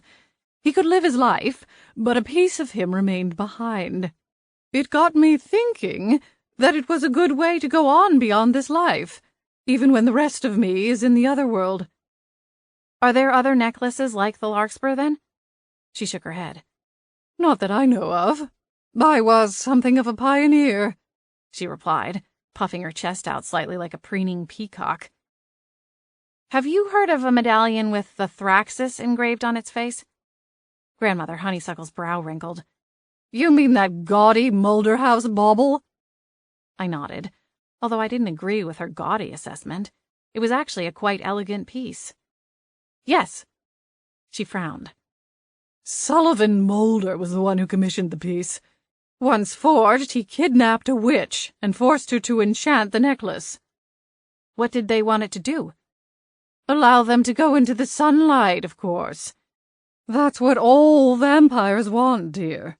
They envy those of us who can live in the light." "Oh." I blinked a few times. The thought had never occurred to me.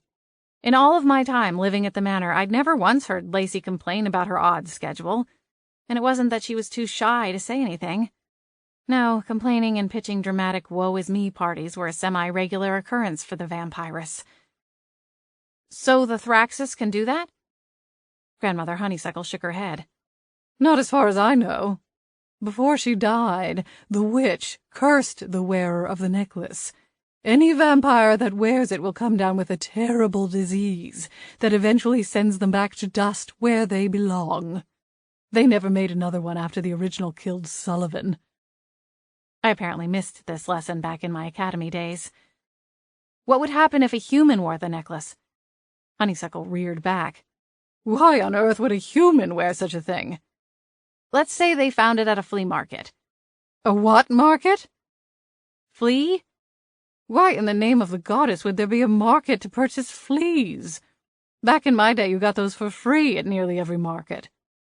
It's just an expression. I sighed. Right, 7-generation age gap. Not to mention Granny didn't exactly have access to the internet. Or an encyclopedia, for that matter. What do you think would happen? Would the human get sick too? Grandmother Honeysuckle shook her head. I don't think so. But then I don't know for sure what would happen. The mirror faded, and Grandmother Honeysuckle's image started to blur at the edges. Looks like it's time for me to go, Holly. Do visit again soon, dear. I'll give you my secret tips on flirting so you can snag a nice young wizard. She winked at me, and then was gone. I closed the locket and flopped back on the bed. That was less than helpful, I said to Boots's sleeping form. The last time I'd seen Georgia, she'd shown no signs of disease. She hadn't even sniffled or coughed. Maybe the Thraxus didn't affect humans. But it still didn't explain why Grayson Mulder had given it to her in the first place. Maybe he treated it like any other piece of jewelry. He couldn't wear it, and neither could any other members of the Mulder house, so what difference did it make if he gave it to his girlfriend? He could take it back once he'd turned her and explain it was dangerous. The only thing that still didn't make sense was why Dread had lit up like a string of Christmas lights when I'd mentioned it, and not in a good way. Why did he want it? He couldn't wear it. And if it really was such a meaningless thing, a trinket, then why hadn't Grayson told his second who was in possession of it? The thoughts were still rolling through my mind as I reached for a lemon cloud and flicked on the nightly witch wire to distract myself. Before clocking in for my shift at Siren Song the following morning, I stopped by Nick's office to see if he'd heard anything from Georgia. She might have fired him from the case, but surely she'd still call him if something weird was going on. Nick was wearing the same suit he'd had on the day before, and from the dark circles under his eyes, it was obvious he hadn't gone home for a good night's sleep. He barely glanced up when I walked into the office. "Rough night?" I asked, sinking into the seat across from him. He smiled, or at least attempted to. "It was a late night, but a productive one." "Oh? Another stakeout money shot?" He shook his head. "Nope. Got a confession. The bank's murder case is closed." "What?" My heart screeched to a halt. "What are you talking about? A confession? Who? When? What happened?" Nick chuckled and held up both hands. "Way too tired for 20 questions, Halls." "Last thing I knew, you were going to the bar the hotel maids mentioned. Now this, I think I need at least 10 questions. 5. 7. 6, final offer." Nick smiled tiredly. I smiled. "Deal." Nick chuckled and scrubbed a hand down his face. "I did go to the bar. Naomi wasn't there. No one had seen her for a few days. One of the regulars knew where she lived, so I went over to pay her a visit. When I got there, I found her husband, Gus. We got to talking. He seemed really disoriented and out of it. I asked where Naomi was, and he said he hadn't seen her in days. I showed him a picture of Paul, and—" Nick paused and shook his head. "And?" I prompted, every nerve on red alert. "And before I knew it, he was confessing. To everything. He said he knew what Naomi did on the side, and never said anything. But that night, as she was leaving the house, he commented on her choice of dress, and they got into a big fight. Shouting, screaming, whole neighborhood heard it. Ugly. He said he followed her to the bar, then to the hotel. He waited until they were in the room, and then he went up and continued the fight. At one point, it got physical, and he ended up killing Paul." Naomi got scared and ran off before he could stop her. I heard every word of Nick's story, but none of the words fit together. They were like mismatched puzzle pieces. Naomi's husband confessed to the murder? But why? He didn't do it. Unless Dredd was wrong. Maybe Grayson was just talking it up, taking credit for the murder to give him more cred as the leader of the Mulder house. I wrung my hands together in my lap, twisting my fingers, as the thoughts and theories churned in my mind. I'm telling you, Halls, it was the weirdest experience ever. I mean, I've heard that a guilty conscience can make someone do something crazy, but just blabbing a murder confession like that? It was crazy. I'll bet, I said, my mind going a mile a minute. So this Gus, he doesn't have any idea where Naomi is now? She ran away from the home they share and hasn't been back since. No calls or anything? Nick shook his head. That's what I was up all night trying to figure out. Gus was taken into police custody, and I was too wired to go home and sleep. Gus gave me her cell phone before he was hauled off, so I was trying to get a clue where she might be. I'll probably go home and crash for a few hours and then try the bar again tonight. See if she circles back to her regular spot. You really think she would go back and risk Gus finding her? She won't know he's in custody, right? I suppose not. Nick frowned. Well, it's worth a shot. I couldn't find any other leads. I cocked my head. How did he seem? Was he agitated or angry when he was talking to you? Nick shook his head. Not at all. That was part of the reason it felt so odd. He was calm. Almost monotone. A new theory came to life in the pit of my stomach. Are you sure he doesn't have an alibi of some kind? Maybe he was just confused. Nick frowned at me, his eyebrows knitting together.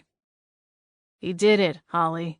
He murdered Paul Banks because he was sleeping with his wife. It's pretty open and shut. No one is going to do a lot of digging now that he's confessed. I shook my head. Something feels off. Nick sighed impatiently. Off how? He had motive, opportunity, and gave a full, willing confession. What more could you possibly want, Holly? This is a dream case, no loose ends, shaky evidence, or question marks. With a heavy sigh of my own, I pushed up from my seat and pocketed my hands. You're right. I'm sorry. Nick tilted his head as he considered me. You okay, Halls? I nodded. Yeah. Congrats on cracking another case, Nick. I'm sure Chief Lincoln is relieved. Yeah. As long as he doesn't recant, we should be in the clear. If we're lucky, he'll take a plea deal and spare us all the headache of a trial. Right. I started for the door. I gotta get over to work. See you later? He grinned and nodded. Nap first. Then I'll come get my second wind in a cardboard cup. Solid plan. I smiled. See you later, Nick. Chapter 18. Nick came into Siren Song just as the last group of customers from the lunch rush was heading for the door. He changed into a pair of jeans and sneakers and a dark blue waterproof jacket. Feeling better, Sleeping Beauty? I teased as he strolled up to the counter. He flashed a wide smile. I'm not sure if it was the nap or the fat check that's got me in a better mood. My eyebrows shot up. You got it already? Yes, ma'am. Wow. What did Georgia say? Not much, really. Nick shrugged. I think she's relieved it's over so soon. So she wasn't upset that you're the one getting the reward money? After everything that happened? I don't think so. He glanced down into the front case to pick something for lunch. I'll do the tuna wrap, and as many white chocolate chip cookies as you have in stock. I laughed and started putting together his order. Mr. Big Spender, huh? You know it. He chuckled and reached for his wallet. Guess I'll settle out my tab. I laughed and boxed up the cookies. Yeah, don't make me send the dogs after you. As I was punching in his order and the items from his running tab, Cassie appeared from the back room. Hey, Nick, how are you? Nick inclined his head in her direction in a respectful nod. Doing good. I'm sure Chief told you we got our guy. Cassie leaned against the front counter and nodded. Yeah, he stopped in for lunch and told me the good news. He did? I asked, looking up from the register. Briefly. Just long enough to get a sandwich and coffee. He's been working some long days since that man was murdered. Cassie twirled the end of her long braid around her fingers. He won't really talk about it much, but from what I've gathered, it was a pretty chilling case. I'm glad it's over. Nick murmured in agreement. 5650, I told Nick. He let out a low whistle. Man, I need to cut back on my mocha consumption. Cassie and I both laughed. Yeah, she scoffed. Like that's gonna happen. We all know you're a hopeless addict. Nick chuckled and handed over a stack of bills. Keep the change. Thanks. I made the correct change and slipped the extra bills and change into the tip jar on the counter beside the register before slamming the drawer shut with a pop of my hip. What's the plan now that you got your guy? Any new cases? Chief Lincoln wants me to keep trying to track down Naomi. After that, I don't know. Cassie pushed off the counter. Well, I know that Philip wants to hire someone to set up a security system here at the shop. Maybe I could send him your information? She offered with a slight shrug. Nick smiled at her. Thanks, Cass, but security systems aren't exactly my specialty. If things get really boring, I'll just have to reopen my side business. Your ghost tours? Cassie asked with a giggle. Nick frowned at her. What's so funny about that? She stifled her laugh and waved a hand at him. Nothing. I think it sounds fun. Sign me up for your first one. Nick glanced at me. What about you, Halls? You want to go hunt some ghosts? If only he knew. You know, I think I'm good. I'm not sure I believe in all that hocus-pocus stuff, I said, miraculously managing to keep a straight face. Nick picked up his box of goodies and headed for the door. See you ladies later. Bye, Nick, we both called after him. When he was gone, Cassie started giggling again. He really is an odd duck, isn't he? He is, but that's all right. Keeps things interesting around here. She agreed, and I followed her to the back room where she'd been working on checking in an order from the bakery. I leaned against the wall and smiled at the pink bakery boxes. Any chance there's something damaged? I asked, my stomach seconding my question with a loud rumble. Cassie laughed softly. There's a blueberry muffin over there that I already dug into. Help yourself. I reached for the muffin she'd indicated and broke off a piece. How are things going here? I feel like I went from living here to being totally out of the loop. Cassie glanced up at me from over the top of her clipboard. I know. I've missed having you around. My heart twisted. I miss you too, Cass. Things are good, though, she said with a smile. Paisley's here full-time, and Kara's been pulling more hours because she has a lighter school load this quarter. I hired someone to help my dad during the day when I'm here at work. You did? Oh, Cass, that's wonderful. She gave me a watery smile. It is. It's so nice to know that he's not lonely anymore. And Quinn is wonderful. She's in her mid-40s, and they get along great. She watches TV with him, helps him cook, and does some light cleaning. My dad really likes her, too, even though they argue about baseball all day. I laughed. Sounds perfect. And things with Chief are good? Cassie's cheeks flushed slightly, and I smiled. It was adorable how she still got flustered over him, even though they'd been together for quite a few months. He's great. I'm so glad I gave him a second chance. I hopped up on the table and popped another bite of muffin into my mouth. Do you ever wonder what would have happened if you'd said yes to him back in high school? Like, what would have happened if you'd gone to the prom together? Cassie laughed. That's funny, we were actually talking about that not too long ago. He asked what would I say if he asked me to the prom now. He was just joking, obviously, but it got us talking. I don't know for sure what would have happened. But I think that where we ended up is pretty great, so who am I to say I wished we'd done things differently? I'm really happy for you, Cass. Thanks, Holly. She smiled up at me and paused her counting. What about you and Adam? Still worried about his parents coming into town? I tried not to laugh. Or was it cry? They actually surprised us both and came into town early. Oh? Yeah. It's been interesting. I couldn't fill Cassie in on the oh-so-fantastic details, like the part where the first time they saw me I was wearing handcuffs, or that they're starstruck by my gorgeous roommate who's a former paranormal soap star, or that they're going to resent me unless I can somehow convince Adam to move back to the Haven system, which would be tricky seeing as how I'm not even allowed to visit. Cassie cocked her head. How so? I dragged in a sigh and polished off the rest of the blueberry muffin. Comfort food was required if we were going to talk about Adam's parents. I started eyeballing a croissant in case I needed backup.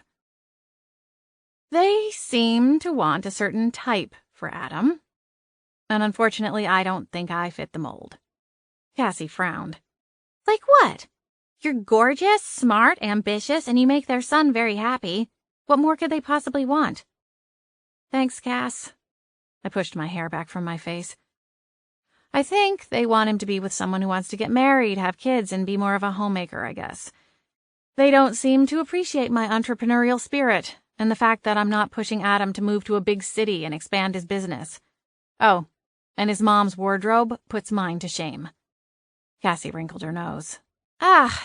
I'm sorry, Holly. That doesn't sound like fun. How long will they be in town? Another week, I think. Ouch. I sighed deeply. It'll be fine. Adam doesn't seem to be taking it all that seriously. It could be worse. He could be one of those mama's boys who does whatever his mom wants. Adam is more duck and water with all of this. Yeah, he's not exactly the type to be swayed, is he? I smiled. Not at all. The bell at the front door jingled, and I hopped off the table to go help the incoming customers. When my shift was over, Cassie was on her way out for the day as well. We parted ways out front when Chief Lincoln pulled up in his sedan to pick her up. I smiled as he scrambled to get out of the car and hurried around to open the passenger door in time for her to slide into the seat. We waved to each other, and I watched as they drove off into the night. My conversation with Cassie played back through my mind as I hoofed it back to the manor. For Cassie, whether she wanted to admit it or not, getting engaged to Chief Lincoln and settling down would be a dream come true. I was happy for her and hoped she got a big, sparkly ring. But while I was thinking about it, I had to admit to myself that I didn't want that from Adam. We were in a completely different place. And after spending time with his parents, I wondered if I'd ever be able to live up to their expectations. Or his. We hadn't talked about it, but while Adam might not want to move back to the Havens anytime soon, he hadn't denied wanting to settle down and start a family.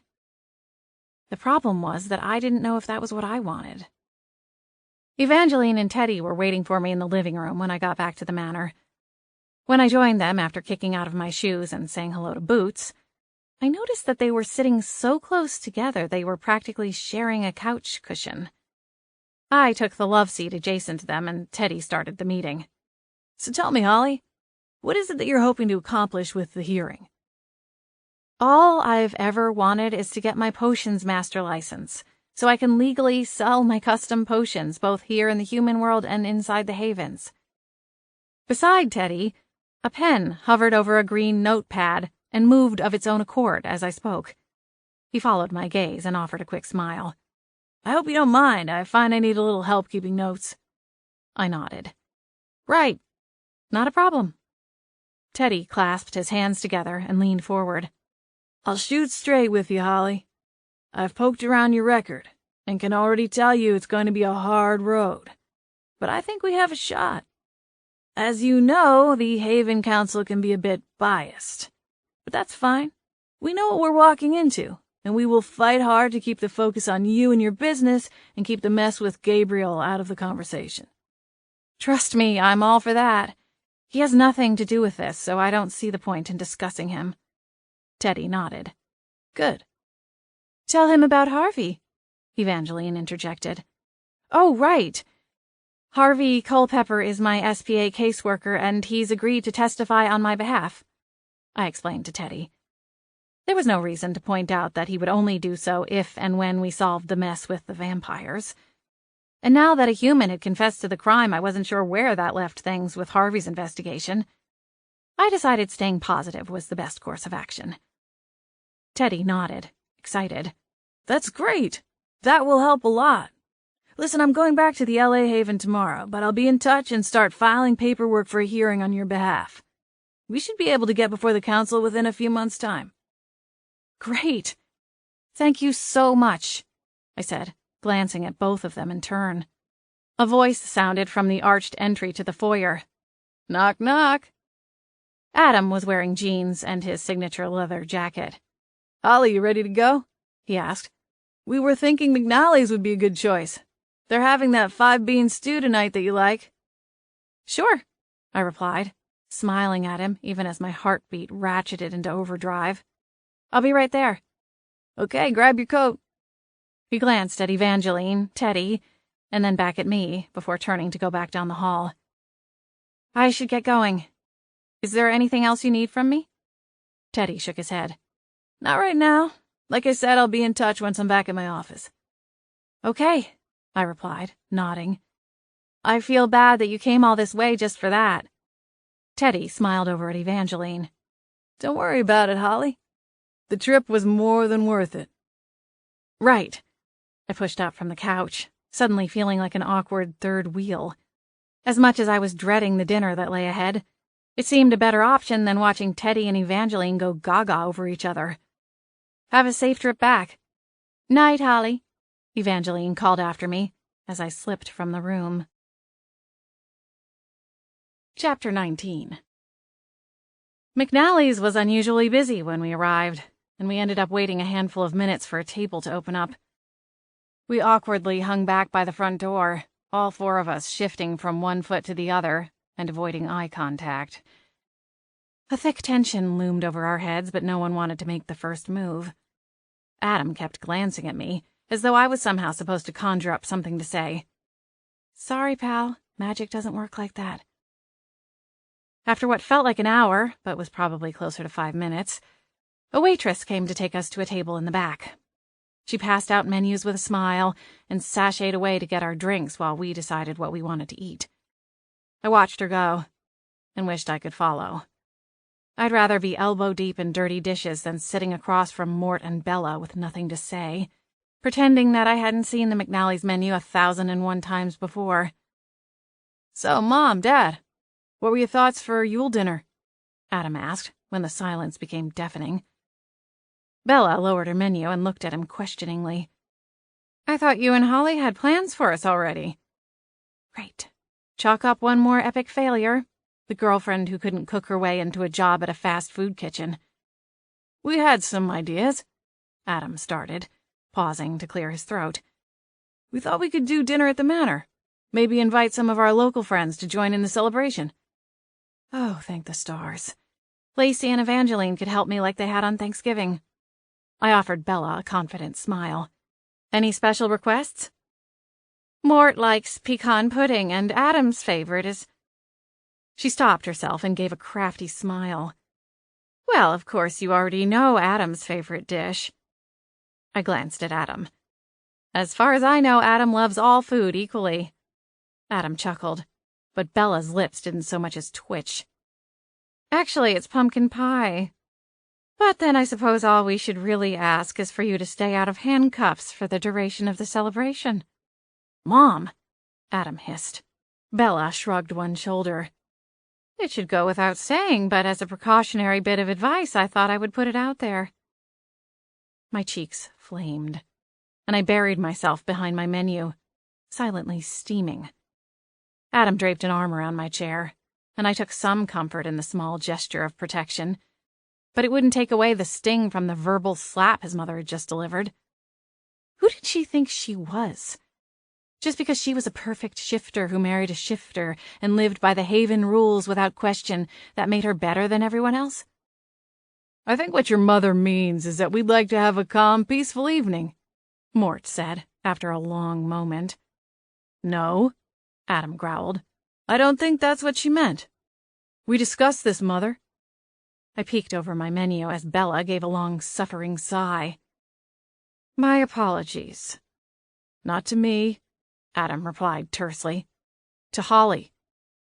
Bella swiveled her eyes to me in slow motion and gave a slight nod. "I'm sorry, Holly. That was uncalled for." I retreated back behind my menu. It's fine, Bella. Adam leaned in, his jaw tight. This is my life. My girlfriend. My future. That's all you really need to know. If you guys don't want to be a part of it, then you are more than welcome to go back home to your snooty little neighborhood and have Yule dinner with all your snobby friends. Mort dropped his menu. That's enough, Adam. Adam scoffed. I don't think so, Dad. I made myself crystal clear on where I stand. Your snide comments and judgments aren't going to sway me, so save your breath. I squirmed in my seat.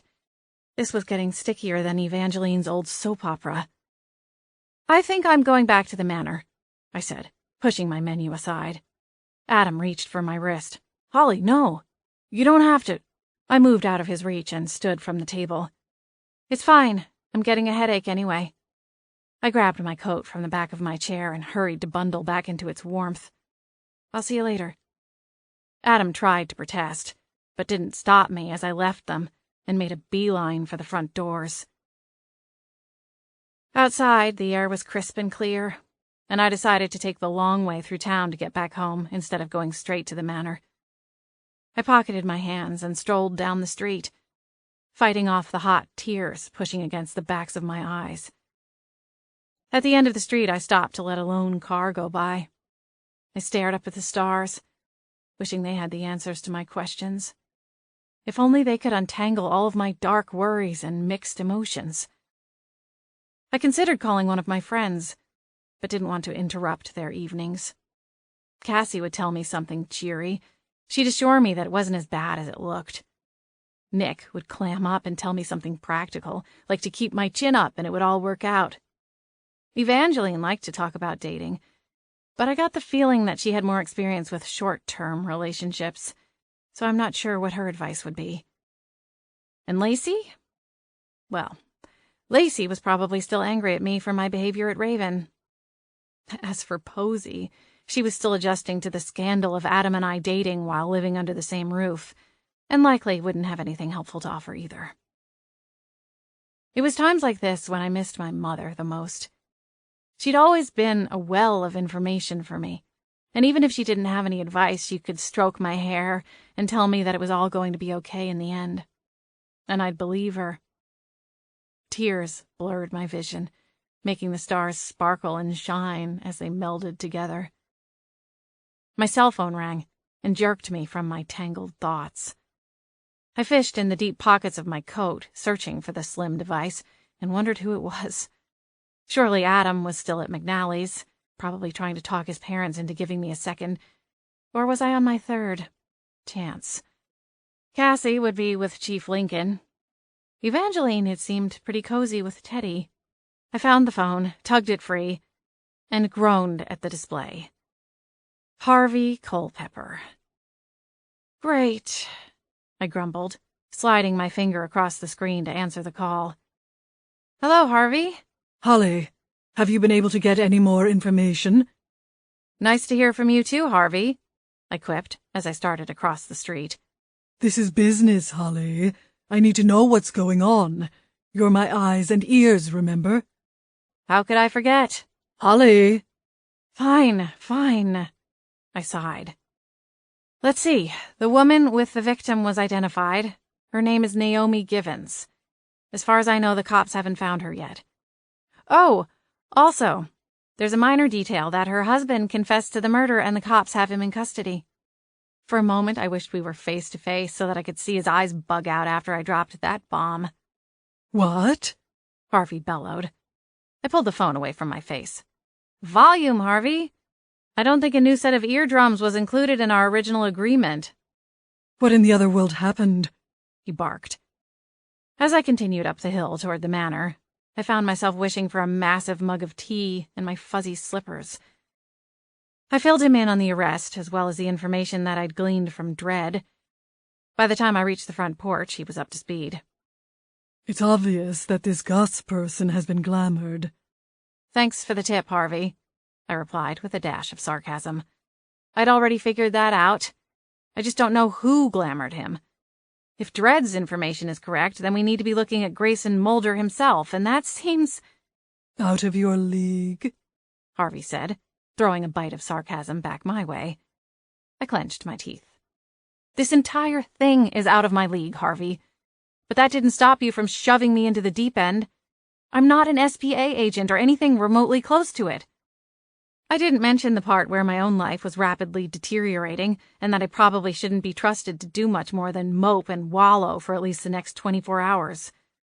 Sure, eating your problems away might not be a good long-term strategy, but I was convinced that half a dozen lemon clouds would go quite a way towards solving my immediate problems. I need information, Holly. I don't have time to come back into town. Everything is going crazy here. Every SPA agent available is tracking down the various members of the Vampire Council, and it's going to implode at any moment. Tempers are running high, and I fully expect things to turn nasty. If we're not careful here, there will be a full-on uprising. An uprising of vampires? I shuddered at the thought. My Academy history books detailed the events of the last vampire uprising, and it hadn't been pretty. I sighed heavily and squeezed my eyes closed. What do you want me to do, Harvey? What do you need to know? Go talk to the widow again. If she's really with Grayson Mulder, she knows more than what she's told you. Use caution, though, Holly. She's still mortal as far as we know. So I can't blast her with a stunning spell? Holly. Fine, I'll play nice. See that you do, and call me as soon as you're done. Aye, aye, Captain. Is that supposed to be funny? I shrugged. I thought so. Harvey hung up, and I sighed. So much for the fuzzy slippers. As expected, Georgia was just about as thrilled when I showed up on her doorstep as I was to be there. She answered the door with a scowl. "What are you doing here?" she hissed. "I fired that quack of a PI you work with, and he went and conned the cops out of my reward money." She growled to herself. "It doesn't matter anymore. This whole nightmare is finally over. They caught the man who murdered my Paul. Now leave me alone." See, that's the thing, Georgia. I don't think they did. Her expression twisted. "What are you talking about?" The man who confessed to killing your husband is under a powerful spell. Georgia scoffed and rolled her eyes. "Right, and my next-door neighbor is the Easter Bunny." I'm serious, Georgia. She narrowed her eyes at me as she cocked her hips and folded her arms. "Go away, little witch. I'm not interested in your crackpot theory. My husband's murderer is in jail. That's all that matters." Even if that's all a lie, and you're sleeping next to the real murderer? Georgia's blue eyes went wide, and her full lips parted. Let me inside, and I'll explain. She considered me for a moment, and then, with a sigh, backed up and waved me inside. I hurried over the threshold and waited for her to close and lock the front door. As she reached for the lock, I noticed the Thraxus medallion was missing from around her neck. "You have 5 minutes," she said, storming ahead of me back through the house to the kitchen. Apparently that was where she preferred to hold her meetings, although I wasn't sure why. It wasn't like she was offering me a cup of tea or a plate of cookies. I squared off against her, the large granite island separating us. I received some information that Paul and Grayson were involved in some kind of business dealing. Is that true? "Who told you that?" It doesn't matter. Were they doing business together? Georgia thought for a moment, and then shook her head. "No, they never met one another." I considered her, wondering if she was the liar, or if Dredd was the one toying with me. Have you ever met Dredd, Grayson's second? Georgia nodded. "Once or twice. He takes care of Grayson's security." Uh-huh. And what do you think about him? "Why?" Georgia snapped, her eyes narrowing again. "Because he told me that Grayson is the one who killed Paul." I waited, watching for her reaction, but she kept her stony mask firmly in place as she snorted. "That's ridiculous. Honestly, this is a waste of my time." I gave her a pointed look. "Where's the necklace Grayson gave you? Trouble in Undead Paradise?" Georgia snarled. "I don't see how that's any of your concern." I sighed heavily. "Listen, Georgia, I don't want to fight with you. Just answer my questions and I'll leave. I don't know what Grayson has told you about the supernatural world, but there are probably a lot of things he left out. That medallion is more than just some pretty necklace he wanted you to have as a gift. It's a dangerous talisman that was enchanted by a powerful witch. Georgia's hand floated to the place where the necklace should have been hanging. Her fingers grasped the air and she quickly dropped her hand. It was giving me a rash, so I took it off. A rash? Something clicked in the back of my mind, and I took a pace backwards. Georgia, did Grayson turn me? She asked, smiling for the first time since she'd answered the door. Two fangs glistened as her smile widened, and a chill ran down my spine. Why, yes. Yes, he did. Chapter 20. See, little witch? I don't have to be afraid of you anymore. Grayson warned me to stay away from other supernaturals. Said they won't give me the same level of nutrition as humans, but in this case, I'd wager that he'd let me make an exception. Georgia's silky voice was laced with an icy chill as she slowly rounded the kitchen island. I forced myself to stay rooted in place. The last thing I needed was for her to think I was afraid of her, even though I would have been a fool not to be. Newly turned vampires were especially powerful, and apparently Georgia had missed the lesson about not eating live.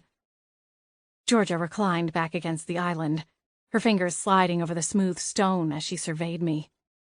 You may not know this, but Grayson is an incredibly private individual. He wouldn't like you showing up here at night with a bunch of questions. So it doesn't bother you that your new lover killed your husband? That doesn't even concern you? Georgia frowned. Grayson didn't kill Paul, and they didn't have business dealings together. Dredd is lying.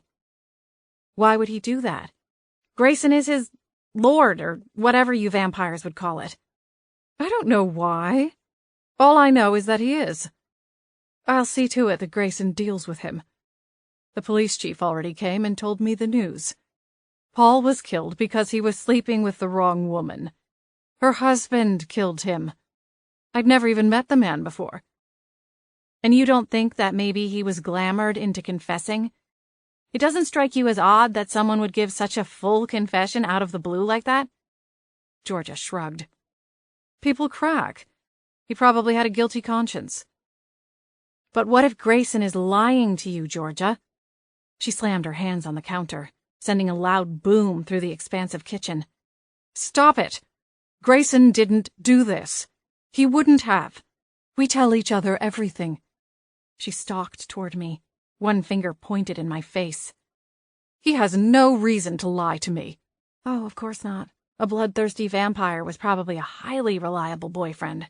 Was she for real? Did Grayson tell you that the Thraxus medallion causes a disease to vampires that wear it? I asked, stalling for time. Magic buzzed at my fingertips, but I had to wait for the right moment. Stunning Georgia would only give me a few seconds to get away. She stopped in her tracks. A disease? Yes. When the necklace was made, the Mulder family trapped a witch and forced her to enchant it. See, they wanted something that would allow the wearer to go into daylight without the unfortunate side effects. I paused and cocked my head. He did tell you about that part, right? Georgia's nostrils flared. Of course. I shrugged casually. Just checking. Get to the point, witch. I sighed. The witch cursed the necklace, and now any vampire that wears it will be stricken with a fatal disease. Georgia crossed her arms. Well, Grayson gave it to me when I was still a mortal. Maybe he didn't know about the disease.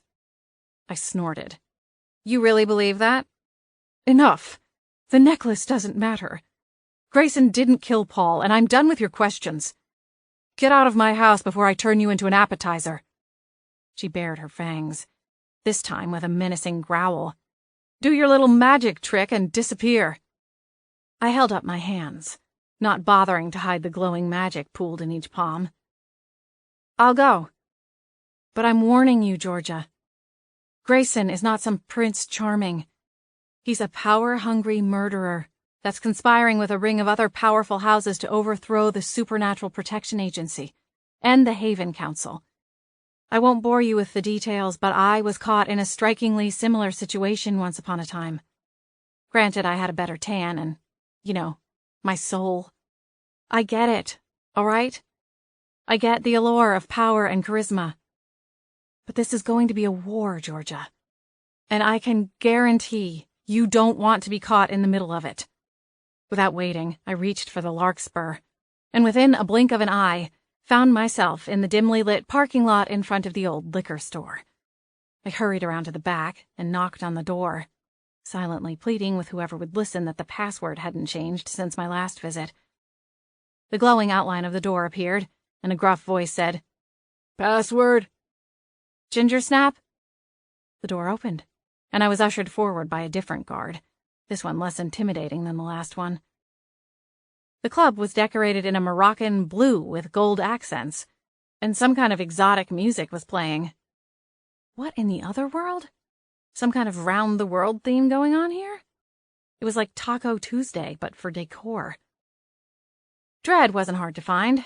He was holding down the same table as last time. He didn't even seem that surprised to see me back in the club again as I approached his table. "Well, well, well," he purred. "I was wondering when you'd be back to see your old friend Dredd." "We are not friends," I said, sliding into the opposite booth. His smile stayed firmly in place. "What can I do for you, witchling?" I glanced around the club, wondering if I'd made the right decision by coming. I needed to get answers for Harvey, and for myself. But Dredd wasn't exactly a reliable source. Or if he was, it would be nearly impossible to prove.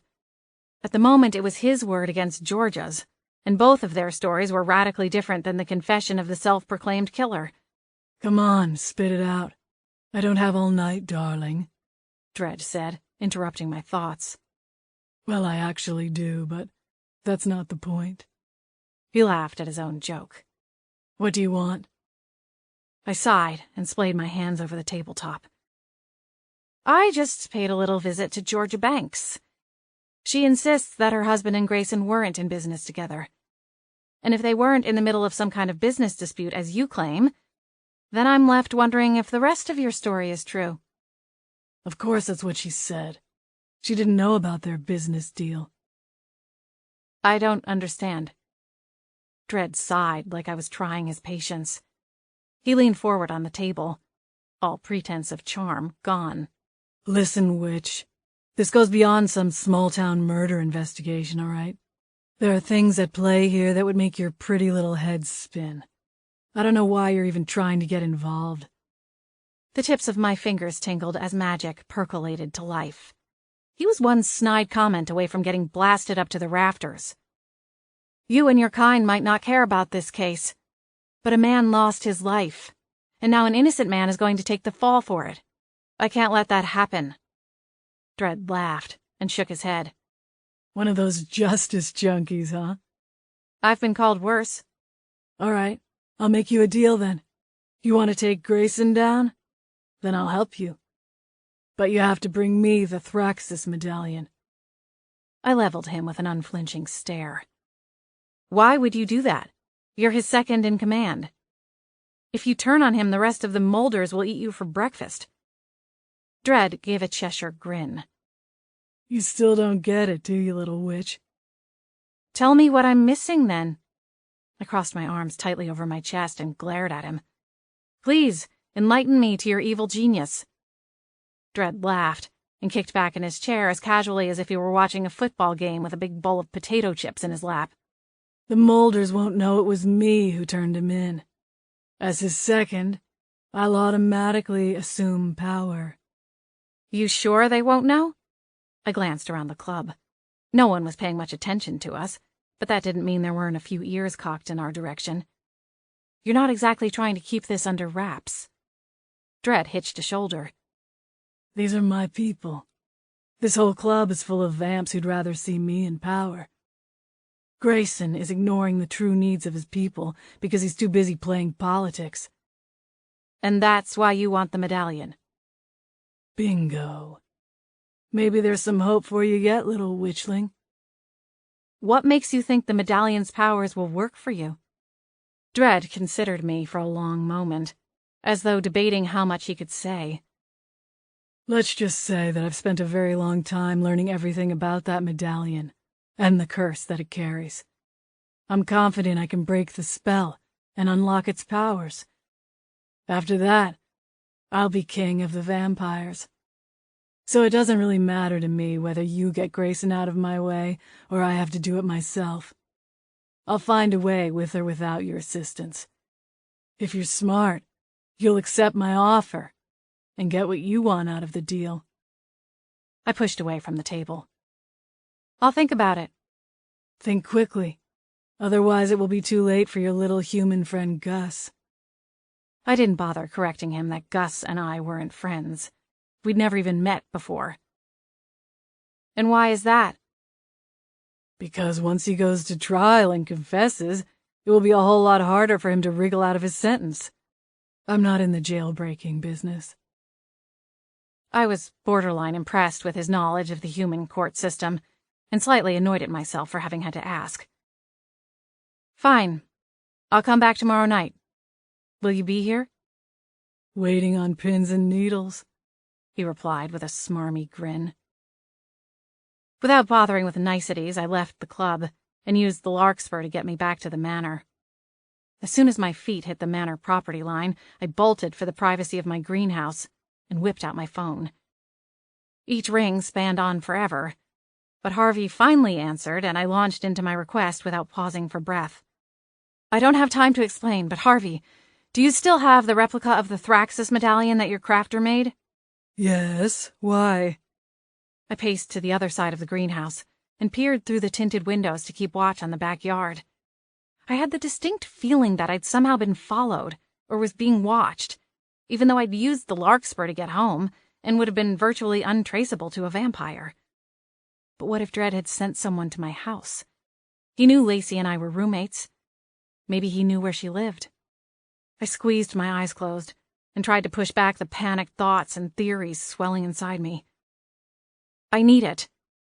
Holly, that replica was only for identification purposes. It doesn't have any power, and won't hold up under magical scrutiny. I know that.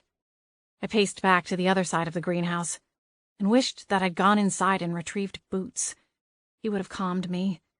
He wasn't exactly built to be a security guard, but his presence would have made me feel less jumpy. The yard looked still and quiet. The only things moving were the tall grass and tree branches that were swaying in the gentle coastal breeze. I have a plan, Harvey, but for it to work, I need the medallion. Harvey sighed impatiently.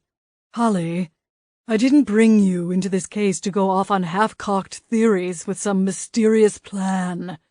If you have information, then you need to come into my office. We will come up with something together. I can unlock the portal for you if you want to come in. I nodded. Okay, fine. But it has to be tomorrow morning, and I need to leave your office with that replica. We'll talk, Harvey replied coolly. I bit back a growl of frustration. Fine. 10 o'clock. Use the portal I showed you. You do remember where it is located, don't you? Yes, I bit out through gritted teeth. Very good. Until then. Harvey clicked off the call, and I resisted the urge to smash the phone with a gardening trowel. Why didn't he trust me? After all, without my information, he'd still be in Beechwood Harbor looking for leads. In a matter of days, I'd managed to find a connection to the Vampire Council. Without me, the SVA would continue hacking at the Hydra without making any progress. You'd think he'd at least be a little more encouraging. I sighed and scanned the tree line one more time before turning back to the door of the greenhouse. Movement caught my eye, and I froze in place. Who's there? Show yourself! A form moved in the shadows, and before I could conjure a stunning spell, a thin voice begged, Please, don't hurt me. I shifted the magic in my hand and threw a ball of blue light into the space between me and the silhouette. The light revealed a thin, cloaked woman. Who are you? The woman reached up with trembling hands and lowered her hood. She had long, tangled brunette hair and a pretty, though slightly gaunt, face. I tilted my head, trying to figure out where I'd seen her before. When it hit me, I gasped. Chapter 21. Naomi? What are you doing here? I asked when I found my voice. Naomi glanced around nervously. Can you dim that light? She asked softly. I can't be seen here. I considered her request for a moment. She looked like she hadn't eaten or slept in days. Probably not since the murder. I could easily take her on myself. But there was a part of me that was hesitant to turn out the light. What if it was some kind of trick? After all, Dredd had told me she was one of them. Are you a vampire? I asked her. No. Her eyes went wide. Why would you even say something like that? Okay. I held up a hand and lowered the light. It was just faint enough that I could still make out her face, but that anyone looking inside wouldn't be able to see us. I'm sorry, I was given bad information. A flicker of fire lit behind her eyes. Let me guess. Dredd told you I was one of them? I sighed. Yes. The adrenaline drained from my system, and I suddenly wanted to crawl into bed and sleep for 3 days. Between the murder investigation, SPA drama, and Adam's parents, I was ready to crash and burn. I'm not a vampire, Naomi said firmly. She looked out the window again and licked her lips. You said you work with them. Is that part true? She returned her worried gaze to mine, and after a moment gave a tiny nod. Regrettably. I don't understand. It's a long story. She twisted her fingers in her cloak and tugged nervously at the fabric. I got tangled up with the wrong crowd a few years ago, and ended up owing a debt I couldn't possibly pay. Not without my husband finding out. I met a man, Grayson, and he made me a deal. In exchange for the debt to be covered, I would work for the vampires. Obviously, with their limitations, there are certain things they can't do. So I do them on their behalf. At first it was simple things like going to meetings that had to be held during daylight hours and taking care of real estate showings for their expanding business, but then the demands got darker. They forced me into scouting certain types of people. So you were looking for humans they could turn? I asked. The idea alone was enough to turn my stomach. Naomi dropped her chin in a solemn nod. I'm not proud of it. Wait. Were you the one who found Georgia Banks? She nodded again. That's right.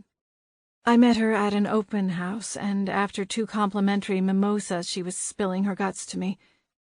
She told me all about her miserable marriage and how she was trying to get out of her prenup so she could get her husband's money. She was the perfect target. Rich, naive, and very pretty.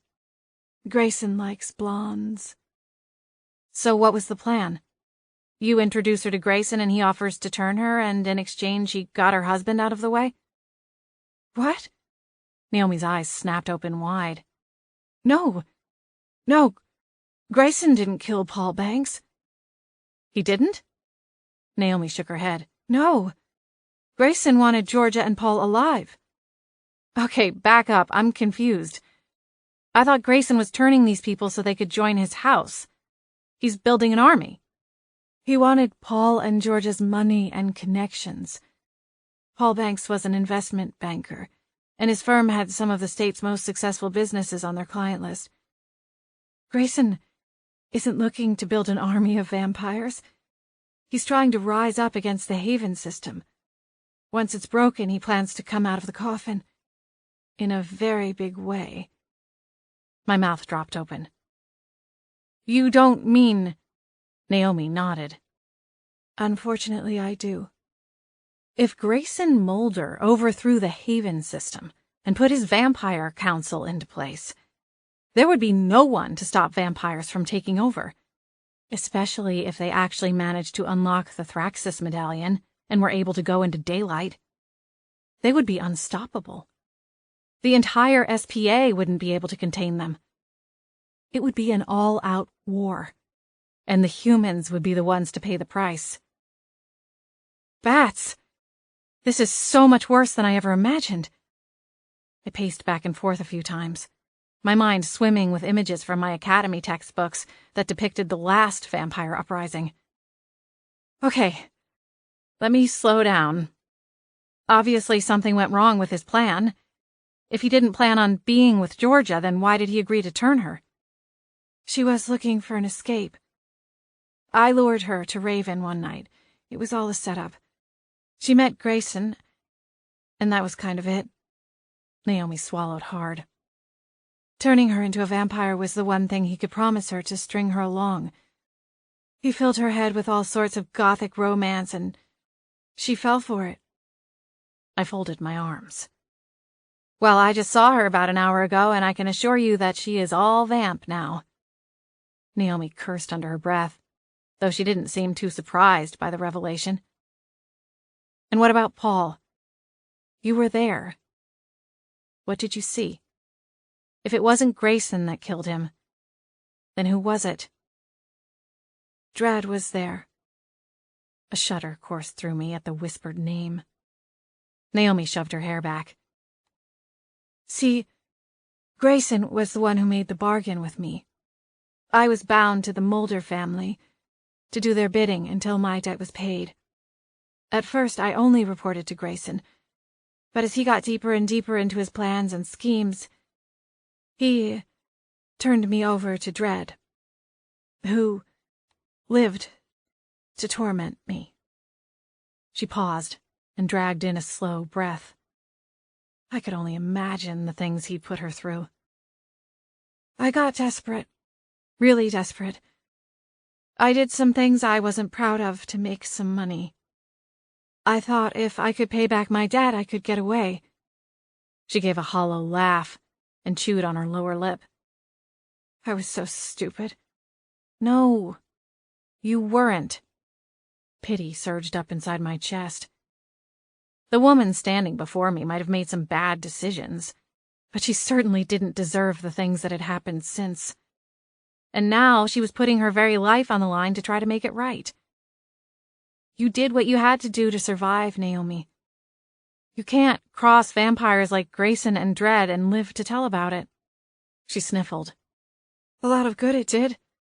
Now my husband will pay the ultimate price, and everything I did was to protect him. Who glamored him? Was it Dread? She nodded. He came to the house 2 nights ago. I was in the kitchen making dinner, and Gus invited him in. He didn't know. Her voice trailed off, and she dissolved into tears. I came out, and they were there, sitting on the couch together. It was too late. Gus's eyes were glazed over like some kind of puppet, and he was repeating everything Dread told him. By the time I disinvited him, it was too late. Gus kept babbling over and over again that he'd killed Paul. He wept, begged for my forgiveness, and then he got angry. So angry. I'd never seen him like that before. He called me all kinds of names and screamed at me to get out of the house. Where have you been since then? I asked softly. Do you have someplace safe to stay? She nodded. I've been with a friend that Dread doesn't know about, but I had to come see you. I was hoping you could help. How did you even find me? I was at Raven the night you and your friend came in. I saw you talking to Dread, and then you stormed out. Everyone was talking about it.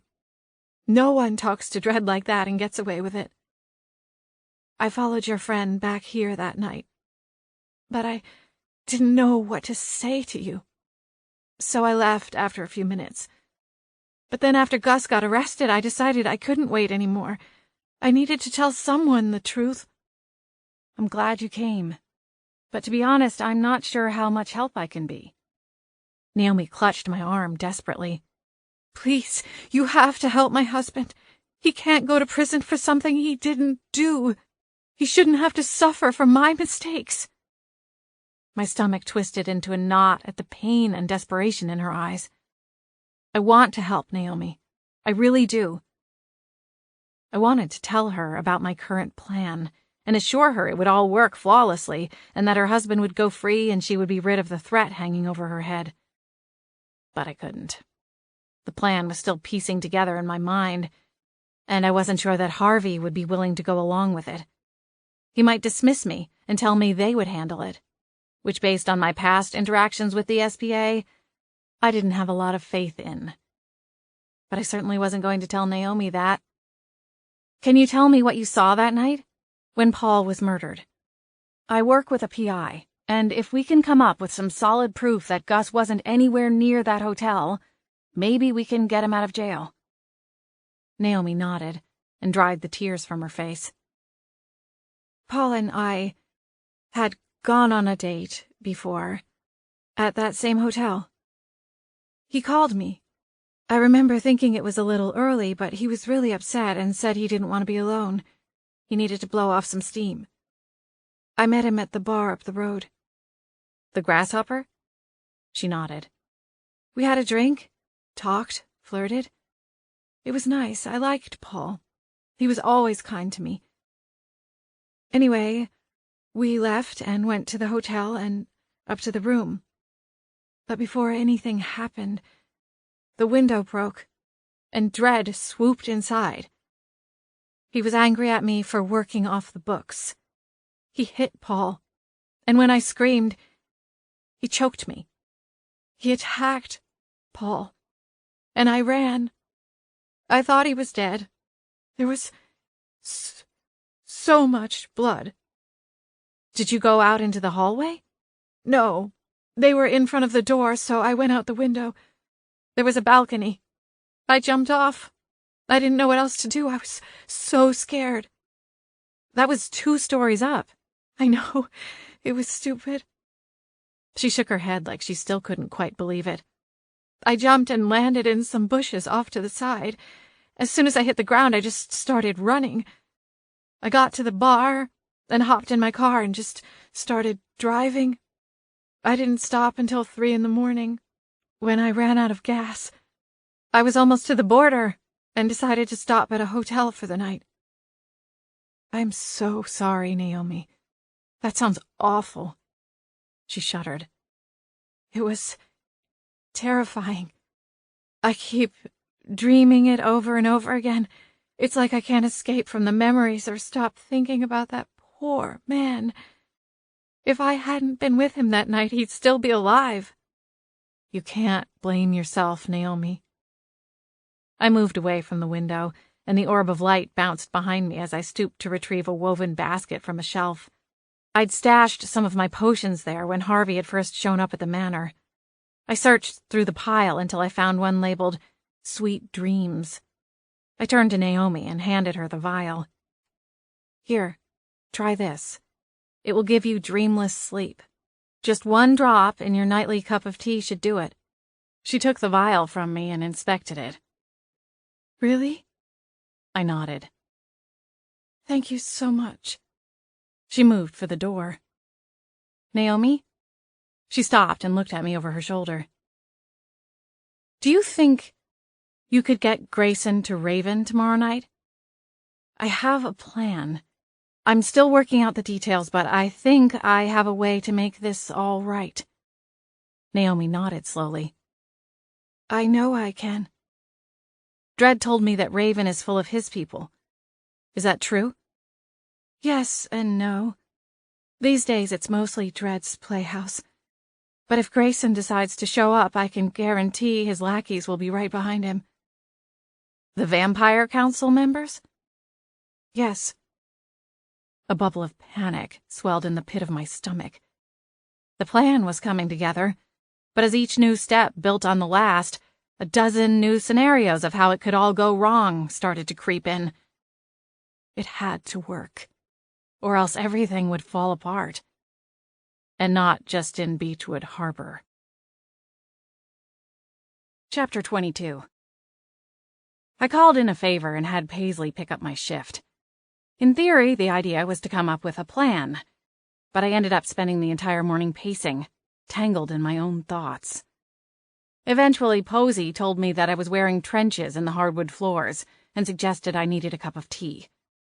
While I was in the kitchen waiting for the water to heat, Lacey came down from her room and pushed into the kitchen. "I didn't know you were in here," she said, pausing at the door like she wasn't sure if she should stay or go. I sighed. "Lacey, come on, you can't still be mad at me." She frowned. "Oh, believe me, I can." I scoffed and finished making my tea. "Fine, stay mad. I've got enough on my plate without figuring out how to appease you." Lacey stalked to the fridge. "Good, because I'm not in a forgiving mood." "Shocking," I muttered to myself as I took my cup to the table. A tense silence filled the room, making it feel stuffy despite the somewhat chilly temperature. Lacey dawdled at the counter, pouring her lunch into a crystal goblet. After a few minutes, I heaved a sigh. "Okay, fine. I'm sorry, Lacey. I wasn't trying to make a scene at Raven, and I never thanked you for helping me." "You're welcome," Lacey sniffed. "After all, I'm not the one deluding myself that I can be some kind of super spy." "That's what you think I'm doing? Playing games?" She shrugged and took a long sip. "For your information, I'm going to Harvey's office in an hour to tell him exactly how to bust this whole vampire council. Oh, and by the way, your buddy Dredd? He's a cold-blooded killer." Lacey slowly set her goblet down. "What do you mean? He's the one who killed that man?" I nodded. "That's right. But, wait, why would he? He couldn't have been the one." "It was him, Lacey. And he's trying to frame Grayson so that he can take over the entire Mulder house." She straightened. "We have to do something." I sighed. "Did you miss the part about me going to see Harvey? We have to go now." "Relax, princess. I have an appointment, and nothing is going to happen until tonight anyway. In case you haven't noticed, the sun's still out." She sagged back against the counter, but her expression was tight, and her eyes continued to dart back and forth as the puzzle pieces fell into place for her. "I can't believe that little rat. Do you know he tried to hit on me?" I rolled my eyes. "Yes, clearly that's the most disturbing thing going on here right now. Some lowlife tried to sweet-talk you." I stood from the table and swept my mug up. "Honestly, Lacey." I shoved through the swinging door and headed toward my bedroom. As I passed the front door, a loud knock startled me, and a stream of hot tea sloshed over the edge of my overfull mug and burnt my hand. "Bats!" I cursed. "Who on earth could that be?" I checked the peephole and saw Harvey standing on the front porch. I hurried to open the door, and he marched inside. "Change of plans," he declared, crossing over the welcome mat. "What are you doing here?" He stepped into the center of the foyer and spun around. "Close the door, Holly. We can't risk being overheard. Who's here right now?" I looked around, mentally counting off my roommates. Evangeline would be at the Emerald, working. Posey was probably in the attic, or maybe out with Gwen. And Adam had promised to take his parents out for the day after the disastrous dinner the night before. Lacey is the only one home, and she already knows what's going on. Harvey scowled up at me. "Just deal with it. I needed her help." "Fine. Where can we talk?" I led the way into the study and closed the door behind us. Harvey heaved himself into one of the two tall wingback chairs in front of the fireplace, and I sent a blast of fire into the hearth as I took my own seat. "Is there a problem at the office? I was about to leave to come see you." Harvey shifted, his legs dangling off the chair, and pulled a small box from his pocket. "I can't trust that we won't be overheard. We discovered that there are some Vampire Council supporters in the SPA ranks." "Great." Harvey glared at me before holding out the box. Here is the replica. I reached for it, but he tugged it out of my reach. First, you tell me what your plan is. I hurried to explain everything I'd learned. The tidbits of information about the medallion, the true murderer, and the glamoured human who was lined up to take the fall. As I went on, Harvey's expression became darker, and deep worry lines etched his face. This is much worse than I expected, he said when I was done. We have to act tonight. I agree. Naomi isn't safe as long as Dread is still free, and her husband is days away from going to prison for a crime he didn't commit, not to mention the whole vamps taking over the world thing. Harvey gave a sage nod. What's your plan? I took a deep breath, hoping that what I was about to explain didn't sound completely insane. At midnight, I arrived at Raven's back door, alone, and dressed head to toe in black. My heart was slamming inside my chest like a jackrabbit, and the pounding in my head made it hard to think. There were about 36 things that could go wrong in the next few hours, most of which would result in my own death. Harvey hadn't been thrilled with my plan, but in the end he'd had no other options and had reluctantly agreed to it. Naomi had called 2 hours before and told me that Grayson had rounded up his followers and was planning to be at the club at midnight. I'd given them a little time to get comfortable and, if I was lucky, a little tipsy. But I couldn't stall any longer. It was time to make my move. I raised my hand and knocked on the back door. The mysterious disembodied voice asked me for the password, and I rattled off the one Naomi had given me. The small doorway appeared and opened for me. A large guard appeared from the shadows and gave me a once-over. You again? I recognized him as the one from my first visit. What can I say? I like the ambiance. He grunted and let me pass. I strode into the club, but felt his eyes following me as I went. I briefly wondered if the security had been warned to be extra alert since the Mulder air was present. I ignored the guard's attention and moved farther into the club, scanning the outskirts of the room and the occupants of each table as casually as possible. I could almost see Dread's normal table, but before I could get a good look, a group of vampires passed in front of me without so much as an apology as they jostled me. "Excuse you," I grumbled, squeezing between two of them. A hand reached for me and tugged me back before I could get past, and magic pulsed on my hand, ready to fire. I whipped around to confront the two vamps, but instead found myself staring into Georgia Banks' eyes. Only, instead of the sharp, fiery eyes I was used to, they were dull gray and sunken far into their sockets. "Georgia?" My mouth dropped open. Inflamed lines wound around her neck in a spiderweb pattern. I couldn't help but stare, and Georgia, for once, didn't look perturbed by my presence. "Georgia, are you okay? What happened to you?" "The necklace," she croaked, her voice scratchy and nearly inaudible over the pulsing music piped throughout the club. She reached up and gingerly traced the red marks in her translucent skin. Her golden tan was gone, and it looked like she'd lost an alarming amount of weight overnight. "You were right. "The necklace did this to you?" She nodded. It was a rash. Now this." She licked her lips, and I had the urge to go get her a tall glass of ice water, though it wouldn't physically do her any good. "What are you doing here?" I asked, shuffling out of the way as another cluster of vampires came through. I cast a glance around the room. There were nearly twice as many people as the last time I'd been there. It could only mean that Grayson was here, and that Naomi had held up her end of the bargain. I needed to get to him in order to follow through with the plan. I didn't have time for Georgia, but at the same time I couldn't leave her. The old flare returned to Georgia's eyes. "I'm here to see him." I craned around to see where she was looking. Dread's table was now within sight.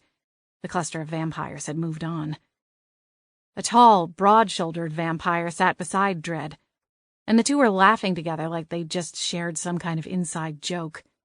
A blonde walked by, hips swinging, and they both stared after her. Georgia still had a grip on my arm, and her nails dug into my skin as she watched Grayson's eyes stray. "Ouch!" I yelped. She released me, but didn't offer an apology. I tugged my arm back and rubbed the spot where her nails had broken the skin. "Listen, Georgia, you should leave. Confronting him here with all his people around? It's not going to end well." Her eyes snapped back to mine. "I'm dying, Holly. He killed me. This time for good." "What are you going to do?" I asked, already knowing I didn't like the answer. She narrowed her eyes, locking them onto Grayson as though they could shoot lasers and turn him to dust from across the room. "I'm going to take him with me." Bats. Without waiting, Georgia stalked across the room, heading straight for Grayson. I scrambled to follow her. My plan was about to be blown out of the water. I reached for her arm, but fell short. Grayson looked up and saw Georgia barreling toward him. His cool gray eyes registered panic for a moment, but with a snap of his fingers, another vampire, this one twice his size, stepped between him and the blonde. "Stop right there," the guard warned Georgia. "Get out of my way," she hissed. The guard bared his fangs. Georgia did the same. I backed up a step. Grayson laughed, and the sound echoed around the club as the other patrons fell silent. Now, Georgia, what's this all about? You're not going to attack me in my own club, are you?" "You did this to me," she growled savagely as she pointed to the marks on her neck. "I'm dying. Your friends need to know that this is what you do." Grayson looked unconcerned as his former lover stood brazenly before him, accusing him of the hideous act. "Go home, Georgia. This isn't a fight you want to pick." She balled her hands and dug them into her hips. "I'm not leaving." Grayson stared at her for a long moment, and then jerked his chin at the guard. The guard stepped forward and reached for Georgia, but she was much smaller and quickly dodged out of his reach. In the blink of an eye, she was past the guard and at Grayson's throat. Beside him, Dredd cast a glance around and then sat back in his seat. "Tell them," Georgia demanded. "Tell them what you did to me. To my husband." Two vampires grabbed for Georgia and snagged her by the arms. They tugged her away from their leader, and she slumped down, defeated or simply too tired and weak to continue. "Your husband?" Dredd shifted in his seat. "Get out of here, Georgia." Georgia looked up at Grayson, her eyes full of tears. "My husband," she sobbed. "You killed him for no good reason." The two vampires started to drag her away. "Just tell me why." Grayson frowned at her, maybe feeling a shred of pity. "Georgia, I'll admit to giving you the medallion to wear. Not to kill you, but to test and see if the curse had been broken." My eyes snapped to Dredd and watched his eyes go wide. "You gave it to her?" he hissed. Grayson glared at his second, clearly perturbed by his blatant questioning. "What I do with my house heirloom is none of your concern." A murmur swept through the room, and as I looked around, I noticed more than a few sets of eyebrows were raised. Grayson raised a hand. "I don't know anything about what happened to your husband, Georgia. Why would I? I already had what I wanted." Georgia looked around wildly. "Then who did it? Who killed my Paul?" "He did!" A voice pierced the crowd, and I cringed. I spun around and saw Naomi just as she threw off her cloak. Her arm was outstretched, finger pointing squarely at Dredd. "He killed Paul Banks. I was there." Grayson twisted in his seat, his eyes blazing as they landed on his second. Is that true? Dread shrank back. Georgia stared wide-eyed at the two vampires. Why, Dread? What did Paul ever do to you? Dread narrowed his eyes in Naomi's direction. He got in my way. Naomi stalked forward. I was never yours, she declared. I was only with him to get away from you. Grayson glanced to a couple of vampires on the other side of the room, and they surged forward to grab Dread. As he was being dragged out of the booth, he kicked and hissed. Why does it matter what human I killed? Grayson's been doing it for years. Decades. That's enough, Grayson bellowed, shooting to his feet. What I do to keep the family alive, not out of some petty jealousy. A booming voice followed a tremendous crash as beams of light bounced around the room. SPA! Everyone get on the floor! Now! Chapter 23. Footsteps, screams, and angry shouts all melded together into a deafening roar. I spun around, unsure where to go or what to do. I scanned the crowd as it dissolved into chaos, looking for my SPA contact, a vampire that Harvey trusted. But with everyone running and tripping over those who had immediately followed the order to get on the ground, it was impossible. SPA agents in black jackets emblazoned with the bold white logo burst into every entry point and swarmed the crowd. Grayson, Dread, and the vampires with their hands on Georgia were all taken down by agents. Georgia got on the ground, only to be hauled up moments later and taken out with a few other women from the crowd. A path opened, and I moved for it. Prior to going into Raven, I'd met with the SPA agents on the task force, so they all let me pass without question as they rounded up the rest of the clubgoers. I pushed out of the exit and took a deep breath of the crisp evening air. Well, that didn't exactly go as planned, a familiar voice said wryly. I whirled around and found Harvey staring up at me. He was dressed in his official SPA gear and consulting the watch on his wrist. I'm sorry. He looked up at me and shrugged. Doesn't matter to me how we get the bad guys, Holly. All that matters is that we get them. And an entire room full of witnesses just heard both the murder confession and the truth about what Grayson and his lackeys have been up to. It's a slam-dunk case. What will happen next? I asked, nervously glancing over my shoulder as agents started filing out and loading their captives into the waiting bus. We will question everyone present and get the full narrative. The innocent will be released. The rest will be taken into custody until a trial can be held. Pretty standard. What about Georgia Banks? I asked, still haunted by the marks around her neck. Harvey nodded, and I turned to follow his eyes. Georgia was being ushered out by an agent and shown to a car instead of the bus. She'll be taken through the nearest portal and admitted to the Seattle Haven Hospital. I'm not sure what kind of curse was placed on the medallion, but the doctors there will be able to help her. I swallowed hard, hoping he was right. She'd been through enough. And Naomi? She'll be placed in protective custody until the trial is over. Then she will be free to go. In exchange for her testimony, of course. I wrapped my arms around myself. And Gus? Harvey sighed. That one is trickier. We will try to arrange for an intervention before his trial. He will be dosed with a potion that reverses the glamour effect.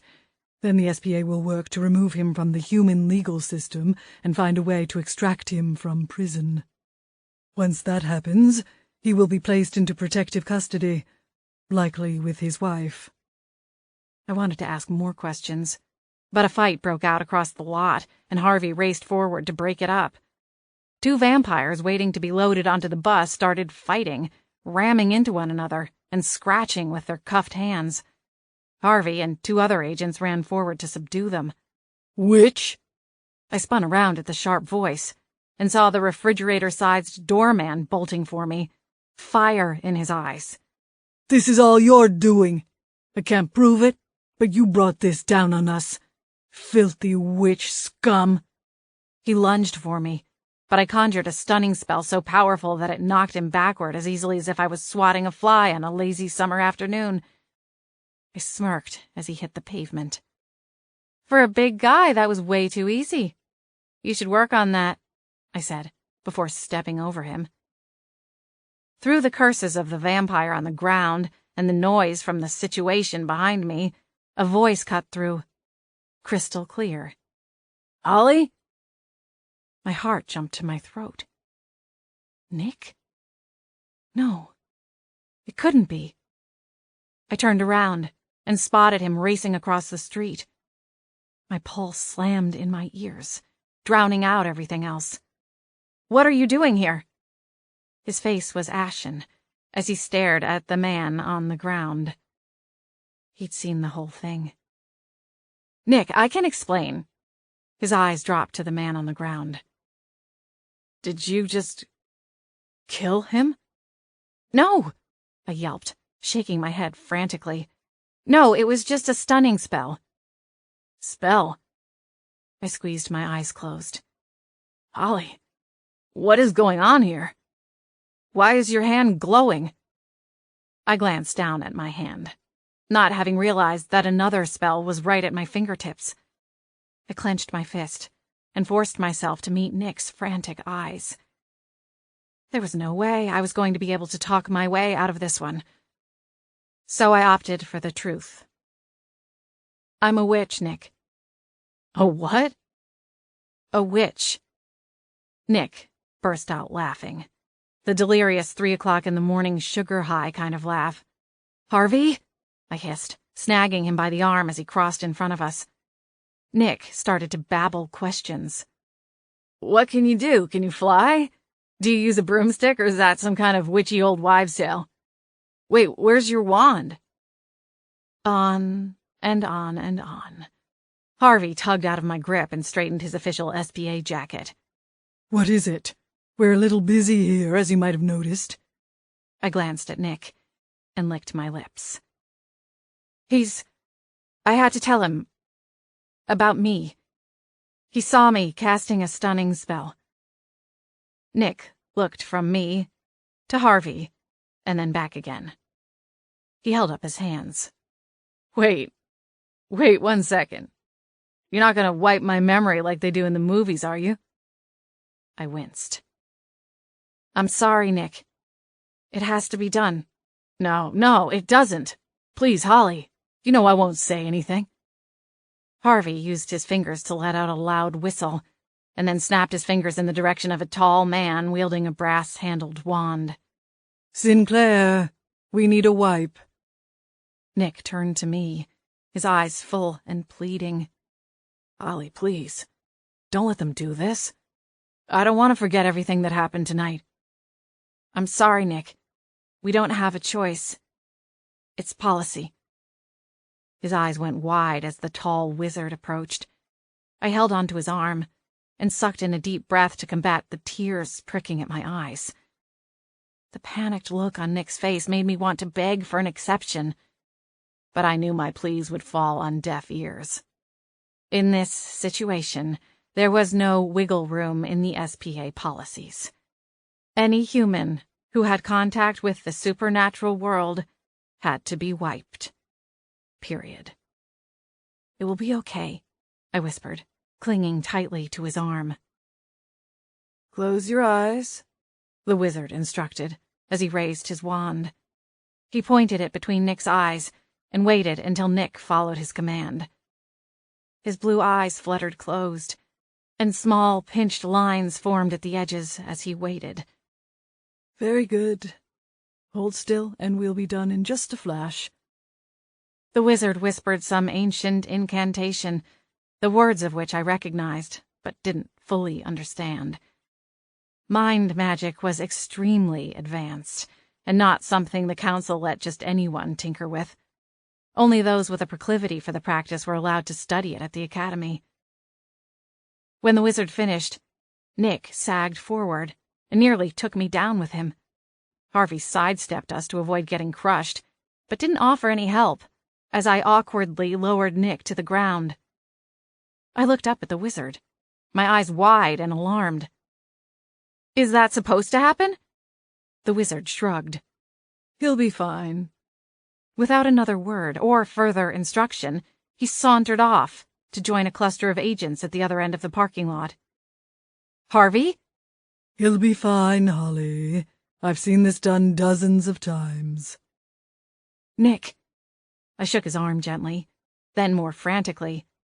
His expression was calm, no longer showing signs of fear or anxiety. He almost looked like he was merely sleeping. "Nick, can you hear me?" He stirred, but his eyes remained closed. I looked to Harvey for some reassurance, but he didn't say a word. He just continued to stare at Nick's motionless body. "Harvey, do something!" Harvey heaved an impatient sigh. "He'll come around. Now I have to go. He can't be here when he wakes up, so I suggest you use that necklace of yours and get him out of here." One hand flew to the larkspur. "You know about that?" Harvey scoffed. "Of course we do, Holly. Honestly, sometimes I wonder what it is you think we do all day at the SPA. Harvey marched off to join the other agents, without so much as a parting wave or smile. Of course not. I sighed and pulled the larkspur from beneath my shirt. I'd never attempted to use it with another person, and despite Harvey's advice, I didn't feel confident that I could pull it off, especially after everything else that had transpired. I was wiped out, and the last thing I needed was Nick coming to somewhere in the middle of nowhere without an explanation or a way home. So instead, I tucked the necklace back under my shirt and heaved Nick to his feet. He mumbled something under his breath, but his eyes stayed shut. Considering our current surroundings, that was definitely for the best. Just as I got him upright, a pair of headlights washed over us. I nearly cried with relief when Evangeline, Adam, and Lacey piled out of Evangeline's little sports car. Adam pounded the passenger seat as Lacey took her sweet time getting untangled. "Come on, princess! Hustle up!" Lacey snarled at him, but got out of the car and turned back to fold down the seat so Adam could climb out of the back. Adam surged forward to get to me. He cupped my face and gave me a quick once-over before shifting his attention to Nick, who was still unconscious and propped up against my side. "What's up with Mr. Detective? One too many tequila shooters?" "Tequila shooters?" Lacey scoffed. "He's obviously a bourbon man. Classy, sophisticated, older than his years. Stars. Never mind. Look who I'm talking to. Those words probably don't even register with you. Do they, Fluffy?" Adam growled, and Lacey gave him a triumphant smirk. "What happened?" Evangeline asked, wisely ignoring the sideshow. "He saw everything," I said weakly. "They had to wipe him." They all gasped. "Wipe him?" Lacey asked, her tone suddenly hushed and hollow. I nodded. "He hasn't woken up yet." "Well, let's get him back to the manor," Evangeline said, reaching to brace Nick's other side and take some of his weight from me. We all worked to get him into the back seat. "You getting in?" Evangeline asked me once he was situated. I turned to look over my shoulder. I wanted to go back inside and see what was going on, but I hated the idea of abandoning Nick after everything he'd been through. Lacey placed her hand on my arm. "I'll get home. You take my seat. Make the flea bag babysit." "Are you sure? Maybe I should go see if they need any help inside." Lacey followed my glance and then shook her head. "Holly, you know they don't want you in there. They'll just tell you to leave and get out of their way. Whatever your deal was with Harvey, you've held up your end. It's time to let it go now." I nodded as her words sank in. How could someone so shallow also be so pragmatic at times? "You're right. Thanks, Lacey." I tore my gaze away from the abandoned storefront and glanced up into Lacey's shimmering eyes. I hope there aren't any hard feelings. I know you were trying to help, and I kind of made things worse for a minute there. Lacey shrugged. I'm looking at another few centuries on this earth, Holly. I prefer not to hold on to grudges for too long. She paused and looked over the top of the car to where Adam was standing. I make an exception for him. I laughed, thankful for the small bit of normalcy. I've noticed. She returned her gaze to me and smiled softly. I'm grateful for your help, Holly. There's no telling what kind of damage Grayson and his followers would have done if you hadn't stepped in and stopped them. They weren't just bad for the vampire community, but for supernaturals in general. There was a time when I wouldn't have cared about anyone outside the vampire community, but now... She looked over at Adam and Evangeline and then back to me. Now, I have friends from all kinds of communities. Supernatural and not, she said, adding a meaningful glance at Nick. Tears pricked my eyes, and I fought off the urge to pull her into a tight embrace. She might have finally admitted to being my friend, but if I tried to hug her, she'd likely still try to claw my eyes out. She returned my smile, and then tossed her long blonde hair over her shoulders. Come on, let's get back home. I'm right behind you. Posey will know what to do with him. I gave her a grateful smile and slithered into the back seat to sit beside Nick. Adam locked the passenger seat in place and then got in after Lacey took off, using her super speed to nearly hover off the ground as she flew back in the direction of the manor. Chapter 24. Halfway home, Nick began to stir. Ollie? He mumbled, reaching for me. Nick? Oh, thank the stars. Can you hear me? His eyes fluttered slightly, and then opened slowly. Ollie? He whispered, his lips curving into a smile. You're here. Of course I am. I smoothed his unruly hair out of his eyes. You had quite a fall. At some point during the car ride, I'd decided that was the best cover for the situation. I did? Nick asked as he tried to sit up. I nodded. Yeah. Are you dizzy or nauseated? Those were the signs we were supposed to look out for. We? He repeated, looking around as if only just realizing his surroundings. Yeah. Evangeline and Adam are here too, I explained. Evangeline waved to him in the rearview mirror, and Adam muttered a gruff, Hey. What do you remember? He stared out the window for a long moment, and then turned back to me. Where are we? On the way to the manor. Nick, please, try to remember, I urged, stopping short of shaking his arm. I knew it wouldn't be good if Nick suddenly recalled what we'd really been doing, but I could still hear the echoes of his pleas before the wiping, and there was a part of me that wished he could be an exception to the SPA rules, that he could know the truth. There were bright lights, men with flashlights running around shouting. Adam shifted around in his seat, suddenly perked up. His eyes met mine, wide and panicked. Ollie? Nick said, turning toward me. Were we raided by the FBI? That's what the jacket said, right? FBI? Relief flooded Adam's eyes, but I felt a sting of disappointment. Yeah, they got the bad guys, though. Don't you worry. That's good, Nick said. He sank back against the seat, and his head slid over to land on my shoulder. That's really good. He fell back asleep, and we didn't wake him until we got to the manor. Adam helped me get him inside, and we put him on the couch in the living room and covered him with a thick flannel blanket before we all went to the kitchen. Lacey was already there, drinking straight from the bottle of faux blood. Is he all right? She asked, as we all walked in slack-faced and exhausted.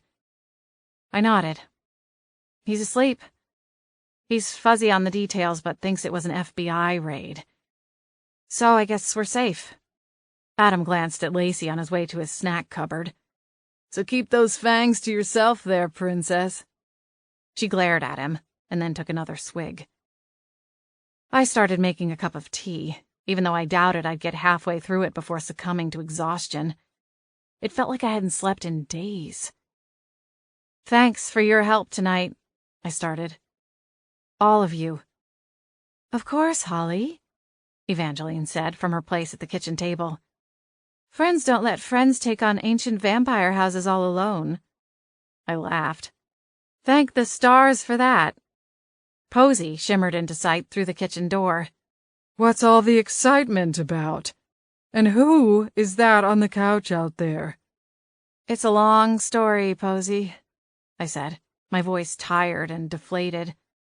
Steam poured off the water in the kettle, and I poured a generous amount into my waiting mug. "You know Holly," Adam told her as he crossed the kitchen, his arms full of snack foods. "Storming the castle and taking on the bad guys all in a fell swoop." Posy raised her thick eyebrows. "Do I want to know?" "Probably not," I said. "Well, I do have some good news for the hero of the day," Adam said. "My parents have decided to leave a bit early. After all the excitement tonight, a goodbye brunch with them tomorrow should be no problem. Right, gorgeous?" My spirits lifted considerably at that bit of news. I knew that something would have to give eventually, but I was glad that it was going to be off my plate for now. Still, I groaned and sank into my seat at the end of the table at the thought of even one more excruciating meal with them. Truthfully, I'd rather deal with power-hungry vamps. A chorus of laughter echoed around the room, and then we all took turns giving Posy the rundown of the crazy night. The following morning, I woke up and found the two guys eating cereal in the kitchen. Adam must have been coming around on Nick. After all, he didn't share his food with just anyone. The two of them looked comically relieved when I walked in. Adam jumped up and hurried to the cupboard. "You want a bowl, gorgeous?" "What happened to brunch with your parents?" I asked, taking a seat at the table. Nick smiled at me. "Oh, you haven't managed to scare them off yet?"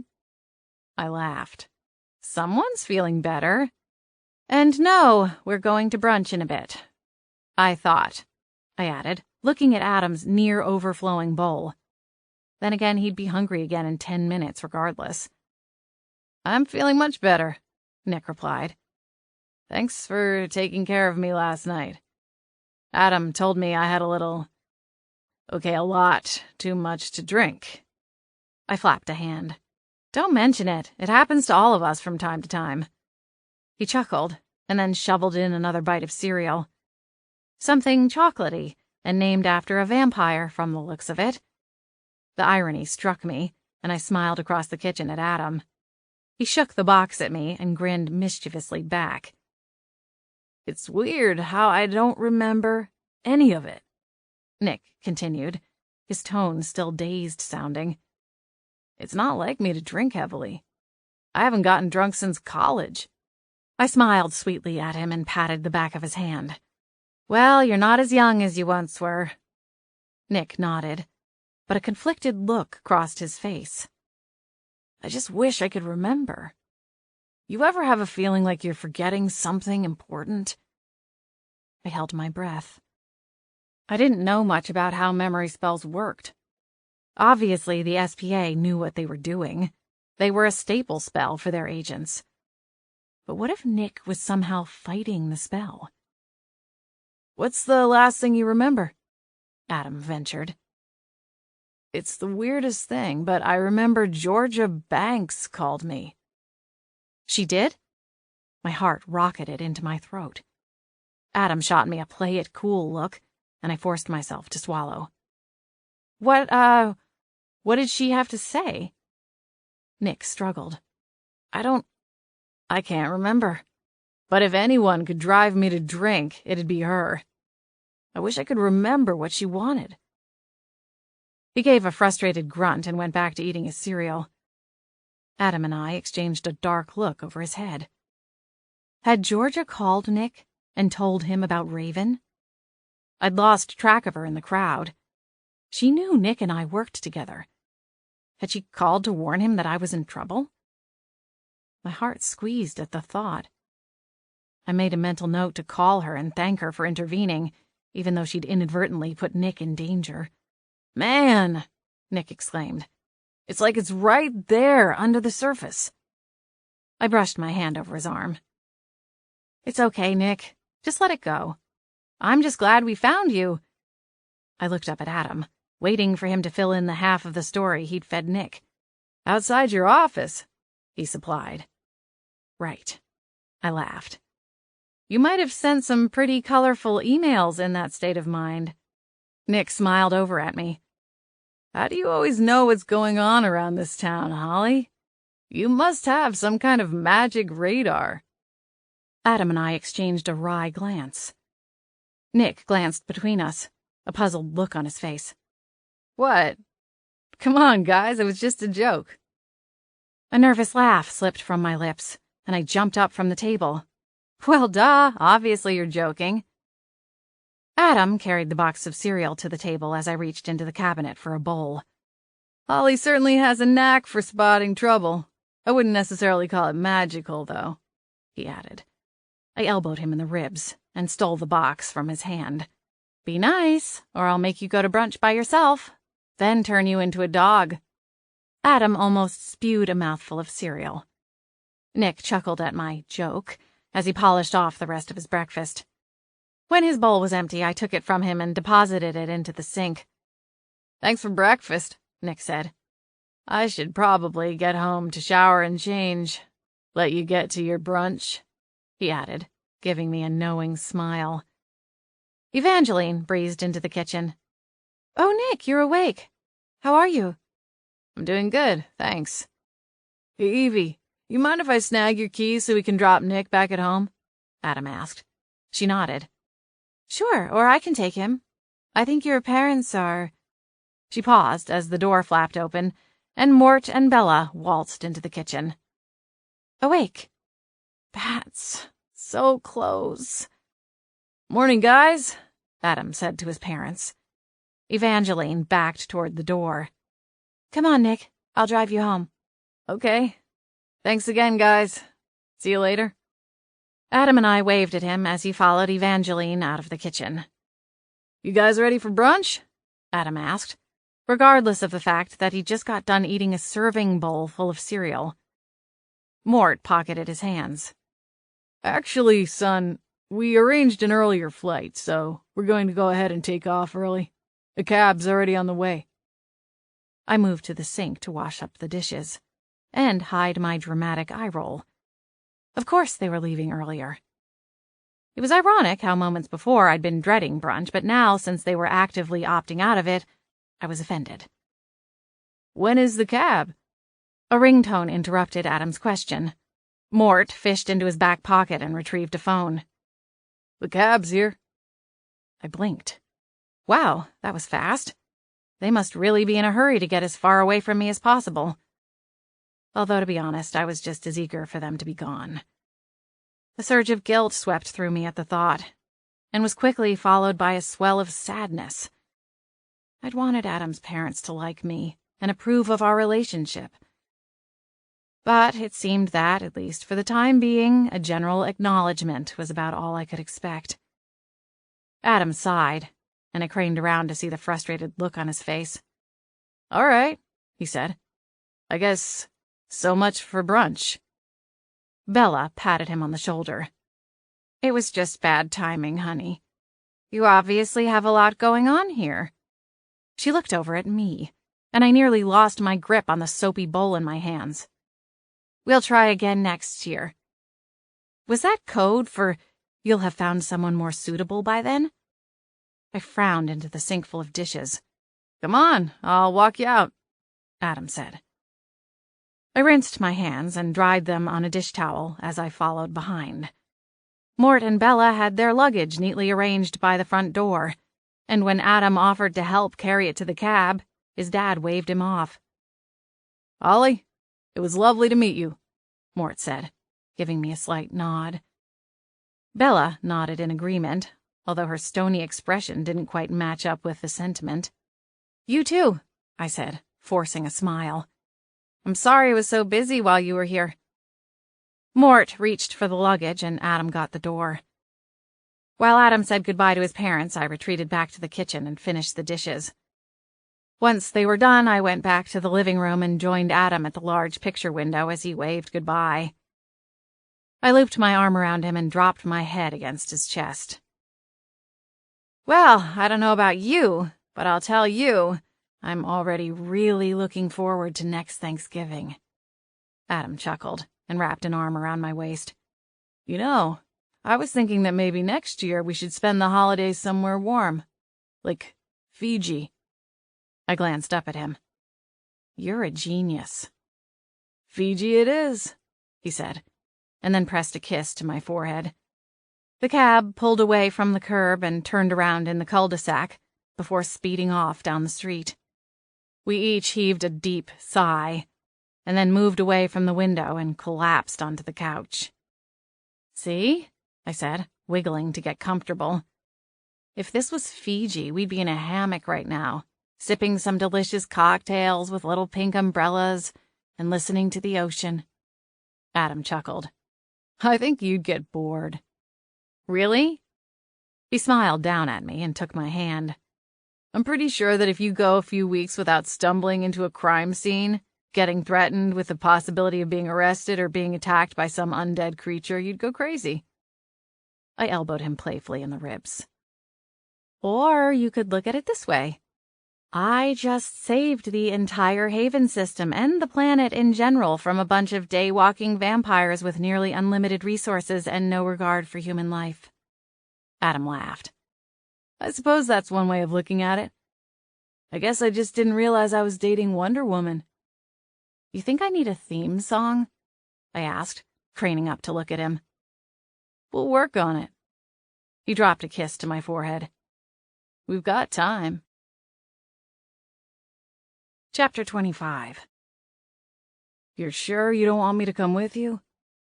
I smiled at Adam's question, one he'd asked in one variation or another half a dozen times over the weeks leading up to the hearing date. I'm sure. I don't know how long I'll be gone, and I don't want you to miss out on any business. He nodded understandingly, but the look on his face was still solemn. What did you tell Cassie?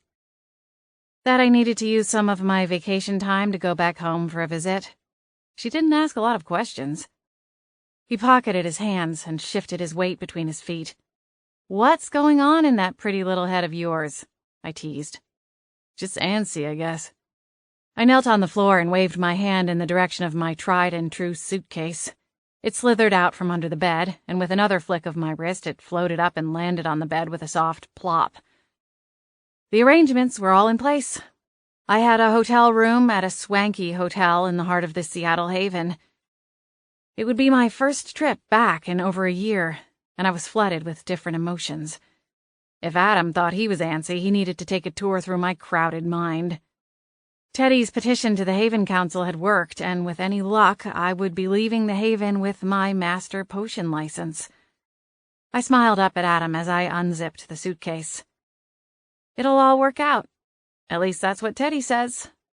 Evangeline says he's a real shark and has a near-perfect record when it comes to cases before the council. He doesn't see any reason they could block my request. After all, I wasn't the one who was convicted in that whole mess with Gabriel. Adam nodded. I'm sure he knows what he's talking about, he agreed. He seems very competent. I grinned at Adam's odd compliment. Teddy was about as polar opposite from Adam as I could imagine. During his brief visit to the manor, they'd struggled to find much to talk about besides the weather. Adam didn't have an appreciation of designer suits and expensive loafers and premium hair products. And Teddy didn't have the first clue as to the rules of a football game or why anyone would wear black leather. The only thing that matters is that I get my license and can start my business back up again. You wouldn't believe the amount of phone calls I've been getting lately. Everyone is panicking and asking for recommendations on where else to go.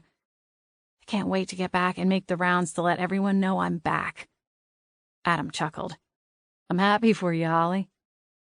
Thanks. I went to the dresser and started gathering stacks of clothing.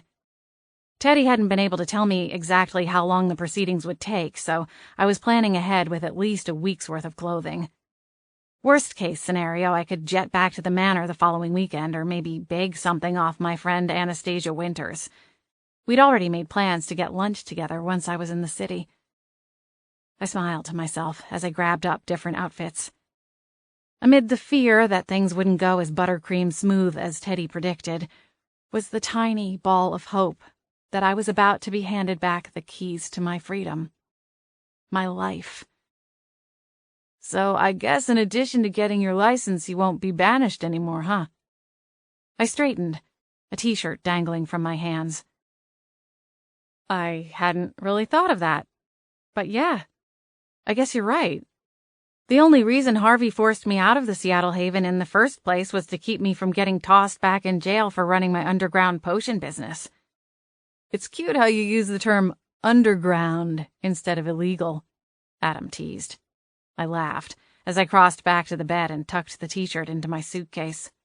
Hardy har. Adam pocketed his hands. So then what's the plan? You'll still come back here, won't you? I stopped packing and met his eyes. Of course, Adam. Why would you even ask that?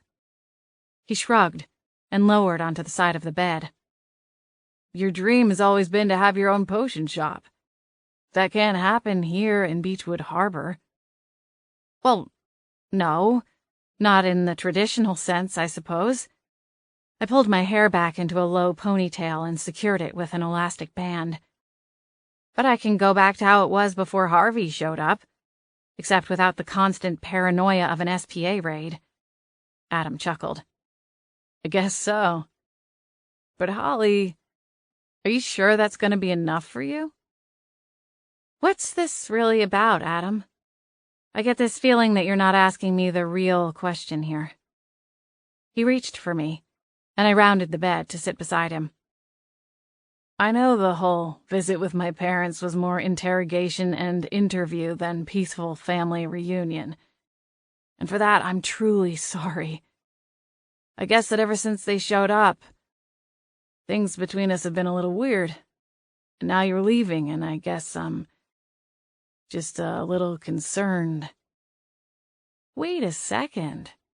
The infamous lady killer Adam St. James is feeling insecure? I teased gently. Adam chuckled. I suppose it was bound to happen eventually. You must be pretty damned special, Holly Bolt. I squeezed his hand and told him truthfully, I feel pretty special. Adam cupped the side of my face, and for a long moment neither of us said a word. When he broke the silence, his voice was low and hoarse. I love you, Holly. I don't want to lose you. I love you too, Adam. You're not going to lose me. I'm coming right back as soon as the hearing is over. I promise. It's going to take a lot more than Mort and Bella to scare me off. Adam shook his head in disbelief. How did I get so lucky? I scoffed. No, I'm serious, Holly. After all my parents' bad behavior, most women would have run for the hills. Most sane women, you mean. He laughed and dropped a kiss to my lips. Gentle and sweet. My lashes fluttered against my cheeks as I closed my eyes and let myself get lost in the moment. I've never been happier to have nabbed a crazy one then. How romantic. You should put that on my Valentine's Day card. Adam kissed me again. His smile pressed to mine. I'll think about it. Good. We lingered there on the bed, side by side, and the longer we stared at each other, the more my heart twisted inside my chest. I was only going to be gone for a week, 2 at the most. Why was I so torn up over the idea of leaving Adam? The answer echoed back almost immediately. I was afraid that as soon as I got back to the Seattle Haven, I would be homesick all over again and want to stay. It had taken months to adjust to life in Beechwood Harbor, and while I'd become convinced it was my new home, and possibly what I'd been searching for since leaving California. There was a tiny piece of me that missed the glitter and rush of living in a big city. In Beechwood Harbor, I would always be known as Holly the Potions Witch.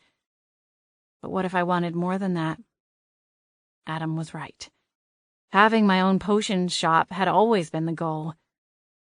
And now, I'd never been closer. It wouldn't be like before. I wouldn't be forced to work as an apprentice, barely authorized to chop basil or cattails. I could be a master potion maker, with my own shop and custom blends that would be sought out all over the supernatural world. In Beechwood Harbor, the largest reach I had would probably be less than 3 counties. "Holly, you okay?" Adam asked, running his fingers along the side of my face. He circled my ear, tucking away a flyaway strand of hair that had escaped from my ponytail. I snapped out of my reverie and nodded, then tried to summon a convincing smile. "Yeah. What time is it?" I asked, leaning past Adam to get a look at the clock on the opposite nightstand. "I need to get to the Haven portal in about an hour. Harvey was nice enough to get me a special pass to use it. He said it will be unlocked for me to use, but he was very particular about the time for some reason." "An hour, huh?" Adam stood from the bed and reached for my hands. "Sounds like the perfect amount of time for a snack." I laughed. "Tell me something, Adam. Is there ever not a time for a snack?" He didn't answer as he led me from the room and down the stairs and into the kitchen. As soon as the door flapped open, I could see that Evangeline, Lacey, and Posey had all gathered around the large table. A spread of my favorite treats, including a double-decker lemon cloud cake, complete with tiny lemon-shaped sprinkles in the whipped cream, adorned the table. I clapped a hand to my mouth for a moment. "What's all this?" Adam grinned. "Just a little going-away buffet. Nothing too crazy." "You guys," I gushed, nearly on the verge of tears. "It's just a week or 2. Posey floated forward. "Yes, dear, but you're the heart of this place. We're all going to miss you, no matter how short of a time it ends up being." I swallowed the lump of emotion in my throat. "Thank you, Posey." Evangeline smiled. "You're going to kick butt, Holly. I can't wait until you're back in business so we can see what you come up with. I've already got all the girls at the salon ready for our second line of hair products." "You got it." Lacey smiled at me. "I'm just here in case you get yourself thrown back in SPA jail and we never see you again." Everyone laughed, and I rushed forward and gave her a hug before she could object. "All right, ladies, enough of this sappy stuff. Let's get to business," Adam interjected. He slapped his hands together and rubbed them vigorously. "Let's eat." Once all the food was gone and the goodbyes were said, I went upstairs to finish packing. Adam lugged my suitcase down the stairs while I rounded up boots and enough cans of food to keep him happy during the trip. Adam walked with me to the portal, dragging my suitcase behind him, and I was reminded of my last trip down the same streets. I'd been locked in magically enhanced handcuffs, and I was the one being carted behind Harvey. I shuddered at the memory and the emotions it stirred. "It's down here," I said, pointing to the house with the cellar doors. There were lights on in the front room of the house, and for a moment I wondered who lived there. Harvey had never mentioned them by name. Beechwood Harbor was small enough that I would probably recognize them. But then again, they had a portal to the Haven right under their house. They probably didn't deal with the locals much. They were probably content to be the mysterious guardians of the portal. "It's strange, but I can't remember ever seeing this house before," Adam commented as we neared it. "The portal is on the right." We approached the portal, and Adam set my suitcase down in the frost-covered grass. He gathered me against him and gave me a lingering kiss. "Stay out of trouble," he said when we parted. I grinned. "Planning on it." I reached for the handle of the cellar door and pulled it open. As before, the faint purple glow shone from the opening, and a shiver of excitement snaked down my spine. "This is it." "Here," Adam said, as he bent and picked up my suitcase. I scooped Boots into my arms, and the tabby stared, mesmerized, into the purple beyond. "You ready, Bootsy, for our next grand adventure?" He looked up at me and blinked once. I took it as a yes. "Hey, Holly." I turned back. "Huh?" Adam flashed a goofy grin. "I hope you don't run into any vampires." "You and me both," I replied with a laugh. "Good luck, gorgeous," he whispered, touching my face. I nodded, and then took a deep breath and one big step.